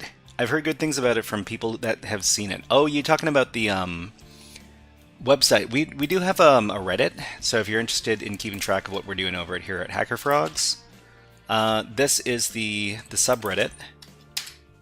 So this is specifically talking about what we're doing today, but if you want to just know about what we're doing from week to week over at HackerFrogs, this is the link.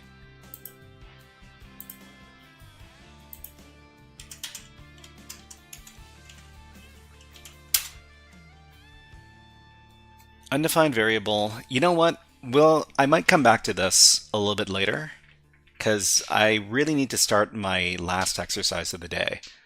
So the last exercise we're doing today is we're going to be doing some hacking against a Docker container. So Docker containers are they're kind of like virtual machines, but they're basically little machines that you can run on top of your own computer. That they're minimalistic little containers that run their own programs, and we're going to be hacking against one of these. So let me go ahead and man, topic's been done for a while, huh? Hold on, let me put an hour on the clock so we can start that topic. Okay, so we're doing topic number 4 now. So this is the Dockerlabs platform that we're going to be hacking on. We're going to be hacking a Linux machine, and we're going to be doing the Forbidden Hack Challenge. So for each one of these machines here, we can download the Docker container, and then we can start hacking against it. Site failed to load. What? Let's reload that thing. Roger VC says, Hola, I have no idea what you're working on, but I'm glad I stumbled into your stream. I'll have this on the background while I work on the Google CS cert. Are you talking about Google cybersecurity? But yeah, if anybody wants to do this challenge along with us, this is the link for the download. So okay. So Roger VC, nice to see you here, and hola. We're actually using a Spanish website to do hacking right now. So the site that we're using is called Dockerlabs.es, and all the stuff over here, well, the documentation for all the machines is in Spanish. So welcome into the stream. Anyways, so after we've downloaded, well, let's stop with our Nebula machine. Hosting websites. I know about hosting websites. I know you're working on cybersecurity. Well, I mean, we don't really have a proper website, but we do have our GitHub repository. So another thing, if you want to know about all the resources we're using at HackerFrogs, this is the GitHub repository for HackerFrogs. Okay, let me save these out. We'll come back to this some other time. Okay, so before we start, let's go ahead and create a bunch of tabs. And let's start naming these tabs. So this is going to be the Docker container tab. We're going to do a tab for Nmap port scans. I'm going to do one for web app enumeration.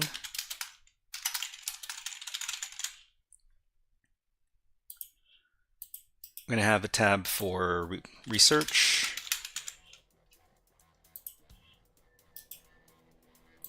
How about we do one for, I don't know, brute forcing? We tend to do a lot of brute forcing on these easy machines. And the last one we're going to do is a tab that's called shell access, when we finally get access to the machine. Okay, so we're going to color coordinate all of our tabs because if it's color coordinated, it's more powerful.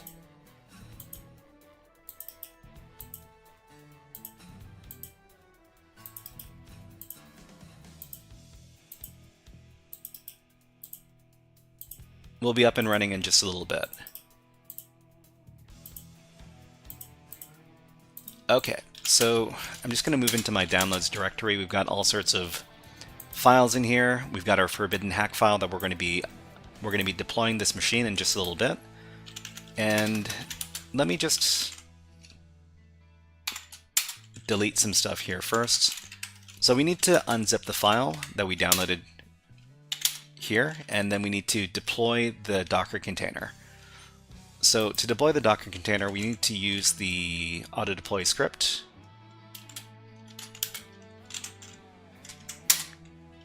And then we need to run the auto deploy script.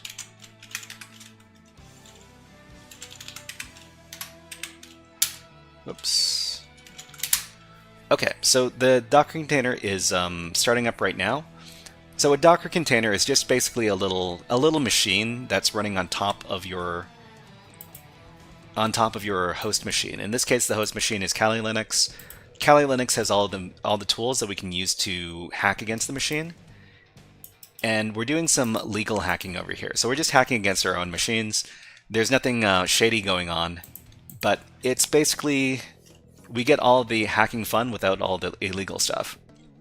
Stasik says, love me some Docker. Yeah, Docker is awesome when it works. So the first thing we're going to do is we're going to run an Nmap scan.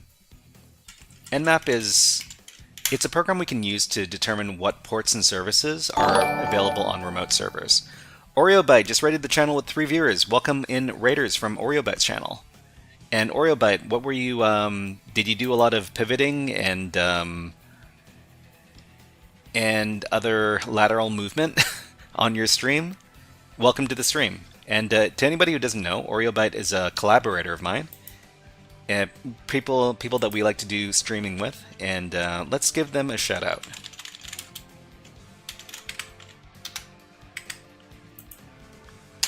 So go ahead and follow OreoBite at this link here. Okay. OreoBite says, lost my mind over Chisel. Not sure why the forward socks proxy wasn't forwarding the reverse shell. Chisel, huh? I mean, Chisel. I remember using Chisel like years ago, but I haven't touched the software in quite a while. Okay, so looks like there's only one port running on this particular server. It's port 80. So port 80 is the web port. It's unencrypted web pages, and it's running with this version, this software right here, Apache version 2.4.58. I think this is a relatively modern version of Apache, so it's not really something that we can hack directly. Tori says, just subscribe. This has been educative. Thank you. I'm glad to hear that you've been. I'm glad to hear that you've been learning stuff. I'm here to teach people stuff. I'm here to learn as well because I'm always learning when I'm hacking. And so to find out more about this website, what we need to do is we need to scan the web service. So there's a few different tools that we can use to scan, and we need to scan against a particular IP address. OreoBite says, the idea is that you use a forward socks proxy so that it actually forwards the traffic through, does a chisel in a chisel with the chain or reverse socks proxies can be done, but it's super slow, but it won't forward any reverse shell connections. But it didn't seem like it was working. Was confused. I mean, I'd say you I mean, if you need to get it working, usually I give up on a tool if it seems like too much of a headache, and I switch around to different tools. I haven't had any problems with Legolo, but some people, they really don't like Legolo, and they say that it's like, flavor of the month. They say that it's actually no good and you should be using traditional tools instead. But it's tough. Okay, so we found when we scanned the web page, or the website rather, that there's an index.html and nothing else. I think we might do some additional web app directory busting on this. So directory busting is trying to figure out which endpoints and files exist on a particular web server. And we just use this command over here. It's called FerrixBuster. So FerrixBuster is a pretty powerful tool.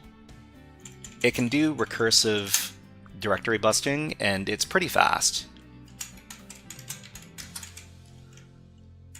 Okay, so let's run the tool.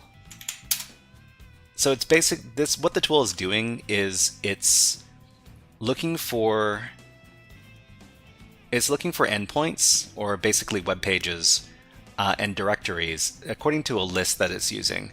So the list it's using is this one over here, directory list 2.3 medium. It's a list with a bunch of commonly used directory and file names, and it's just going to be scanning for a little bit.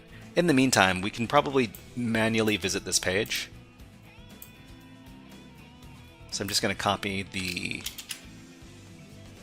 the address, and then we'll go to it in our web browser.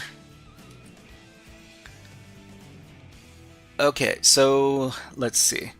Tori says, do you stream every day? What are your streaming days? So I don't stream every day. I stream basically 3 times a week, and they're going to be on Mondays, Wednesdays, and Fridays.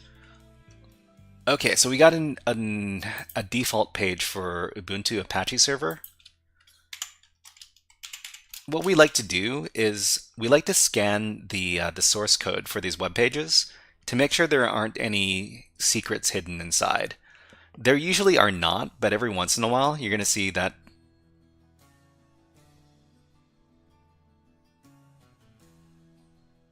You're going to see some secrets in here, but this time I don't think there are. Millionaire, hello, nice to see you here. Stasik says, what did I miss after you set up your container was moving my van? Oh, no worries. Okay, hold on, I need to catch up with chat. Tan says, do you use VPN on your Kali Linux? So I'm not using a VPN on my Kali Linux right now, but sometimes you need to use a VPN to access some of the education platforms. So OreoByte says, SoCat Relay and After Playing Around have notes for pivoting with catching shells, SSH port forwarding, and felt backwards. Since the pivot host doesn't have an SSH open that you can log into, but all the port forwarding is a bit backwards. Huh. So yeah, we just after we deployed the container, we did an nmap scan, and we're trying to figure out what's going on the target now. So index.html, we haven't found anything super important. We weren't able to find anything using FerrixBuster here. A bit disheartening. Okay, so we're going to scan one more time with nmap, and if it doesn't come back, then we're going to have to do the forbidden hack. And the forbidden hack is, well, the forbidden hack is scanning UDP ports, because I hate scanning UDP ports. OreoByte says, be right back, need food. Go feed yourself, OreoByte. Okay, so it says here only port 80.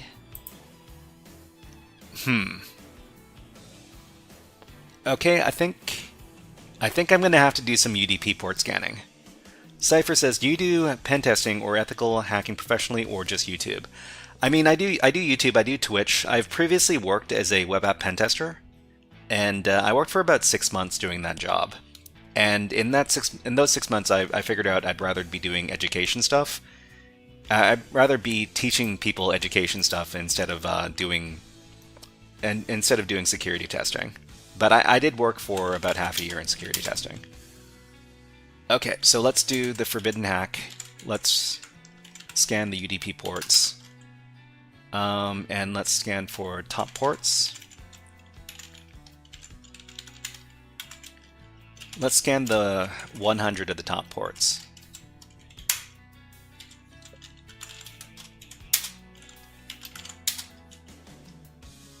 Okay, so we're doing a UDP scan for top ports.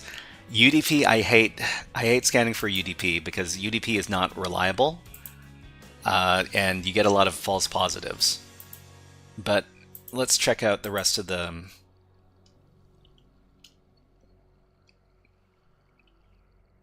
page over here. So Ubuntu, default page, icons. So there's an icons directory we can look at.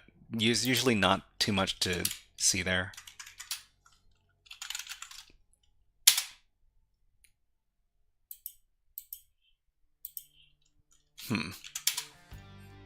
Forbidden. You don't have access. You don't have permission to access this resource. Oh. I mean, maybe the forbidden hack is talking about scanning inside of these directories. Okay, so Tori says, what is your program? Are you self-taught? Any degrees? What certifications do you hold, if any? Yeah, I mean, I've got, I did OSCP training. I took the OSCP exam. I didn't pass it. But I do have the EJPT certification. And let's see, what else? Am I self-taught? Yeah, I'm completely self-taught. I didn't go to school for anything computer-related. Okay, we got the port scan, scanning a bunch of services over here. So the web app enumeration wasn't able to find anything. Let's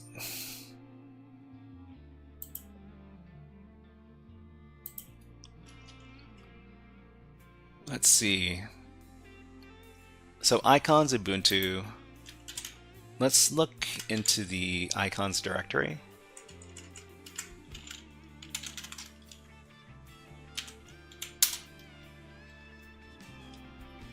Okay, we found icons small. That's great. Let's see. Tan says, can I ask you something about personal life? Can I tell us about your job? How do you get your job, like your college and your service, security? Could you reword that? I'm not too sure. How did you get your job? Oh, are you talking about my my web app pen testing job? I got my web app pen testing job through contacts. So social contacts. So I tell everybody that's trying to get into cybersecurity, you should probably become good friends with the other people who are working in cybersecurity, and you should start volunteering in your local cybersecurity groups, because it's very likely that you'll get your first job in cybersecurity through who you know, and not what you know. Not to say that what you know is not important. It's just that knowing the right people is very important in cybersecurity, like in every other job field, really. Okay, icon small. Well, Forbidden resource. I guess, what can we do here?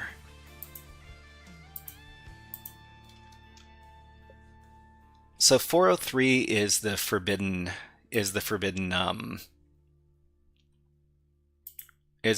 code, right? So if we do curl to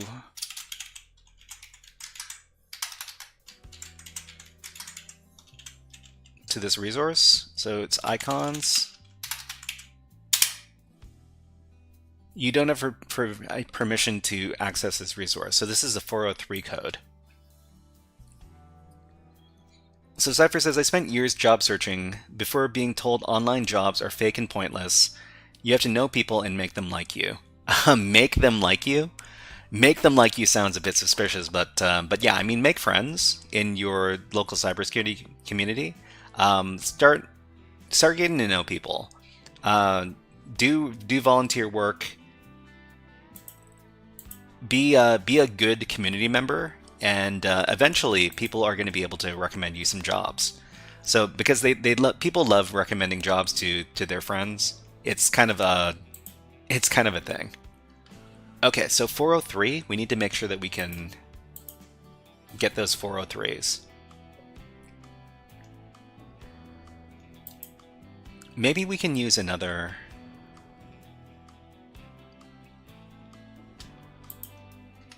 Maybe we can use another tool. Hold on, maybe we can try using some FFUF. Ooh, it's been such a long time since I've used FFUF for directory busting. Okay, and then we'll fuzz here. And the word list, user share, word lists, dirbuster, directory list 2.3.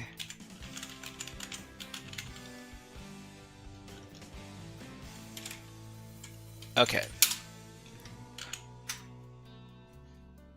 Status 200.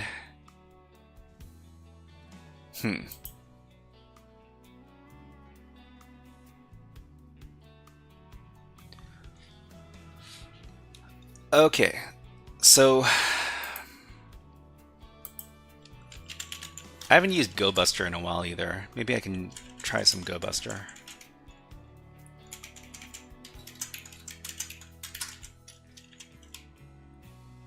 So the more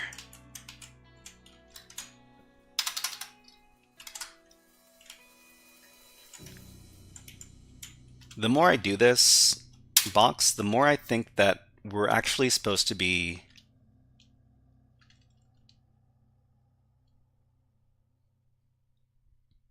checking for some sort of directory to scan inside of. But there's nothing here. Okay, so look for some HTML, some TXT, some PHP, some zip, some back.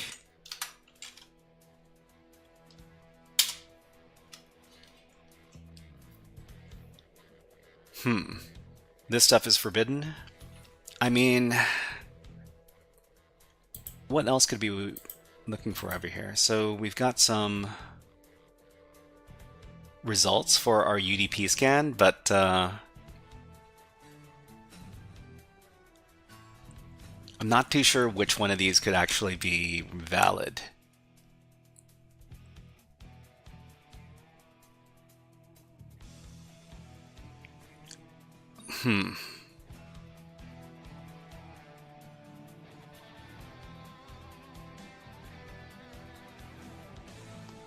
Okay, let's scan it again.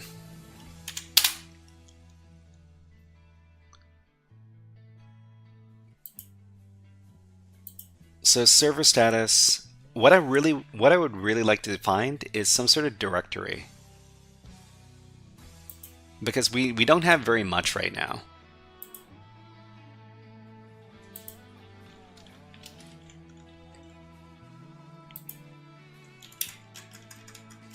All we've got is this page, which is probably index.html.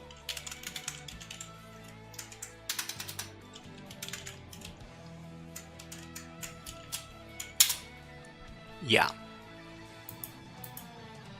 And there is absolutely nothing here. The default Ubuntu document root is var www bypass403.pw. What? What do you mean bypass403.pw?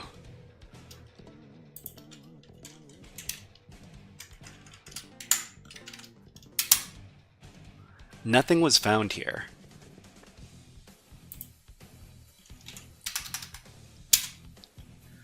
So bypass 403. I mean, 403 is the forbidden code, right?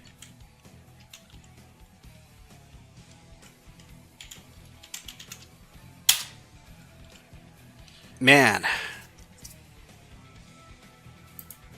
Hold on. So the default Ubuntu document root is var www bypass403.pw. You can make your own hosts under var www.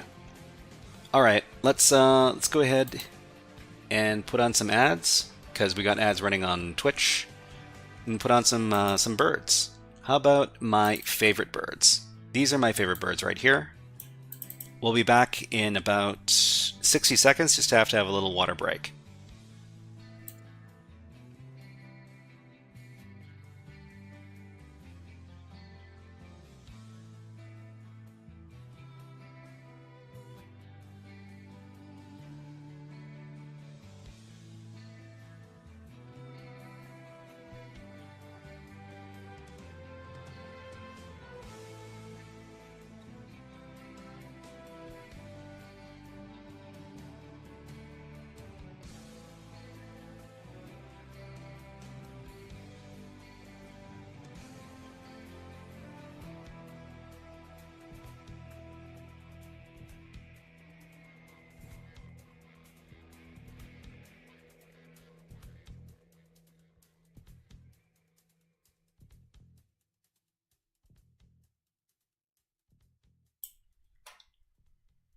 let's get back to the hacking.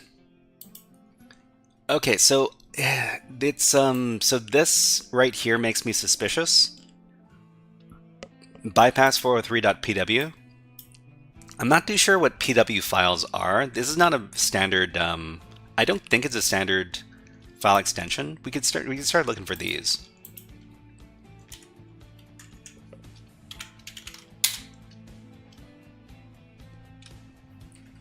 Legend says, "Can you hack something for me, please?" I most likely know, but you can ask. Because if I just take people's requests for hacking stuff, I'll never get anything done. I'm here to educate people about hacking and cybersecurity. I'm not here to hack whatever, you know, random people on YouTube ask me to.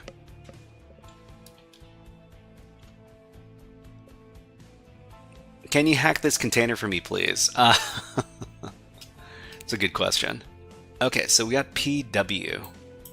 I guess the other thing we could do is we could add that. We could add whatever it was to the list as well. So bypass 403.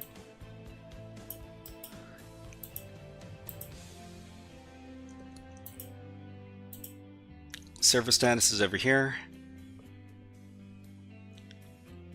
So try password. Password? I'm not sure. Hold on. So bypass 403. This could be like a TXT file or something. Let me try that.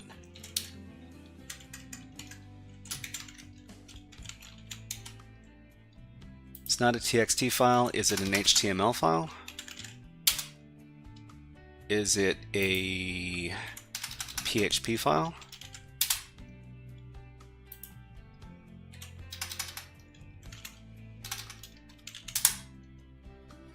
You haven't found anything.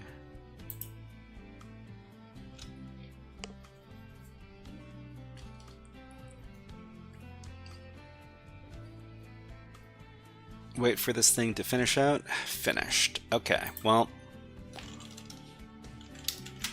let's just try making a very short list. Here.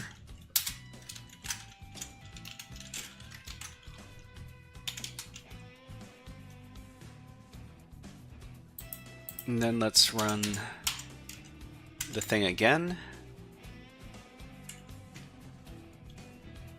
But we'll give it the directory list. Let's see. Legend says, "Can you hack the UK government and remove the silly Child Safety Act that's making the world hell right now?" Well, I mean, I don't agree with the with that particular safety act, but I try not to get political on my live stream because that leads to very bad stuff really quickly. Stazik says, "Which platform do you usually like more, Hack the Box or Try Hack Me?" So if you're a beginner, Try Hack Me is probably easier to use. Hack the Box is usually a little bit more, is for people with a little bit more experience. But then again, there's some really good stuff over at Hack the Box Academy that I can recommend to people. Let me go pull that up. So let's see, academy.hackthebox.com. So there's some really good stuff over here. Thanks for being a good sport, though. Well, I mean, you know, I try to help people out as best I can, but I can't just start hacking against whatever people ask me to do, because, you know, that leads to really bad stuff. Working through the Linux module on Hack the Box, I'm enjoying it. Oh, okay, yeah. So you've been using it. That's awesome. But yeah. So the free modules over here. Well, I mean, they're technically free, anyways. They're very, very good if you're learning about beginner topics. Okay, so bypass 403. That's weird. Okay. Let's try using Ferex Buster again. we'll add the PW on here. Okay, we found the icon small. So the thing is that we got this weird message.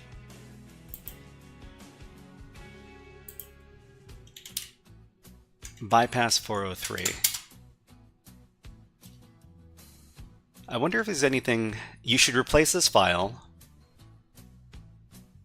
Index. Wait, what? This is the name of a directory, and there's an index.php? How did I miss this?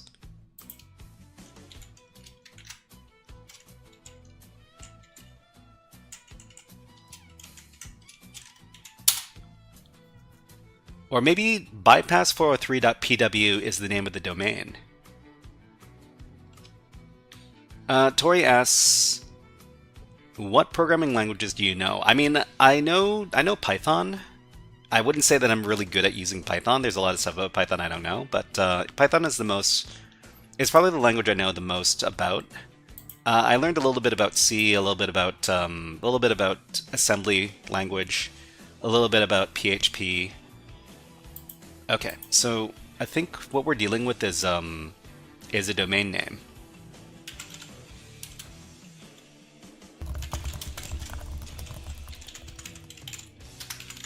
Okay, so etc hosts, 12 Charon Soulboys, 12 Charon Soulboys. Thank you very much for subscribing on, for following on Twitch. You are now HackerFrog. Okay, so let's add this. So this is this IP address.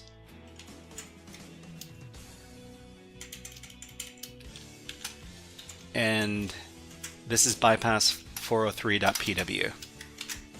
Okay. So if we go to that domain now,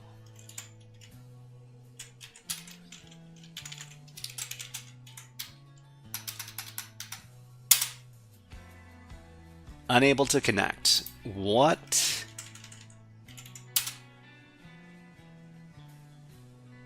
Why does this redirect to 403?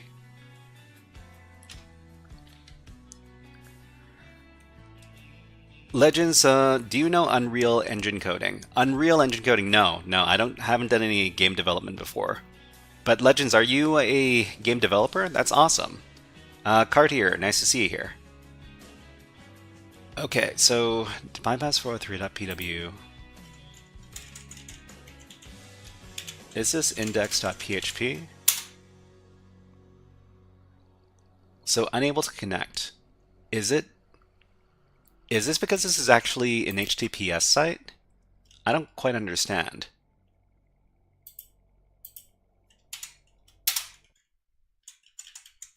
Okay. It seems to want to redirect me to an HTTPS site.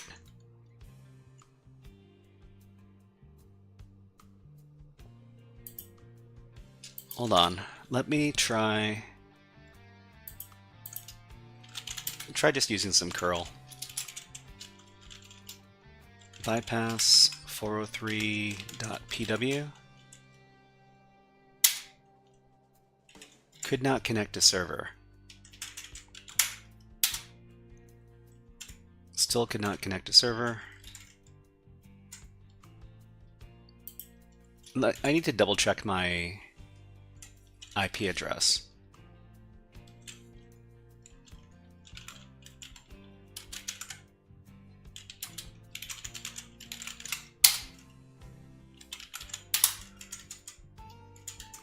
Oh, you know what? I put in the wrong IP address. Yeah, everybody, you need to make sure that you're not making spelling mistakes when you're doing hacking, because when you do that, you don't get to hack, and then you're very sad. You don't have permission to access this resource. Okay. Don't make spelling mistakes when you hack, everybody. Stasic says, what would you suggest for the next module on Hack the Box Academy when I'm finished with the Linux one? Yeah, I think you should try out the networking one. I think they've got two networking ones. See if you know the stuff that's there already. If you already know the stuff that's there, you should be able to finish it very quickly. But it's a good check to see if there's any gaps in your information. So Statsix, can you remind me again what background you're coming from? So you don't have permission to access this resource, index.php, bypass PW. Okay, so we can do another scan with, I don't know, with Ferrex Buster. This time we'll be running it against the actual domain, which is bypass 403.pw.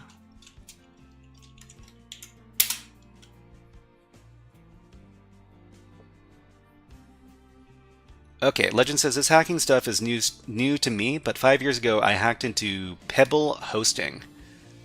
I don't think I've heard of Pebble Hosting before. You know, I can look it up real quick on another monitor.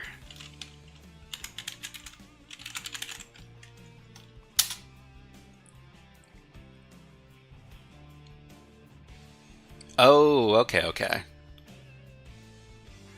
Oh, it's English. Okay. I see. Tori asks, have you done some hacking on the cloud? I'm leaning towards DevSecOps. I mean, cloud stuff is a very popular way to go into testing. Let's see, 403, found 403 like a response and created a new filter. Don't filter. Okay.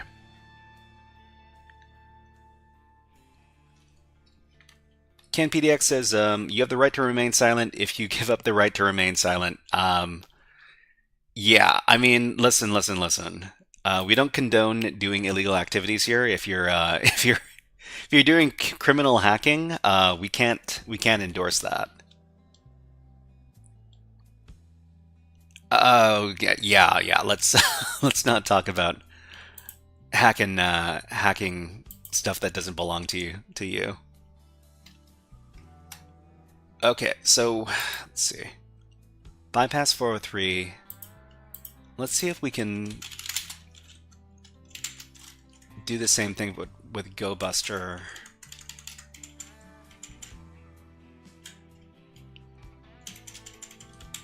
Let's see, bypass 403.pw, extensions PHP, TML, TXT, zip.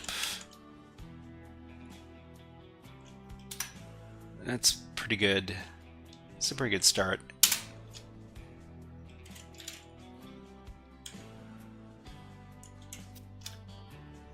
The server returns a status code that matches the provided options for non-existing URLs.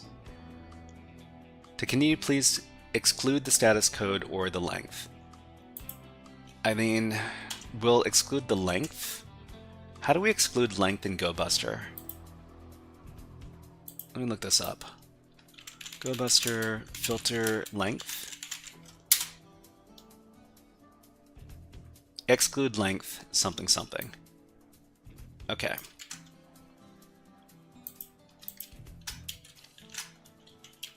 So we need to exclude the length of, what is that?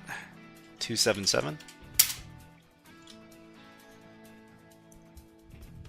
Okay.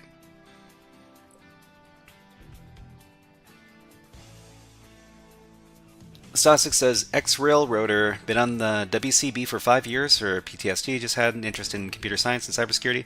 I've been doing a lot of independent research on my free time. Okay, so I was just trying to figure out if you could probably benefit from learning about more about computer networking. So after you're finished with the Linux module over on Hack the Box, I would probably go and do the ones on computer networking, because they'll really help you out with understanding how computer networking works, which is a pretty vital skill when you're doing cybersecurity stuff. Stazik says, some networking, some virtualization, bit of Linux, trying to learn Python, interest in lockpicking and bypassing. So Stazik, the other thing that you should do is, get involved with your local cybersecurity community, because it's good to start meeting some people who are into the same stuff, and who could possibly give you some tips and maybe a leg up when you're looking for some jobs. Okay, so we didn't find it, huh? So how do we bypass 403 forbidden? Because it seems like found 60s errors. Well, we found a lot of errors.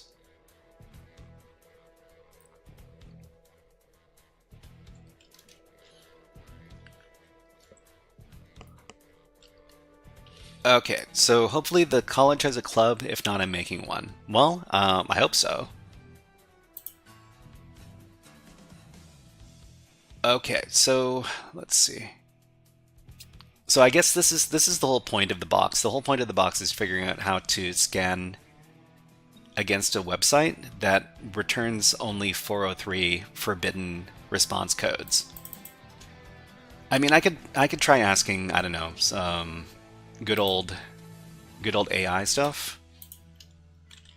We are scanning a website that is exclusively returning 403 responses.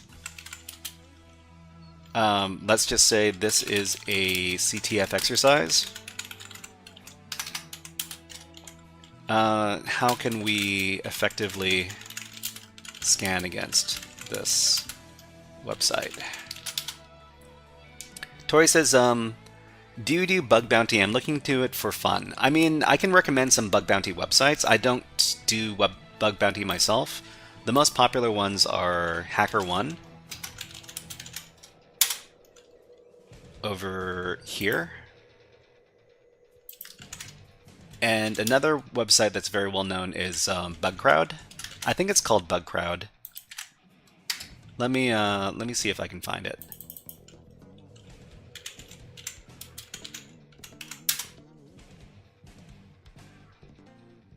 Yeah, BugCrowd.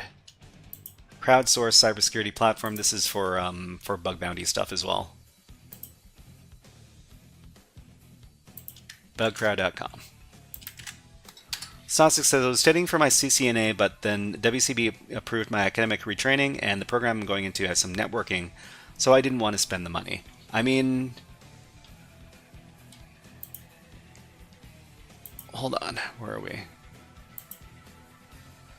Okay, if a website is exclusively returning 403 forbidden responses, traditional scanning techniques like directory brute forcing or vulnerability scanning will likely fail because the server is actively blocking requests. Here's how you can still effectively scan and bypass restrictions. Understand. Okay, the server might be blocking your IP or subnet, rate limiting, too many requests to trigger 403, missing headers. So there might be some specific headers you need to send. That's interesting. So change request headers, user agent, rotate between common browsers, refer, slow down the requests. Use different HTTP methods. Try post options or head instead of get. Do alternative paths. Some sites block admin but allow admin or admin. So Integrity as another bug bounty program. Yeah. Let me pull that up as well. Integrity bug bounty.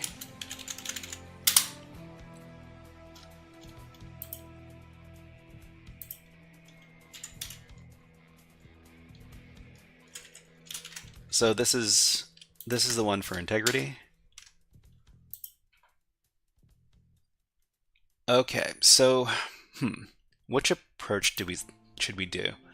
I think bypass 403.pw, we could do some subdomain enumeration because we've got a domain. We can check for subdomains on the website. Everything here might be forbidden, but it could be that we could find a subdomain. So subdomain enumeration is kind of brute force attack. Let's do it over here. Okay, you know what? This is a good time for me to look at my notes from another machine.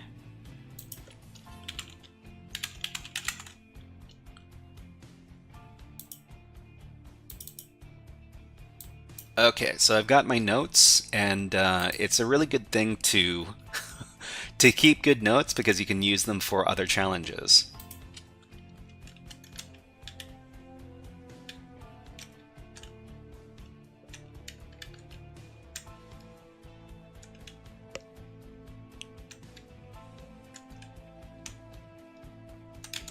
Okay, so this command right here, we're going to do some subdomain enumeration. Oh, FFUF. Okay, so we're going to look on the domain bypass 403.pw.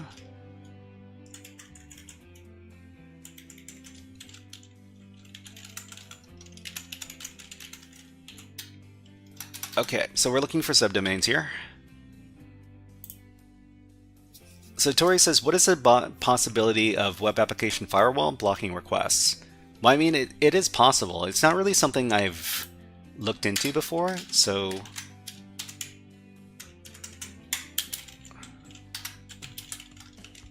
If this is what we need to do to figure this challenge out, it's going to be a new thing for me.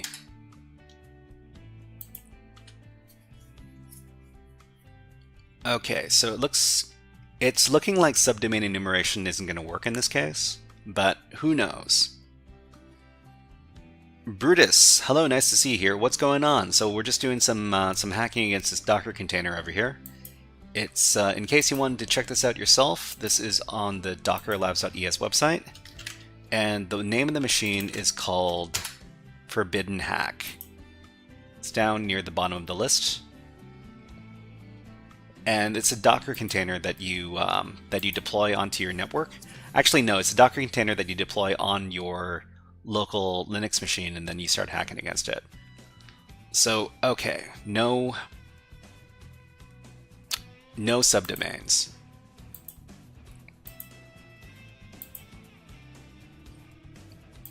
Okay, so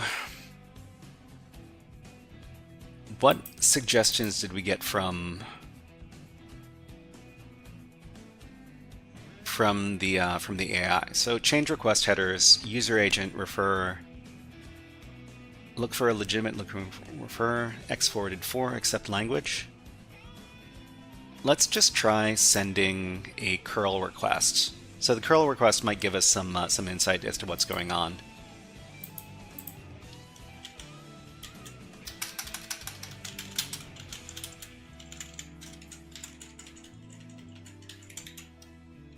So let's make this verbose.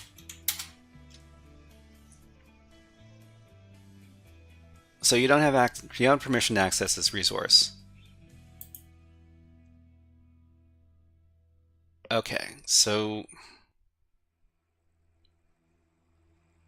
connected to user agent accept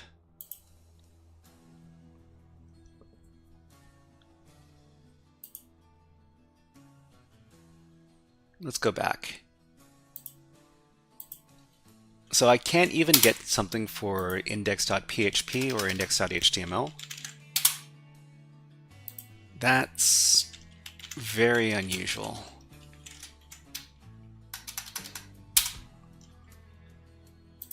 Let's try using some very simple tools. So a couple of simple tools we could use dirb.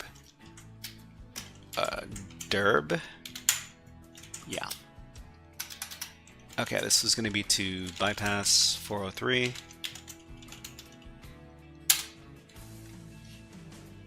All responses for this directory seem to be code 403. Use mode W if you want to scan it anyways. Okay. So that doesn't go over very well. How about some Nicto?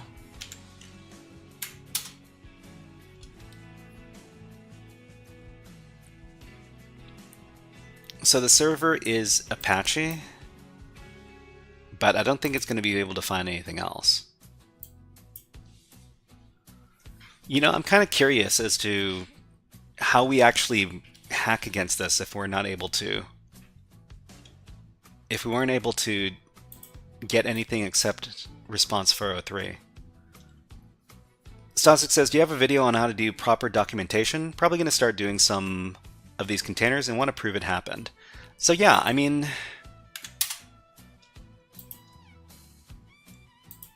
I would say that if you don't have another place to do documentation, a good place to do it is over at GitHub.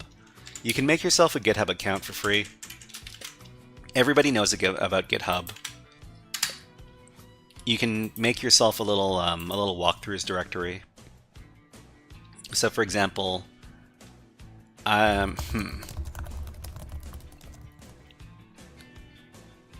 did I do some detailed documentation? Meta 1976. Hello, nice to see you here, and thank you very much for following on Twitch.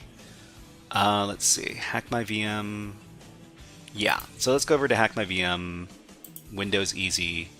I did a bunch of documentation over here. Oh, these are not Markdown files.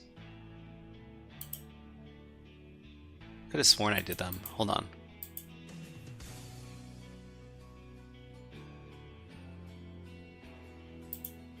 Okay, so for example over here, you basically keep track of all the details you had for the boxes, and you can write down the commands that you used, and you can keep some notes on all the stuff that you learned while you were doing the exercise over here. The other thing that's very good about using GitHub is that you can also use Markdown. You can use Markdown to keep your notes, and Markdown is a very cool way that you can create kind of slick-looking documents. So, for example, you can create these little code blocks over here. You can create these little headers, and the raw version of this file basically has all of the Markdown format over here that you can insert, and it's a very good place to start keeping some notes. Okay, so bypass 403.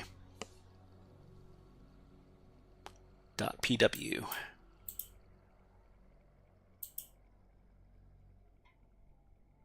No worries, no worries. Happy to help. Yeah, permission to see this, to access this resource.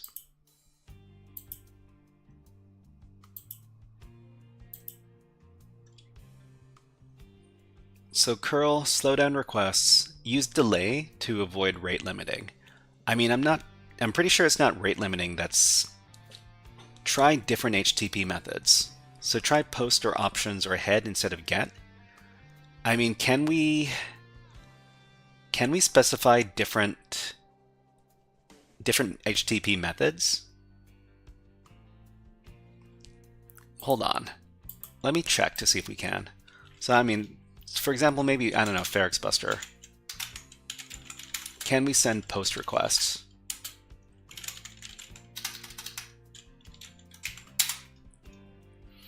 Specify HTTP request method, FairXbuster. Anything can be specified, not just valid HTTP verbs. So M post. So -m host. Okay, let's try that. FairXbuster and then M post.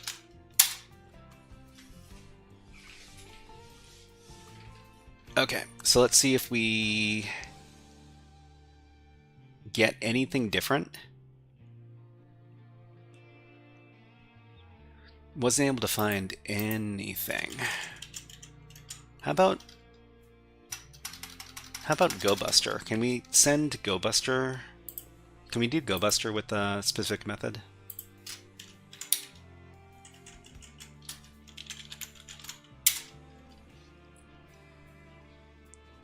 GoBuster tutorial. Okay, let's see if we can find method in here. Use the following HTTP methods. So -m here as well.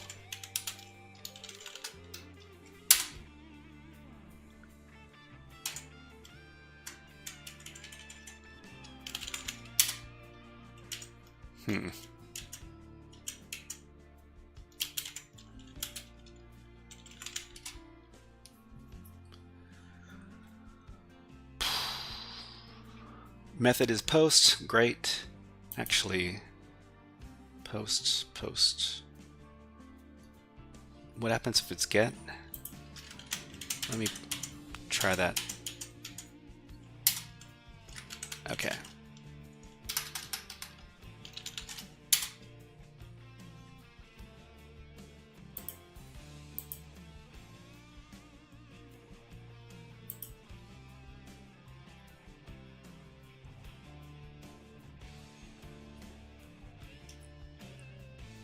Yeah, so this doesn't seem to be working either.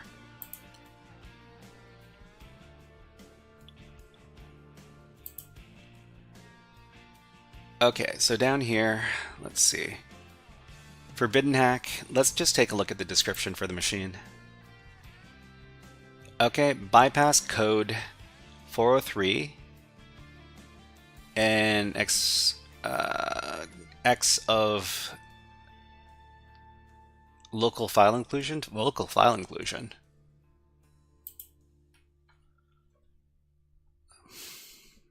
Could there be, well, okay, I guess I spoiled myself a bit by taking a look at that.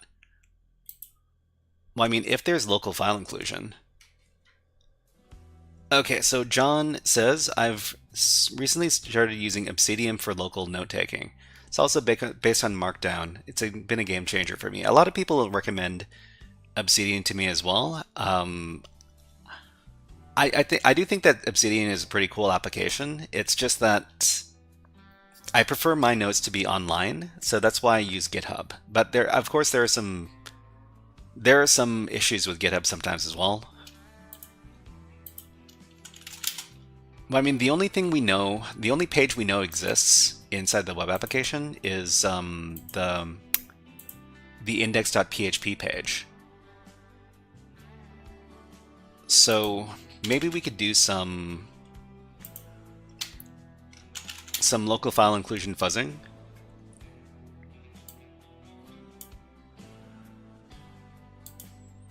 And if we're going to be doing that,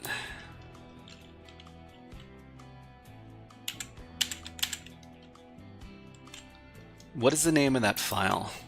Hold on. Locate.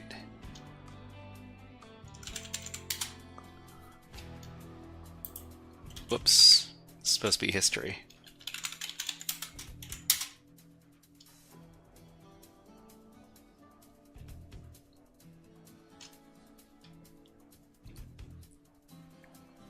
So FFUF is one of my favorite fuzzing tools. Not that there are all that many fuzzing tools. Brutus says, are you using Linux on a VM? Yeah, so we're using Kali Linux, which is the most popular cybersecurity Linux distribution on a virtual machine. Let's grep for parameters. Okay, so we're looking for parameter names. Great. So this is how we do it.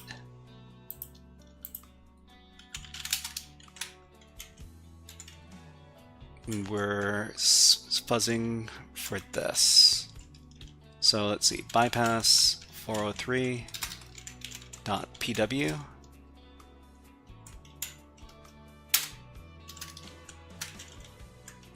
And we need to filter on a specific size. So the size is going to be 277. Nope. Looks like that is a bust.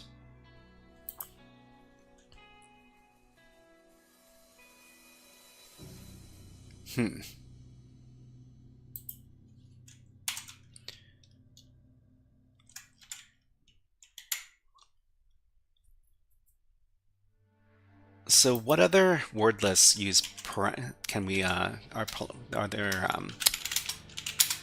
I locate with parameters? Locate parameter. Couldn't be that many. Oh, okay. It looks like there could be that many.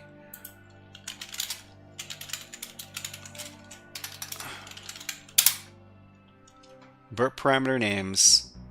Parameter names from top 55 most popular applications. Let's try this one.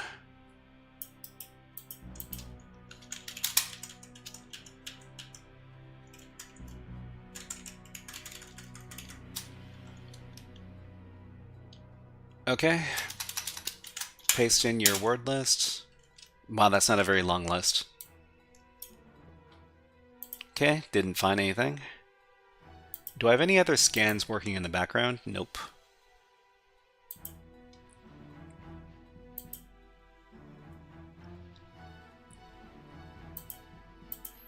I guess another thing we could do is we could try doing a head request. Let's try it over here. So we're going to go buster it again. Instead of the post request, we'll try the head request.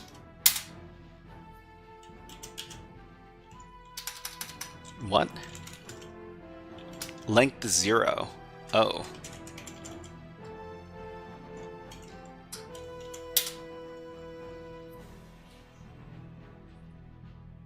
Okay, so we're sending head requests to the server instead of get requests. Let's do another hour of this. This is very interesting for me because I've never scanned against a web server that does nothing but give you 403s. So I'm actually kind of curious as to what the actual solution to this is.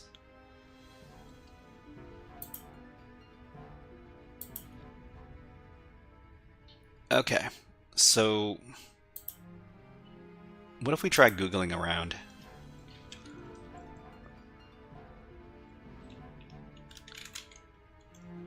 Website 403 enumeration.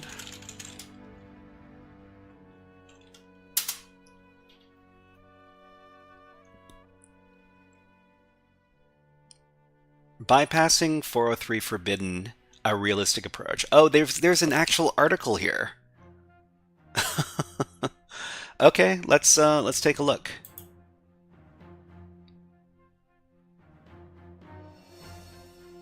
Oh no, I've got a feeling that they're going to be referencing this exact machine.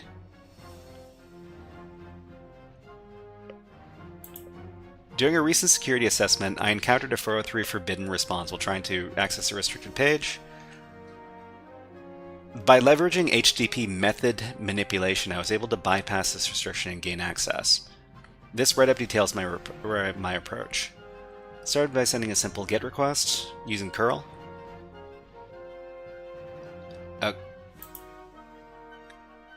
Testing alternative HTTP methods. Many web servers restrict access based on GET method, but may allow other HTTP methods. I tested the trace method to check for server behavior. So just trace? I mean, okay. We could try doing this as well. Where are we? So curl, and let's send in another method. How about trace? The requested method trace is not allowed. Okay, so there's no trace. What are some other methods? So we could try post.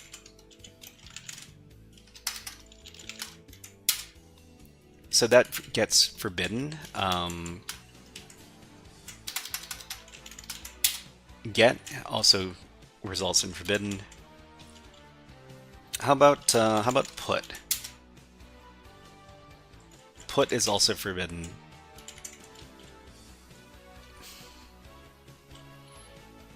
I forget what the other common HTTP methods are because I only remember post and get. So trace method, post method, options method. Okay, let's try options.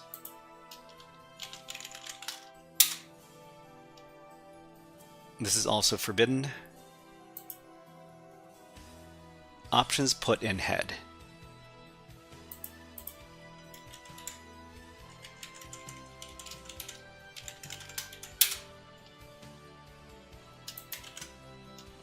What happened here? This is still forbidden.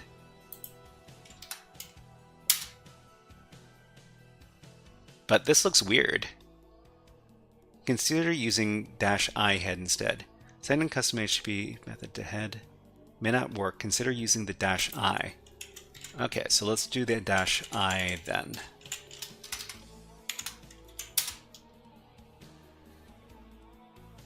This is still forbidden.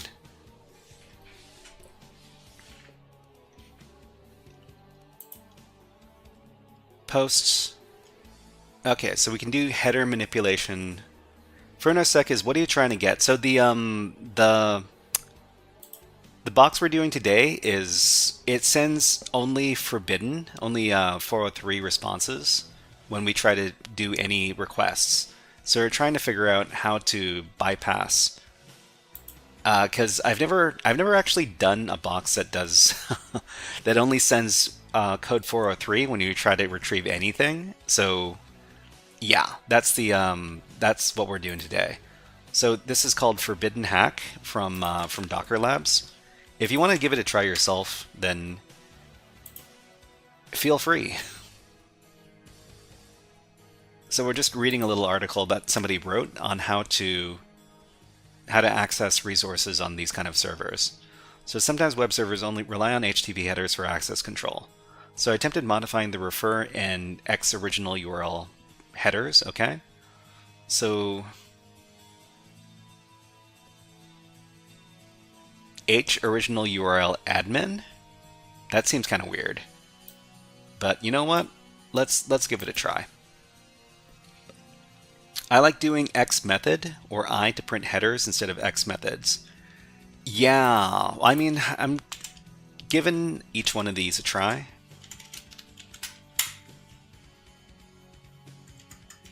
Just to see what sticks to the wall.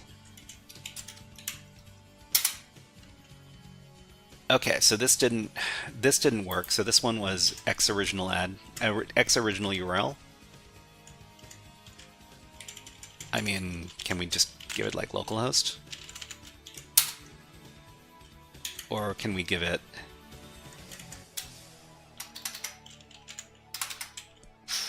HTTP bypass 403.pw?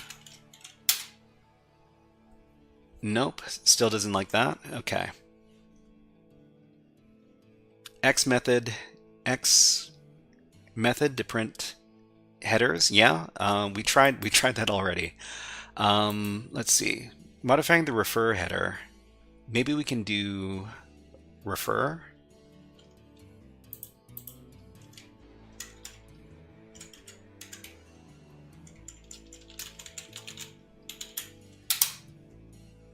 That worked. Whoa, that worked. It was the refer header. So yeah, you know, I've actually encountered this before in like in another CTF. So they were using the refer header to as some sort of security device, a security thing. Stasix, hey, just trying to. Okay, so we just need to send it off with this particular header.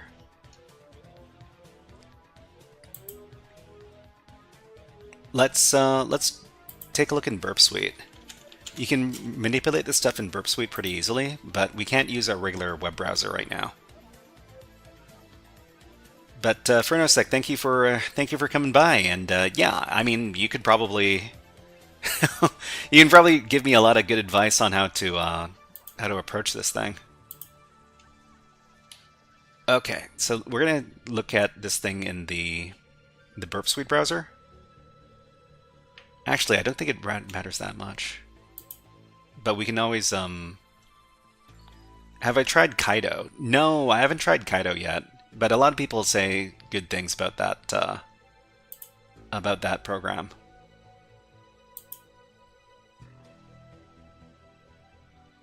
Okay, so HTTP, what was it? Bypass 403.pw, and it's index.php.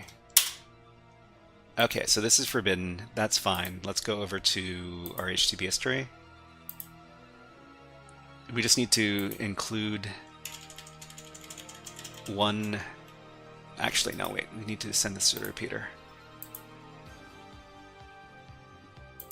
Okay, and we'll include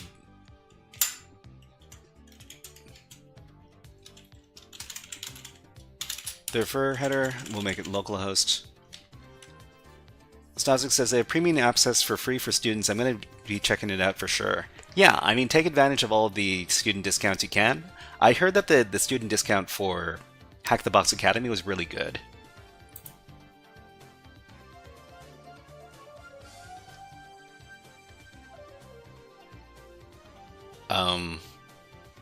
Is this going?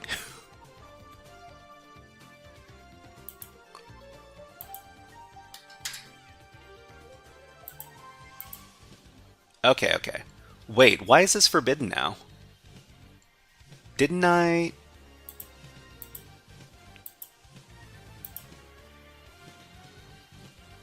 Oh, you have to... It's not localhost. It's the exact... Okay, right.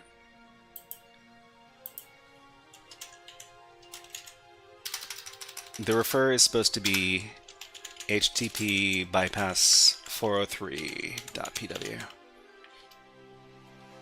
Okay. Alright, so we can now... Huh. By DCO? Quanto secretos guarda esto. I can't... I'm sorry all the Spanish speakers out there.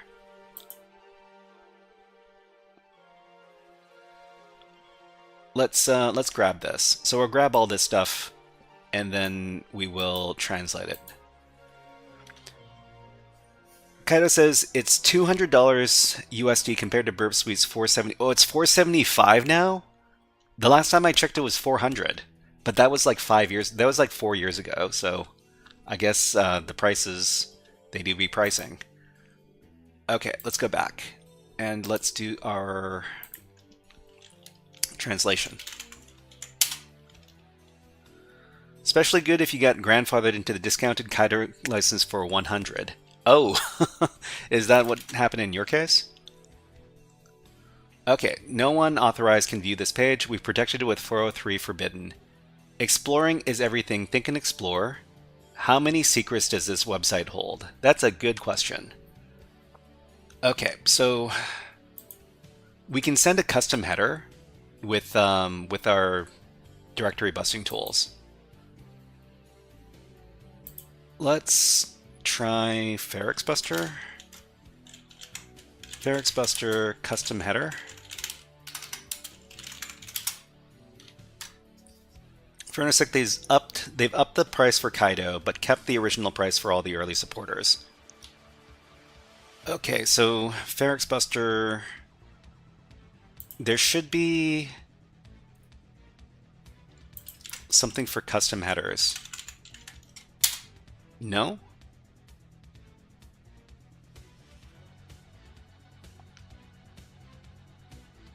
Installation.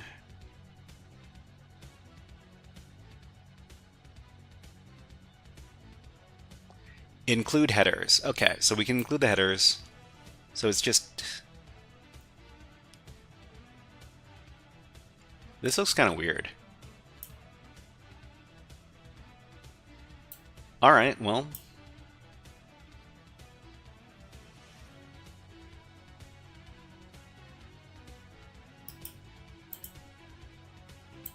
Okay. Ken says, don't forget OWASP Zap. Zap isn't OWASP anymore. I'm pretty sure that... Wait, did they pick it back up again? I heard that OWASP dropped Zap for a while. I don't know if they actually reacquired it or not. Zap proxy?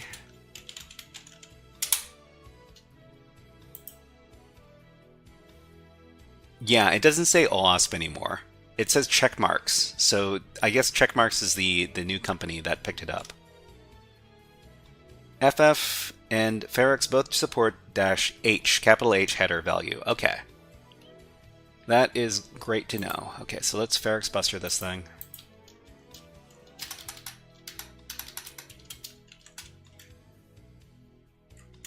So in this case, it's just going to be refer.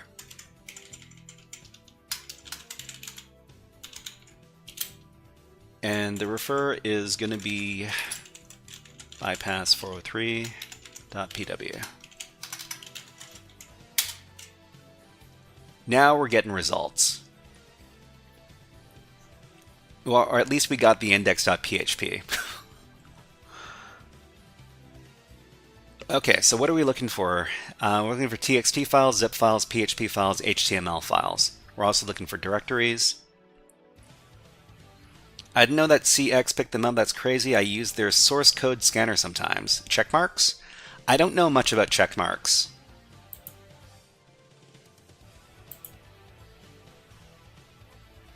But I guess somebody had to pick up the project after OWASP dropped it. Let's see, Cloud Native Application Security Platform. Oh, it's a security company. I didn't even know. I mean, I've heard of the name before, but I didn't know what the name was actually associated with.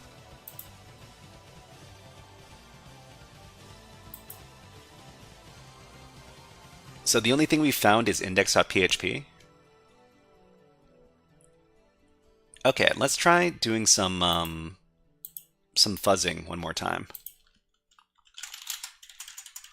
So we did some parameter fuzzing with FFUF. Where was it? Where did I do that? Here.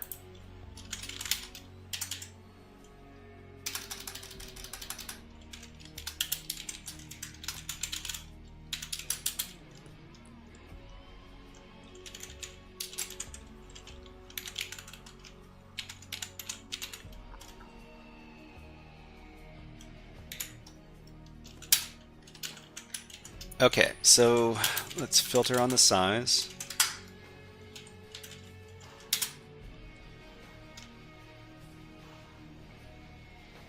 Okay, Tori says they provide SAST and DAST, if I'm not mistaken. Game Boy, hello, nice to see you here. We're just doing our Dockerlabs machine right now. So we're doing, what is it called? Forbidden Hack from Dockerlabs. Don't think we're finding anything right here. Oh no, this is subdomain enumeration. Yeah, I don't want to do subdomain enumeration. I want to do...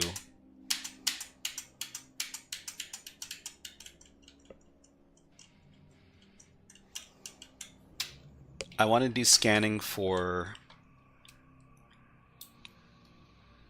local file inclusion.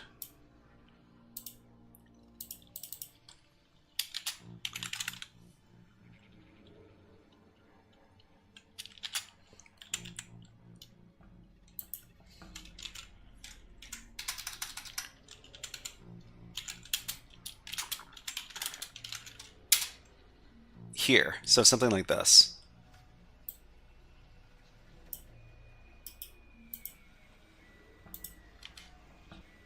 Furnace, you just put fuzz in the URL. Yeah. It's just that I wanted to get my specific command syntax so that I don't have to type in everything from scratch again.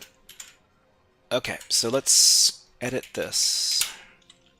So bypass 403.pw. So this is index.php. And then we fuzz over here. And we need to supply the custom header.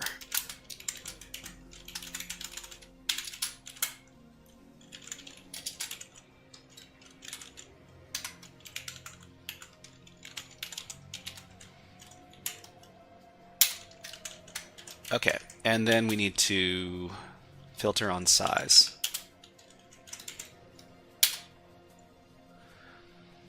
Okay, we found something. So the vulnerable parameter is called pages, and that's good because we didn't find any other endpoints by scanning with Ferrix Buster. What website do you go to get that lab image? Yeah. I mean, you just need to go over to Dockerlabs and then go over to the machine Forbidden Hack. They've got a link for a zip file, and this is it over here. Okay, so let's go ahead and access the page via local file inclusion. Where's the curl command? Yeah. So this is index.php.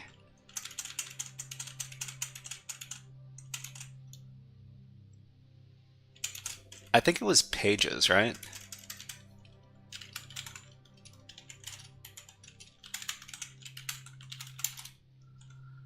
Okay, so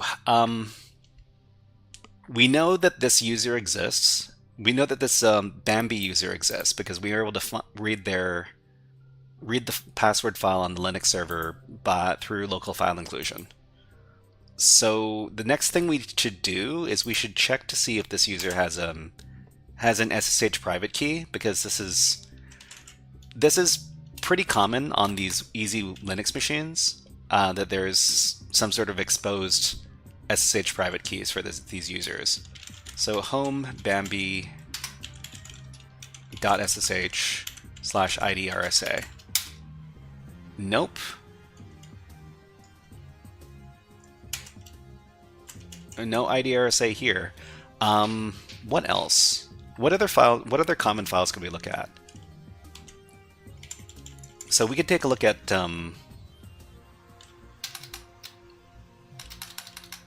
var www bypass 403.pw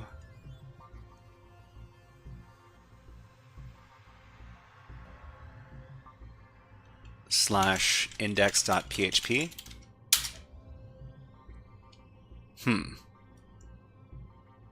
It didn't like that.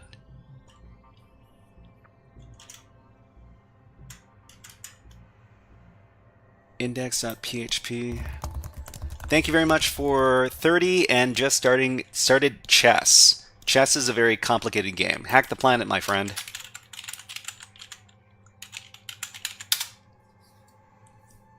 Hack the planet! Hack the planet! Shut up and get in. Okay, so we can read pages using local file inclusion. So aside from IDRSA, what are some other common names for these SSH private keys? I'm pretty sure there's a list of common ones. Common SSH private key names.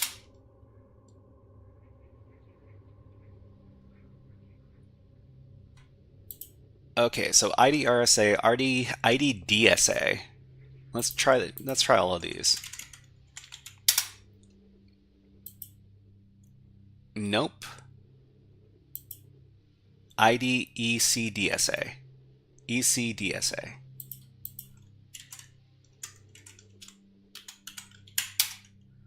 Not that one either.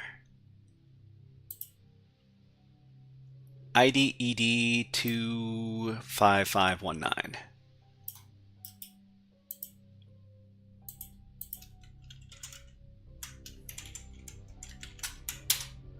Okay, so those don't exist. Huh. I guess, what else can we look for? So some common... Maybe we can do some log poisoning. But I don't know. But in order to do log poisoning, there has to be some place where you can look at the logs. No, wait. Yeah, okay. Let's find out where the common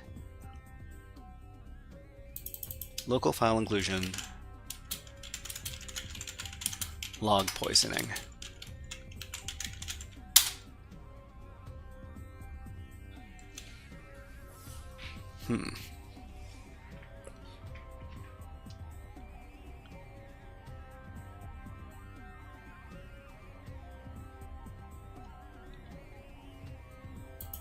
Hold on, we got ads running on Twitch right now, so I need to run them on YouTube, and we need to put on the birds. How about this curious bird? He's having a lot of fun. Okay, we'll be back in about 50 seconds. Just have to have a little water break.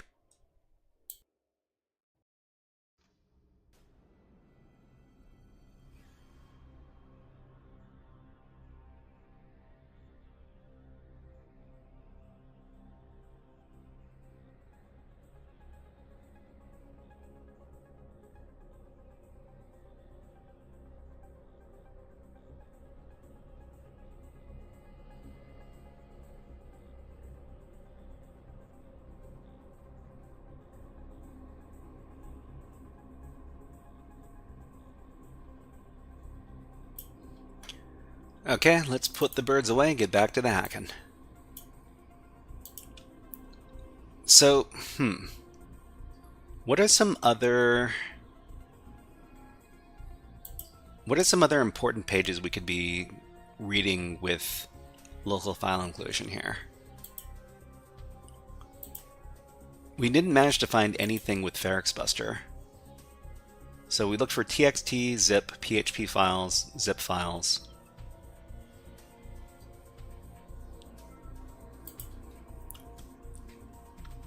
So something else that that kind of caught my attention is the name of, we've got a name for some user over here.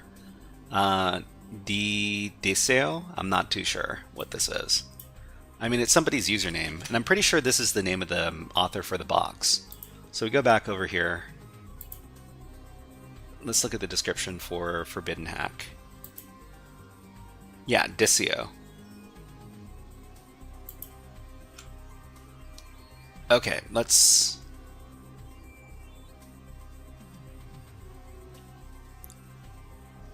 And what was the translation for the message? The message was, exploring is everything, think and explore. How many secrets does this website hold?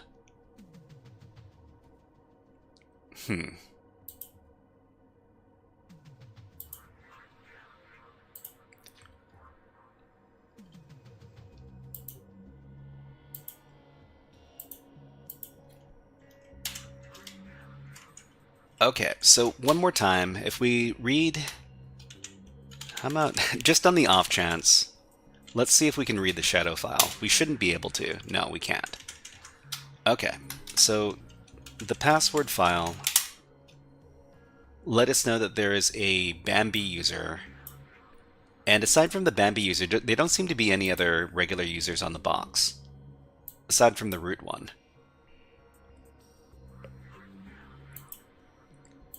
So I'm not too sure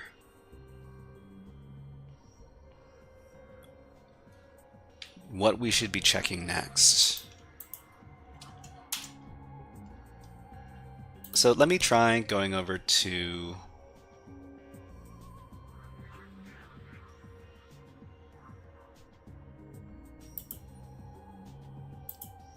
let's just go over to the regular web page that is not the domain. So this is, so you should replace this file located at var www bypass403.pw / index.php before continuing to operate your HTTP server. The document root is var www bypass403.pw. var www bypass403.pw. So we can go back here. var www bypass403.pw. And we tried looking at the index.php page, but it doesn't let us read anything there. Maybe we can look at index.html.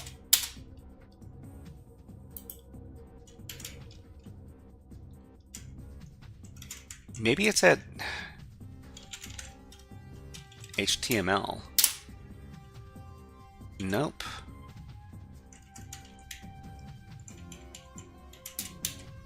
Okay, okay. Tyler, hey! Tyler Ramsby is here. HackSmarter. HackSmarter has a great cybersecurity channel. It's all about the education, and let's go ahead and give shout out to HackSmarter.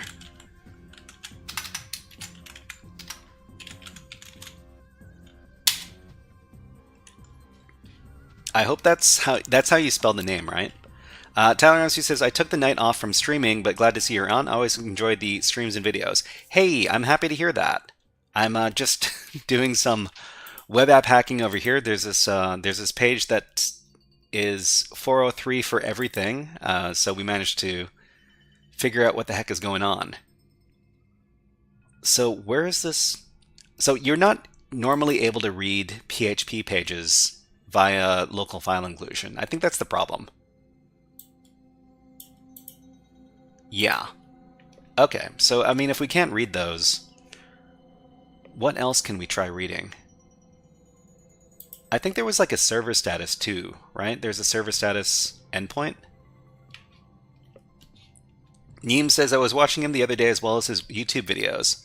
Etc. Password says Game Boy. Yeah, we've read Etc. Password already through the local file inclusion. Let's see.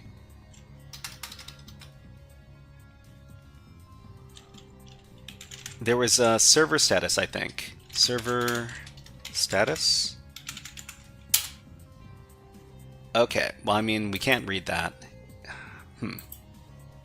Just a second. We'll try the same thing. We did one on this directory.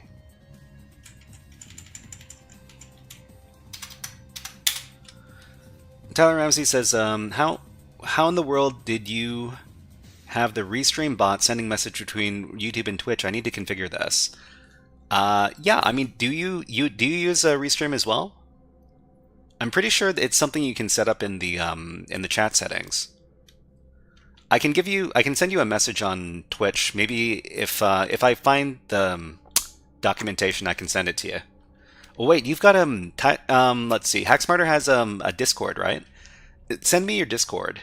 I mean, I'm not sure if I'm on your Discord already or not, but yeah, definitely drop the Discord in Twitch chat. I do, but mainly for multi-streaming and chat. I'll definitely set this up. I'll assume it's pretty easy. I've got a paid sub too. Yeah, me too. I don't think it's a paid feature. I'm pretty sure you can do it even if you're not a paying customer. Yeah, nothing else here, huh? HackSmarter, awesome, Furnosec, thank you. Let me click into this. I'll join the Discord if I'm not already joined. Okay, so over the past few times I did local file inclusion, there were a couple of tools that I used for local file inclusion to try to suss out some interesting stuff. I think one of them was called LFI map. LFI map. There's a few different ones. There's a few different GitHub projects called LFI map.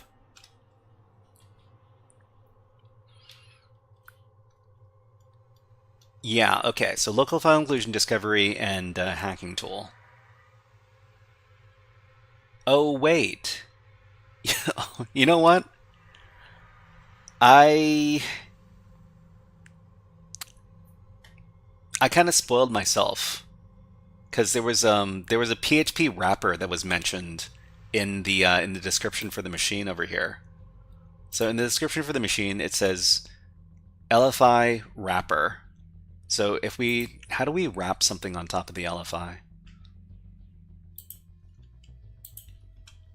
LFI wrapper. Try to use Burp Suite to manipulate the request. So testing for, let's see, PHP wrapper and, okay, so let's take a look at this article over here. Oh, no, wait, we've got something from the Hacker Recipes. So the Hacker Recipes is another really good website for learning about all sorts of great hacking stuff. So hacker.recipes. PHP script. So PHP input, PHP filter, expect.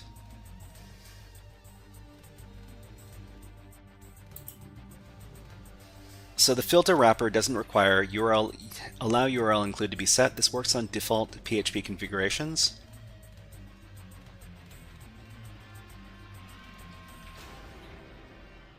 Okay, so we've got far, we've got PHP filter, PHP 7Cs. Thank you very much for subscription on YouTube.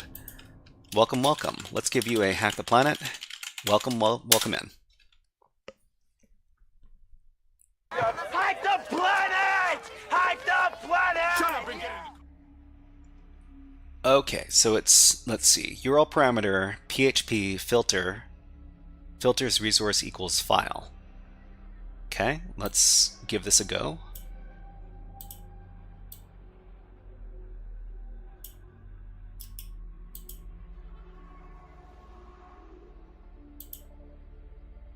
Okay, so let's try this out. Where are we? Here? Where are we doing our curl? PHP chain filter chain generator from Synactive. Oh, okay, okay. I'm gonna just try some manual stuff first, but you know what? I'll let me put that in the background.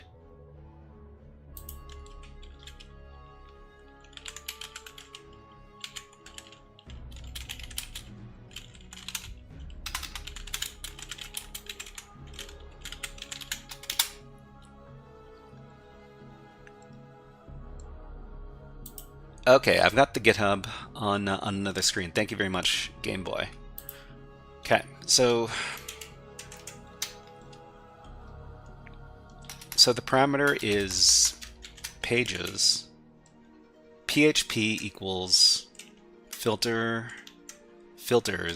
resource filter. Man, where's there a an example of this? Oh, you know what? They link to the same thing over here. That's interesting.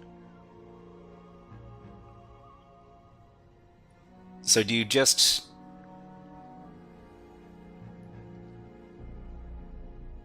yeah, okay. Let me take a look at the script.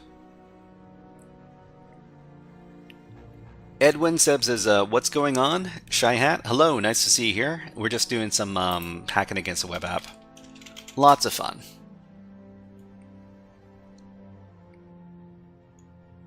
File to use php/temp.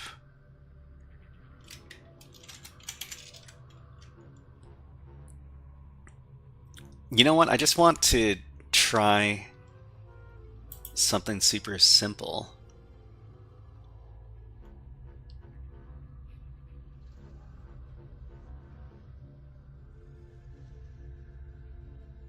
Resource equals file. So, I mean, if resource equals,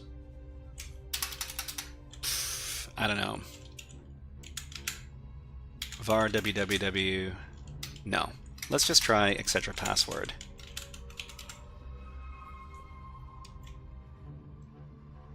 So what do we need to put in this filters, and there's filters variable here.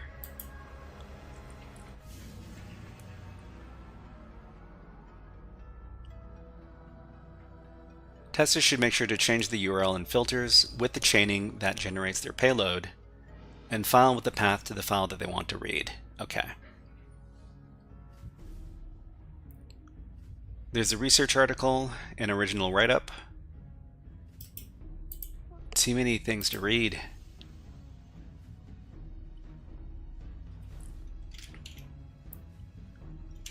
Okay, so the challenge was to achieve RCE with this file.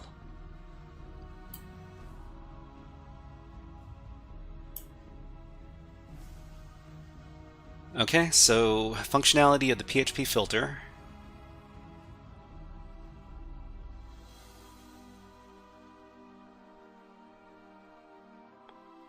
Ah, okay. So there's a bunch of different... All right, so if we're going to be using this script, let me grab the script, and then let's create it in another directory here.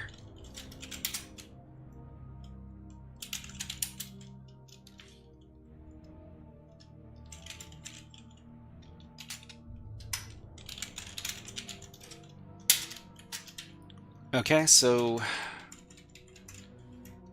is there anything that we need to file to use PHP temp? PHP temp?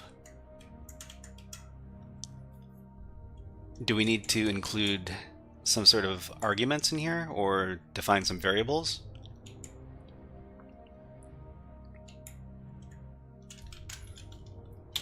Save the thing. Run Python. Doesn't do anything, of course.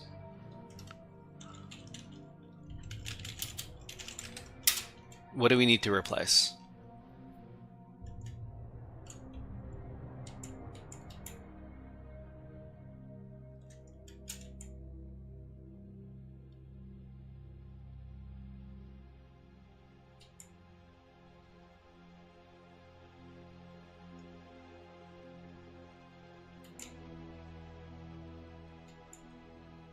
This doesn't...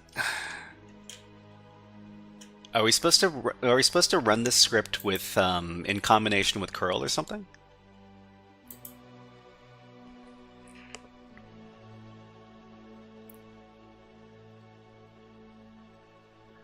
Okay, let's go back.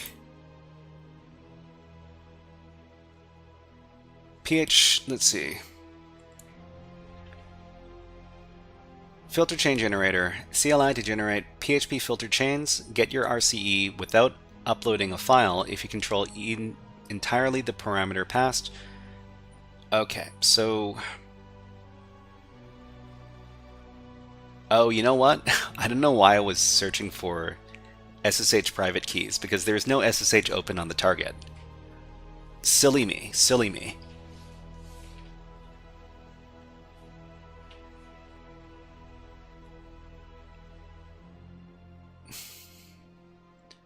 Example of a filter chain generating, okay.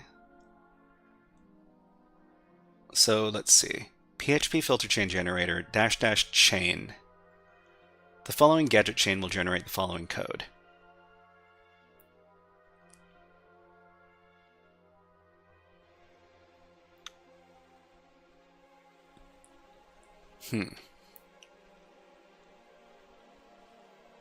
Okay, so the filter... Man, this looks kind of complicated. I need to see this I need to see some examples. Otherwise, this is going to be tough to get going. Okay, a chain is a PHP chain that you want to inject. You need to use burp. You need to use burp to add the request. Burp to add the request. So, I mean, we got burp here. And, I mean, we can send this to the repeater. Okay, so we got the repeater here.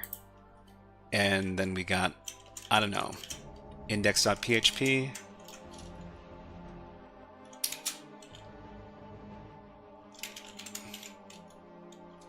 Page equals, what is it?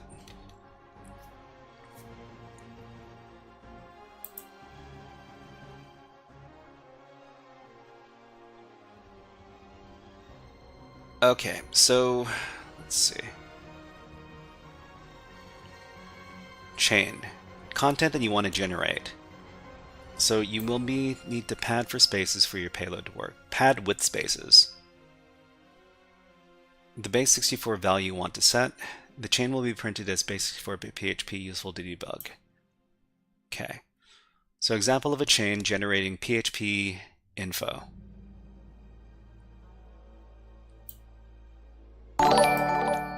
Slyborg is raiding with a party of 42. Wow. Amazing. Thank you. Thank you very much, Slyborg, and welcome in, raiders. If anybody is not following Slyborg, Slyborg is an awesome Twitch cybersecurity content creator, and they're a student, and they're learning with Try Hack Me and Hack the Box.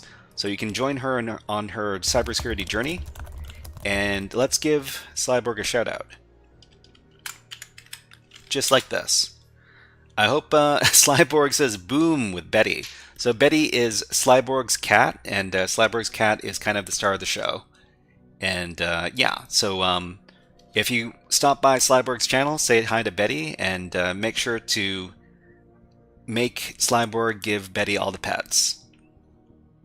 Okay, so we're just trying to, to anybody who's just coming in right now, we're trying to figure out how to do a PHP local file inclusion filter attack. But you know what? If you stop by Betty's channel, say hi to Slyborg. That's what I meant to say.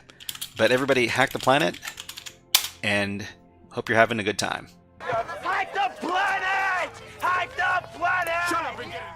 Okay, so we're just trying to get this local file inclusion thing started. We might be able to do some remote file inclusion if we're able to get the filters up. Okay, Marcos 3 NYC, thank you very much for following on Twitch. You are now HackerFrog. Okay, so example of a filter chain getting PHP myinfo. Okay, so we got here. I mean, we can just run this command. And where are we? Here.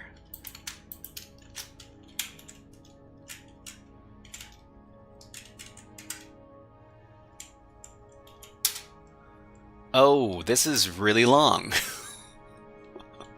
Wow, that's quite the that's quite the thing.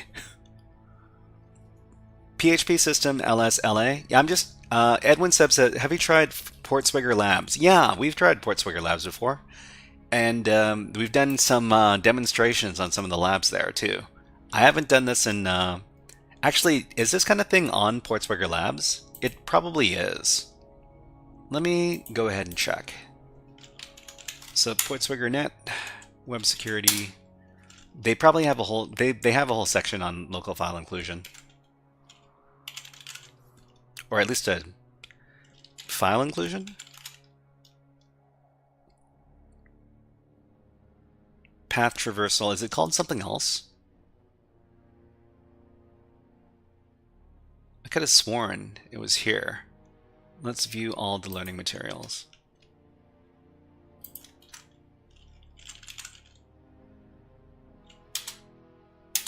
Is that it?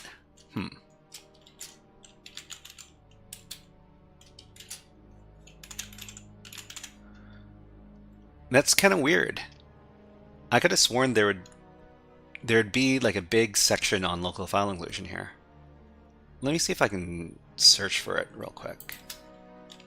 Portswigger Labs local file inclusion. File path traversal, is that what it's called? Okay. So it's called path traversal in Portswigger Academy.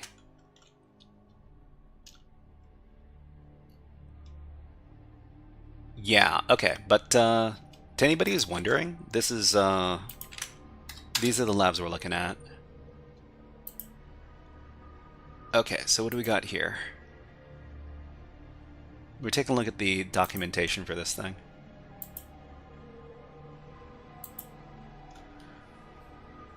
Okay, so it creates this metric buttload of code over here.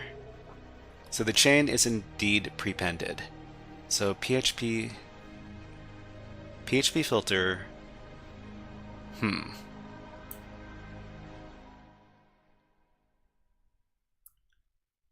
How do we send this? So put the ph base 64 that will be prepended before the last decode.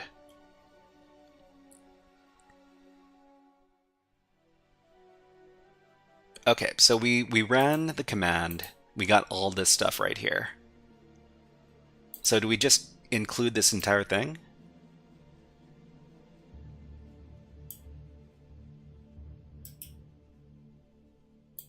Let's copy that. So let's see, Deefa says, do you have an inclusion endpoint? Yeah, we've got, we have a parameter. We have a URL parameter over here.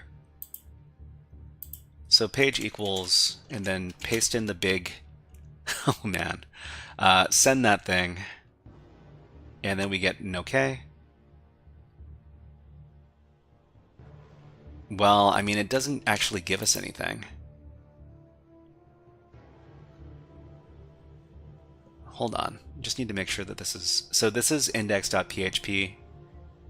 Did I...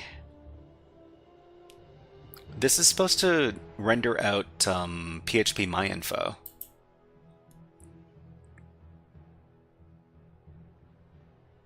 But it didn't, for some reason. Is it because the resource is incorrect? So resource equals... Let me see if... I think it's because the resource is wrong. So the resource is PHP temp. We need to change that to something else. Maybe we can change that to index.php.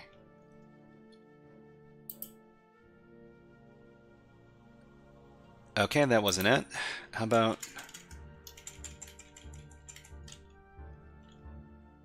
etc. password?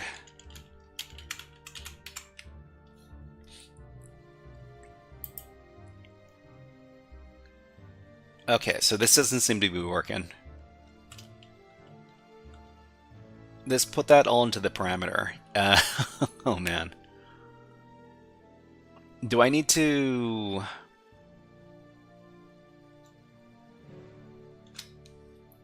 Temp should almost always work. You could try for ping or curl. Okay, so I mean, this is what? Temp.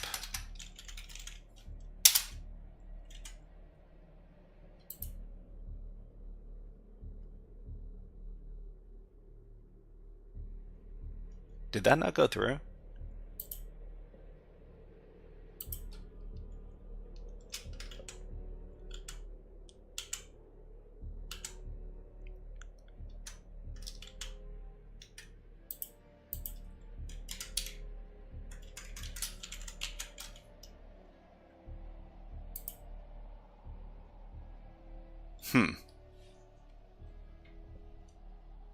Okay, so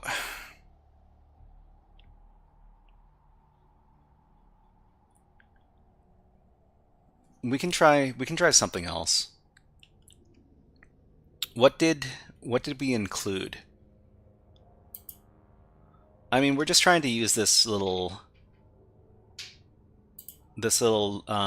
script over here that that does a filter chain.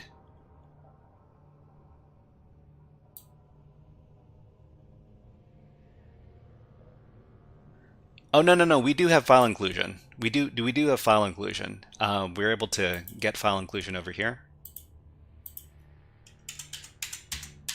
Where are we?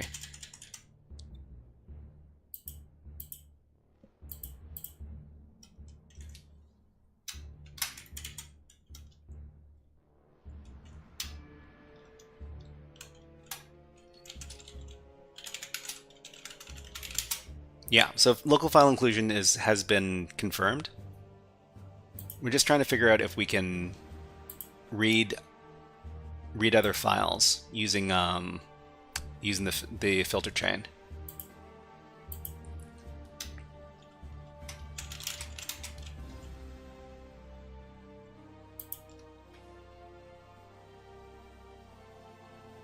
That's path traversal, not inclusion.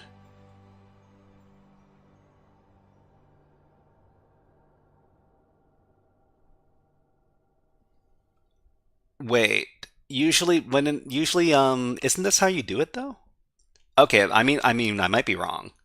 I thought path traversal and local file inclusion and remote file inclusion were all kind of related.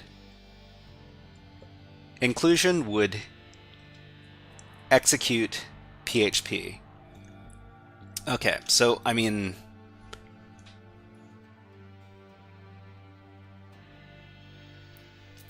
so maybe what I really want to do is I was thinking that I could just read some PHP files by using the PHP wrapper. And what was the wrapper? Yeah, so PHP wrappers and streams. So I was thinking maybe we could just URL encode, or what was it? Base64 encode some PHP pages. Got log poisoning.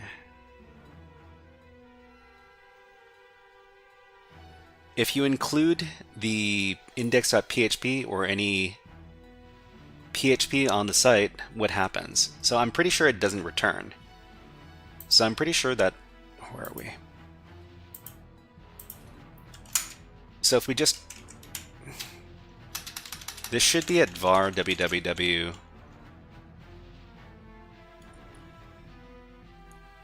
What is it? Bypass 403. So index.php. Nothing gets returned. I just need to make sure that this is the correct... I think this is the correct directory here. Need to double check.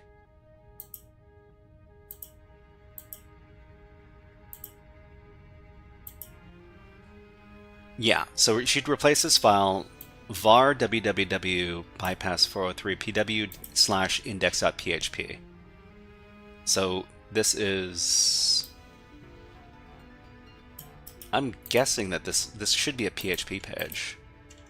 Let me...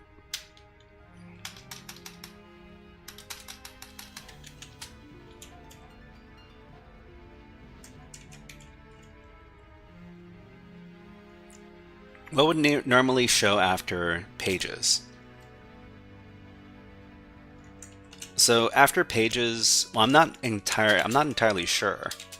I just did a fuzz for URL parameters and found it. So pages equals... So I mean, I guess pages could equal like index.php. Let's do a quick test.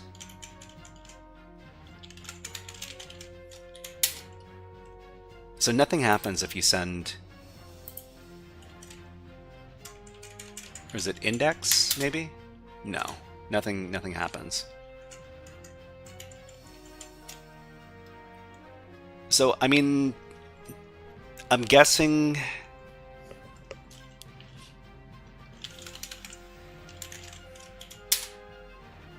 Yeah, nothing here. What happens if you just curl index without the parameter? So if you just get the index without the parameter,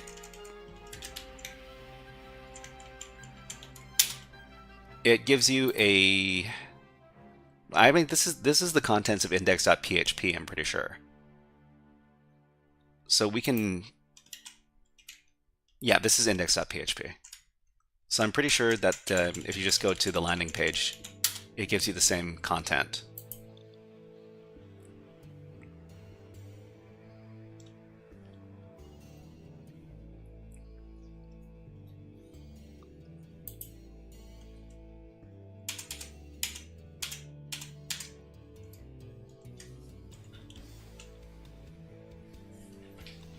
Okay, so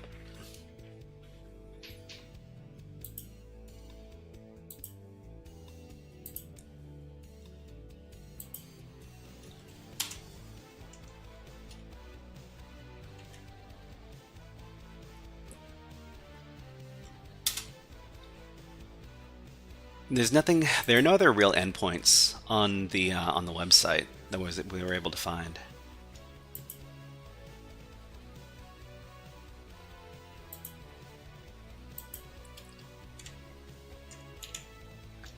Yeah, so this is why I was trying to see if I could read some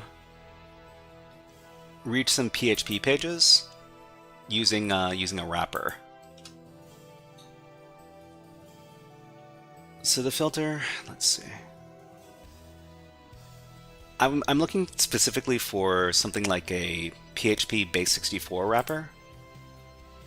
PHP local file inclusion base64 wrapper. You can use the base64 wrapper and include the index.php. Well, I mean, this is what I'm trying to figure out. So the wrapper can be used like this. PHP filter, convert base64 encode, resource equals file, where file is the file to retrieve. Okay, well, I mean, can we just use it like this? I can't type anything here, YouTube removes it. If you can paste it in like one piece at a time and then insert some spaces, and you should be able to get it going on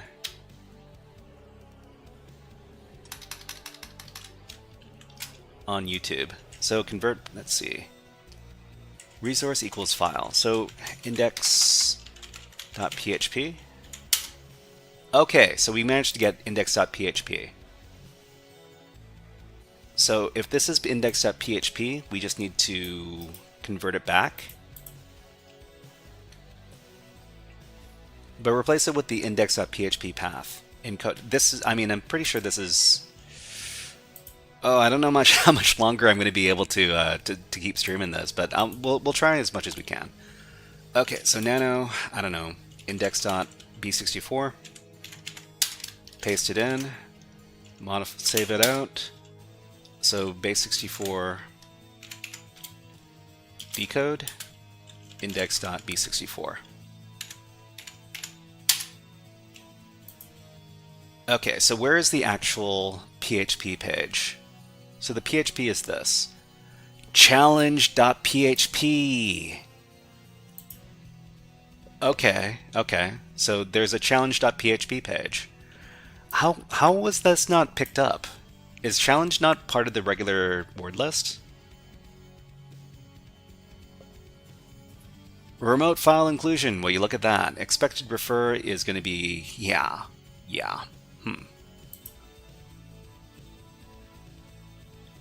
Okay, let's check out this challenge.php page.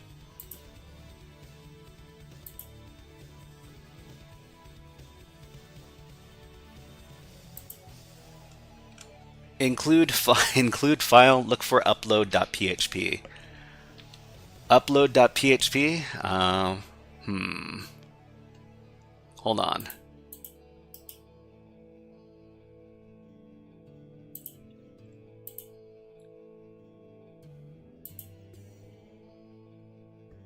Yeah, okay. So maybe over here. And we're looking for the challenge.php endpoint.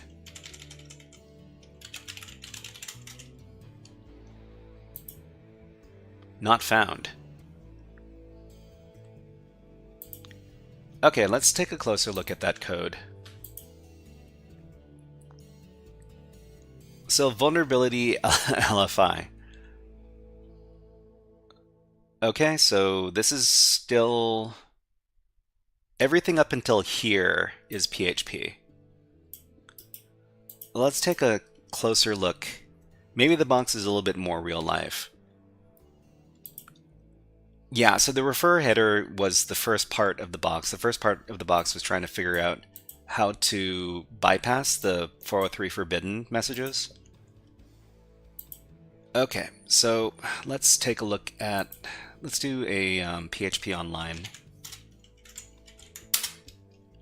Just so we can take a look at this code.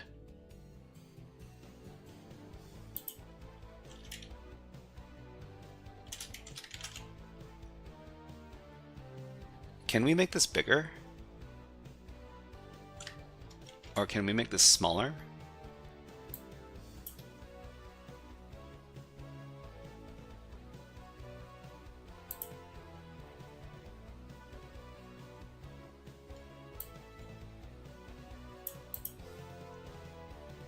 Okay, there's actually not very much code here. So expected index.php, challenge.php. Let's see. Xmetric says arrow. Arrow top right, double arrow should resize. Double arrow.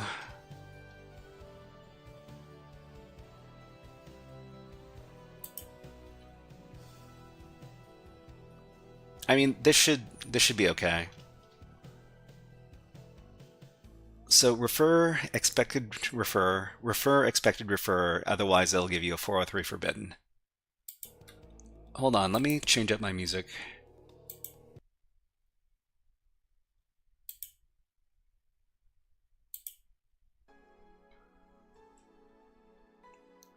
Okay, so try filter chains with minimal PHP shell, it should work. Filter chain, I mean, I still haven't figured out how to use the filter chains. Expected refer is HTTP bypass. If it's not, it doesn't return. Yeah, I mean, we figured that one out already. Okay, so this one is the LFI vulnerability. So if is set pages, then file equals get pages. Include the file. And I think that's it. So just put in the payload into the parameter, and and CMD ID afterwards. So we can do the index pages equals ht access ht access pwned. Well, I mean, can we? That's a good question. We were doing that with some curl over here, right? Curl here. Okay, so resource equals index.php, index resource equals ... slash, what was it?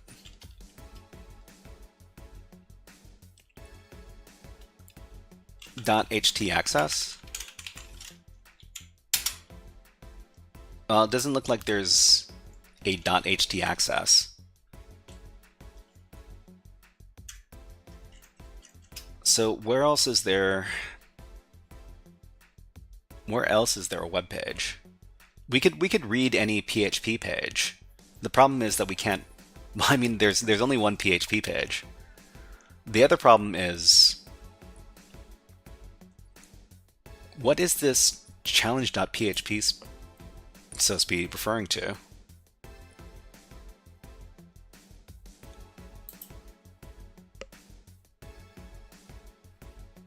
So there's no reference to any other. There's no reference to any other web pages, unfortunately.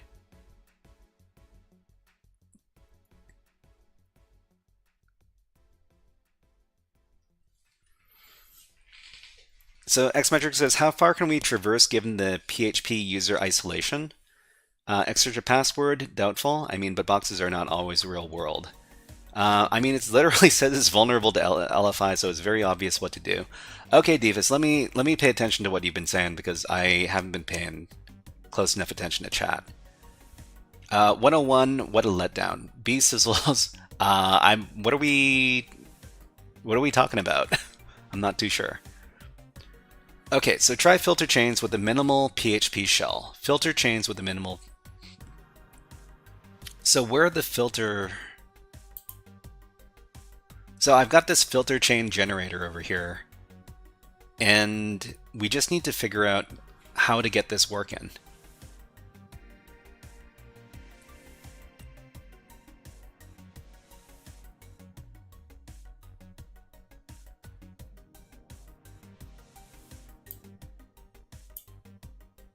Let's see.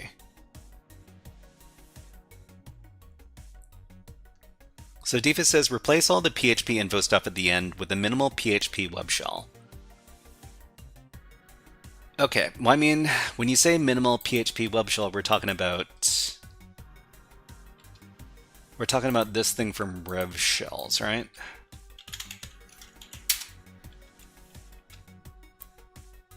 You had the command already in Bash from Rev Shells, right? So, I mean, let's see. We got our PHP command small, this one.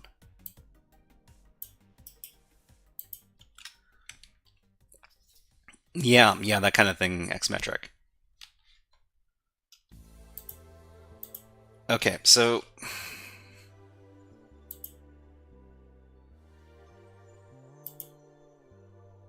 where were we trying to create?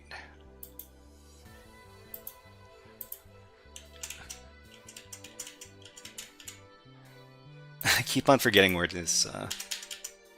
Okay.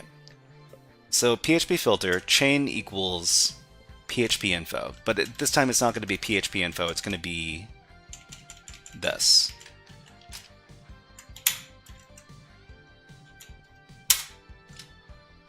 Okay. And so we use the Python script, but where do we insert this? Do we just insert this into the curl command?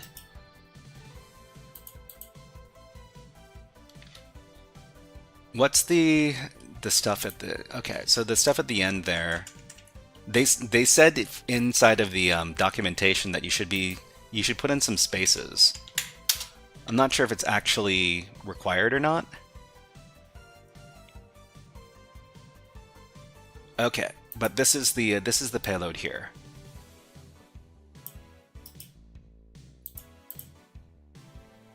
Remove it, never did it.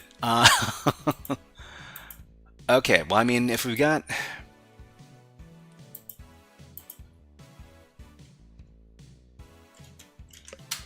Here, okay, so the pages parameter, we just paste in our stuff. Oh, that's a lot of stuff. Okay, so this doesn't give us anything. Wait, what happened here? Hold on.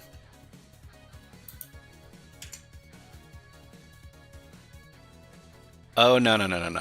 Something went wrong. Okay, so let's...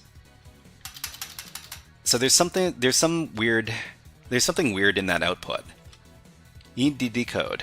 Put in the parameter and at the end 0 equals ID. Yeah. Hold on.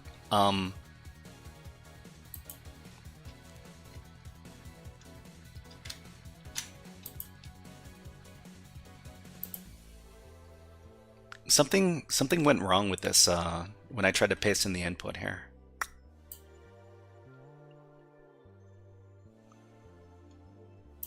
So, I mean, this is it. Copy that stuff.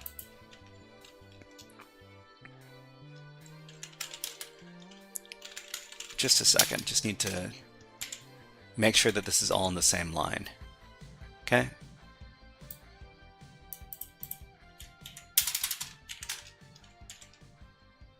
Yeah, I mean, what went wrong previously? For funsies, test. I don't want to do a recursive thing that destroys my access. That'd be unfortunate. Okay, so just yeah. So this thing is here, right? Why? What happened? Where's the rest of my command? Oh, okay. So it just got... Okay, so... Man, this is hard to read.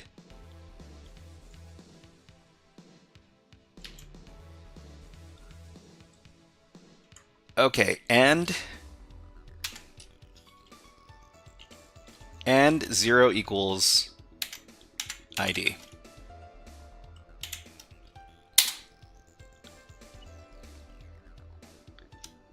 Binary output can mess up your terminal. Do we need to encode this?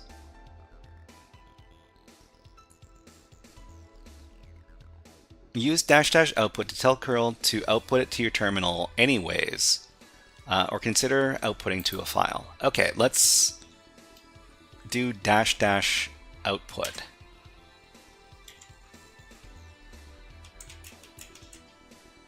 This is really slowing down my terminal.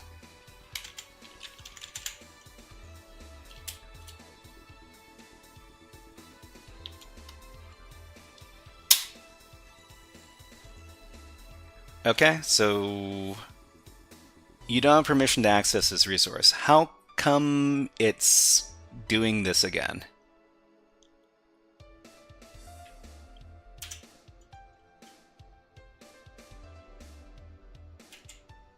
Do I really need to encode this?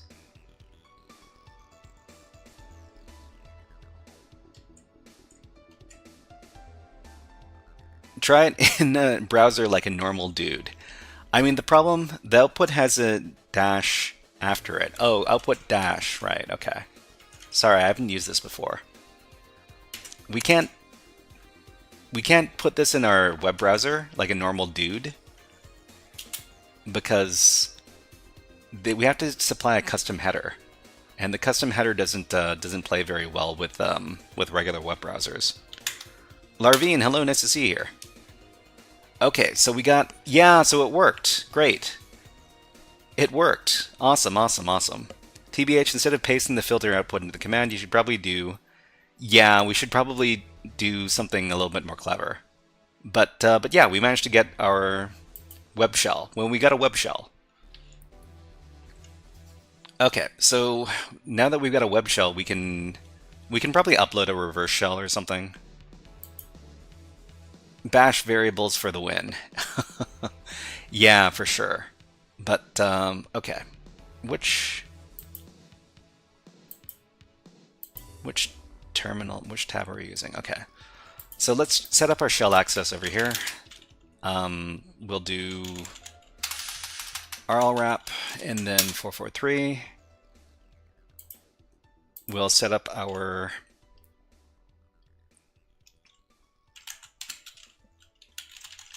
we'll create our reverse shell binary. And then we'll serve it. And we will upload the shell using the web shell. Where are we? Okay, so we just need to create our RCE. Okay, so this is going to be wget, or actually which wget? So a lot of these Docker containers don't have a lot of basic tools. So we're just going to figure out malformed input to a URL function. Oh. Do I need to URL encode this? So is it %20?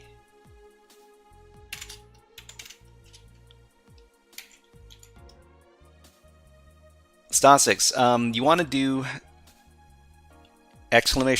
!redeem and then space and then desert frog.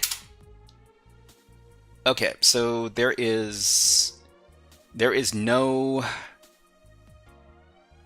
wget. It does not exist. Okay, then how about which curl?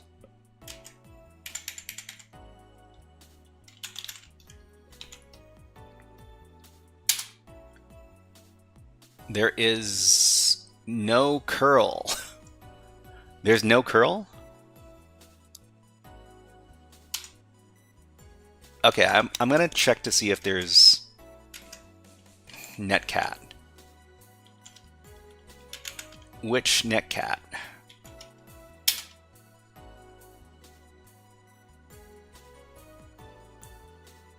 There's no netcat? Let's just do which bash, because I need to confirm that this is actually going through. Okay, user bin bash, so this works. So there's clearly ping, yeah, might not be bash. There's probably not ping, actually. Most of these machines don't have ping.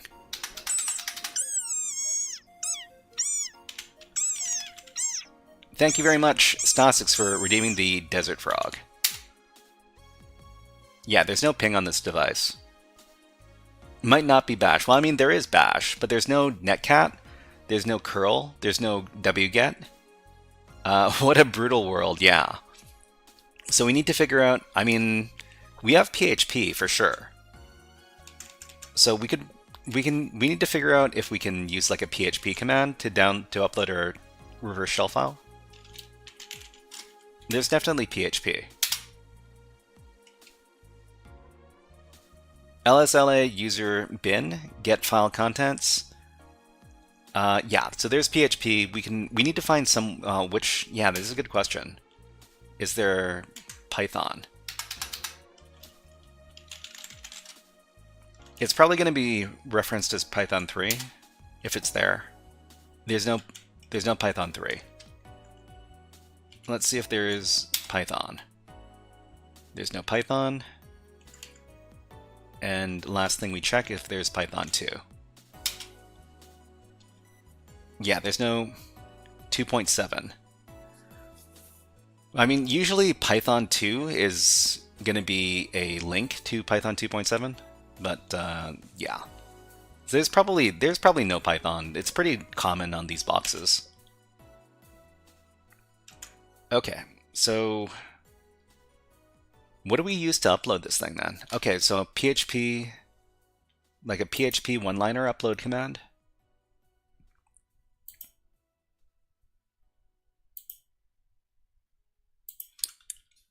PHP download file one-liner.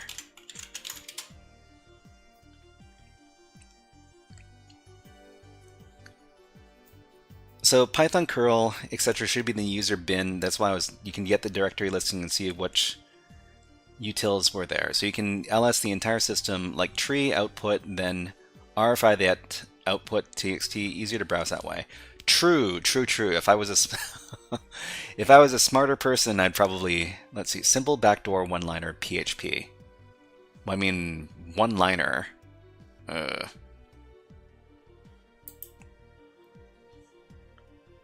The problem is if we're trying to download using PHP, it's a little bit too verbose.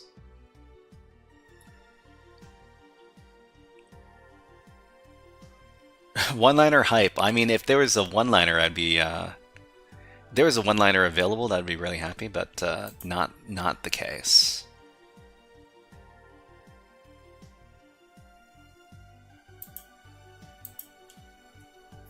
Okay, so what other can we?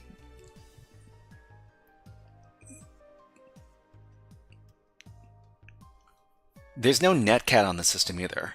Let me check for netcat one more time.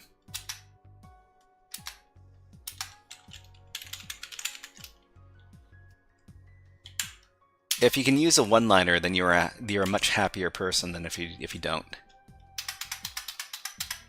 How about BusyBox? If there's BusyBox, I'd be really happy as well, but there's probably not. Nope, no BusyBox. Is there base64? Can you download with base64?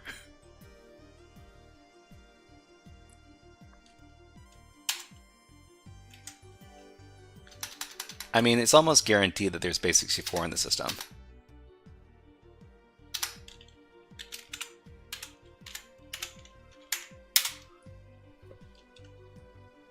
Yeah, user bin base64.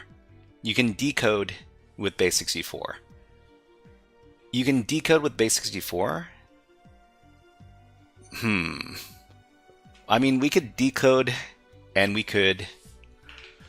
Oh man. Yeah, I guess we could decode with base64. That would be devious.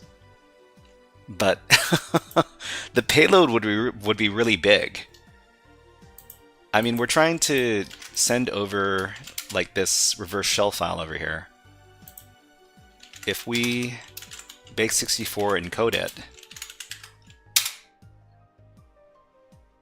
actually it's not that big. Huh, I thought it would be bigger. Let me check. It's only 194 bytes?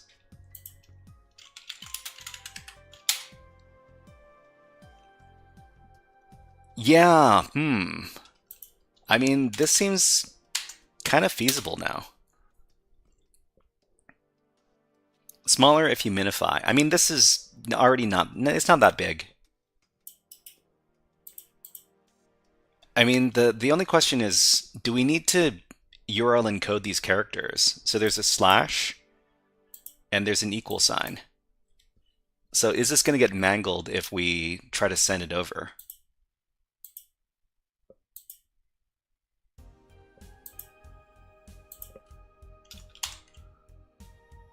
Okay, so, man. You don't need an elf, you just need a bash command. Well, I mean, this is the thing. The reason why I like to use elf files is because they're much more reliable than trying to figure out which reverse shell payload is going to work. Okay, but let's try this out. So echo, hold on, I'm going to base64 encode this stuff. No, I'm going to URL encode this stuff. Okay, so URL encode. There's bash, there's bash reverse shell payload. If there's bash, then a bash reverse shell payload works. I mean, the question is which one? Okay, so we got this. What we want to do is we want to give this command. So echo this command. Why is it splitting this up? Oh, you know what? The reason it's splitting it up is because, yeah, okay.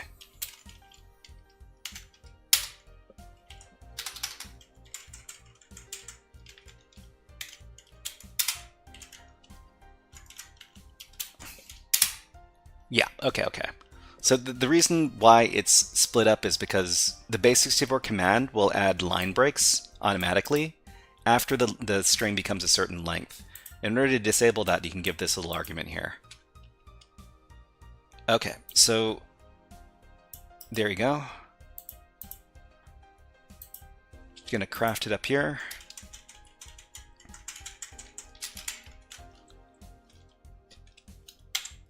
And we're going to output that to reverse.elf. Okay, I think that's what we need. Let's encode it. Okay.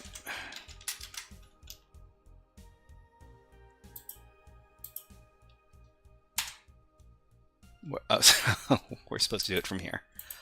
Okay, so paste in even more stuff. Let's see if this works.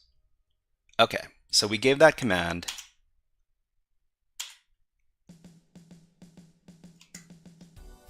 And then let's see if it copied over by doing the good old lsla command.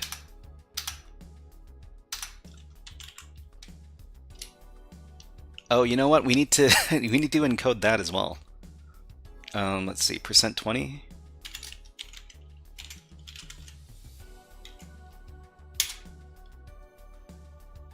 Yeah, okay, so we managed to copy it over. So all we need to do now is to make it executable, and then we can run it and get our reverse shell.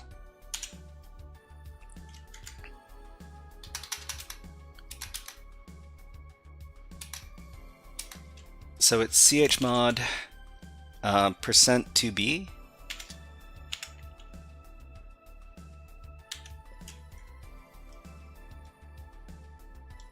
Wait, we need to put a space in here as well.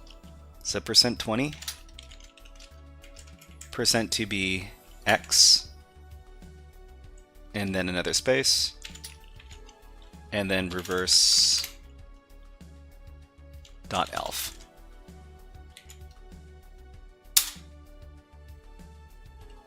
Okay, and then we need to make sure that it actually ran.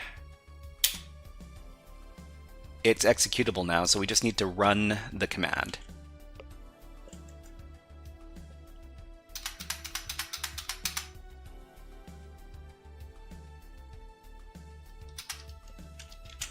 Reverse.elf. Okay, did we get... We didn't get... It didn't run. Or... Did it run?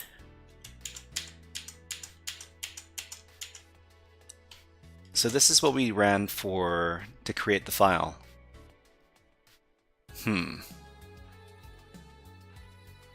Maybe I needed to... Did we do the decode?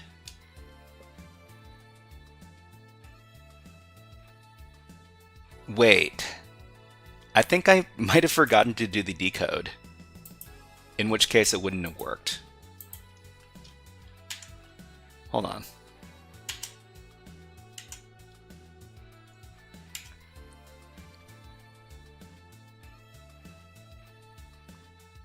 That's just an echo.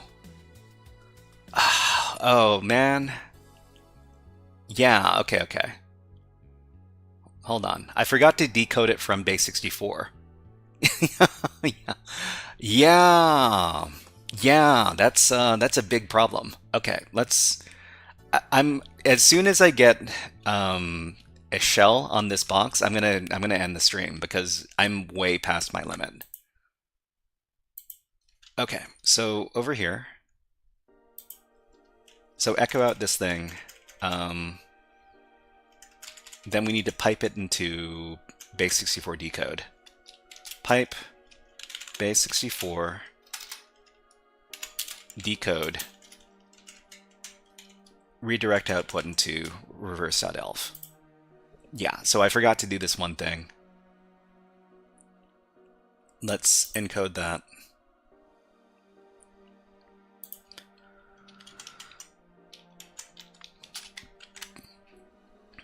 Allison says, I want to start in cybersecurity. Can give you advice on how to start and where to go.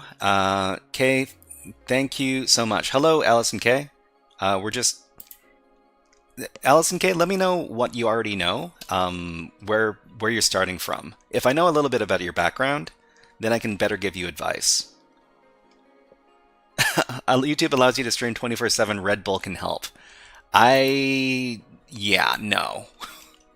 That's not for me. Okay, let's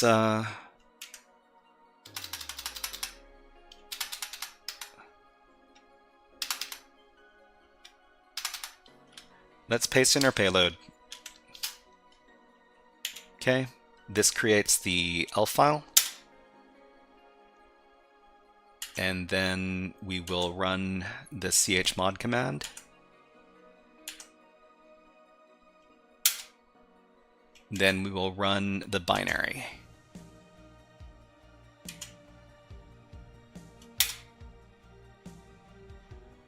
Okay, now we're in www data. All right, I gotta go. Let's see. Blackie asks your job in cybersecurity. So I previously worked as a web app security tester, but these days I'm doing YouTube content, Twitch content. I'm trying to help people get into cybersecurity, and I'm trying to do education for cybersecurity. But yeah, we got in. Great. Yay. So fun. All right, so hack the planet. Hack the planet! Hack the planet! Okay, so Allison, if you're still here, let me know. I have a mobile developer background, 2 years of experience. Devs make the best cybersecurity people, in my opinion. Okay, finally was long. Yep. If you're not coding, you're only hurting yourself. Interesting. Okay, so Allison, you've got a mobile developer background, 2 years of experience. I would say that you probably know more than a lot of other people trying to get into cybersecurity who are coming from absolute zero. And what I would suggest is, well, I've got a little starter pack.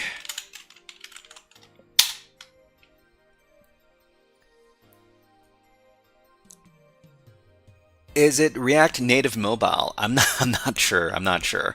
But Allison, we're going to be ending our stream pretty soon. But you can go ahead and come by next time. We're going to be streaming again on Wednesday and on Friday as well.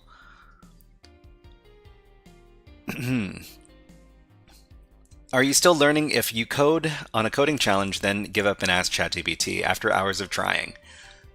Well, I mean, if you ask ChatGPT and then you try to understand what exactly the code that ChatGPT is giving you, then you're still learning. You're just not completing the challenge from start to finish. It's fine. Okay, so yeah, Allison K, nice to see you here. Try out the last link. So there's a bunch of links that I sent in there. Look at the last link. It has a lot of easy cybersecurity challenges. If you find that the first few challenges are too easy, then skip over past to some other place in the playlist. Blackie says, if there is something important to learn in this cyber field, what would it be? The most important thing to learn about in the cyber field is that people want stuff that works more than they want stuff that's safe. So a lot of the time they're pushing super hard to get their product out that they forget about the security stuff. But I mean, if there wasn't a product in the first place, then there would be no need to secure it. So it's kind of a give and take between usability and security. But anyways, let's talk about what we're going to be doing next time. So the next stream is going to be on Wednesday. So it's going to be Web App Wednesday, as if this wasn't a web app anyways. We're going to be doing some Hack the Web. These are very, very easy games that get you in the mood to think about all sorts of technology topics. We're going to be doing some SQL injection, and we're going to be doing a little tutorial on that with the Dockerlabs machine Mirame. And then we're going to be doing some writing of a web app. So I've been writing a web app for the last 3 weeks or so, and this time we're going to try to write a little file upload function. We're going to be using some PHP because it's our favorite language, and then we're going to be doing some new web app challenges over at Pico CTF. So please enjoy, and I need to get going. Who are we going to raid today?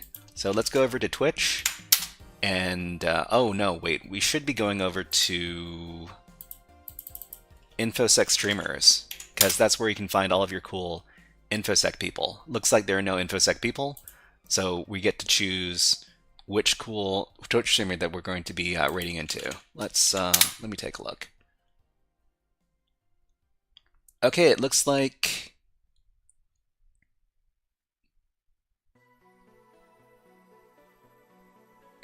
Science Streams is online right now.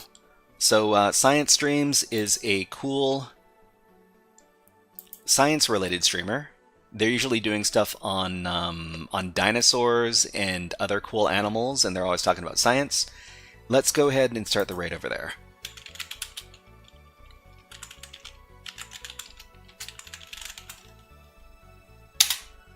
Okay, and when you arrive over that channel, I would really appreciate it if you would give this message over here. So it's OSFrog, hip hop hack OSFrog. All right, everybody, thank you very much, and we'll be back on Wednesday. So everybody, get ready to raid in 3, 2, 1. HackerFrogs raid!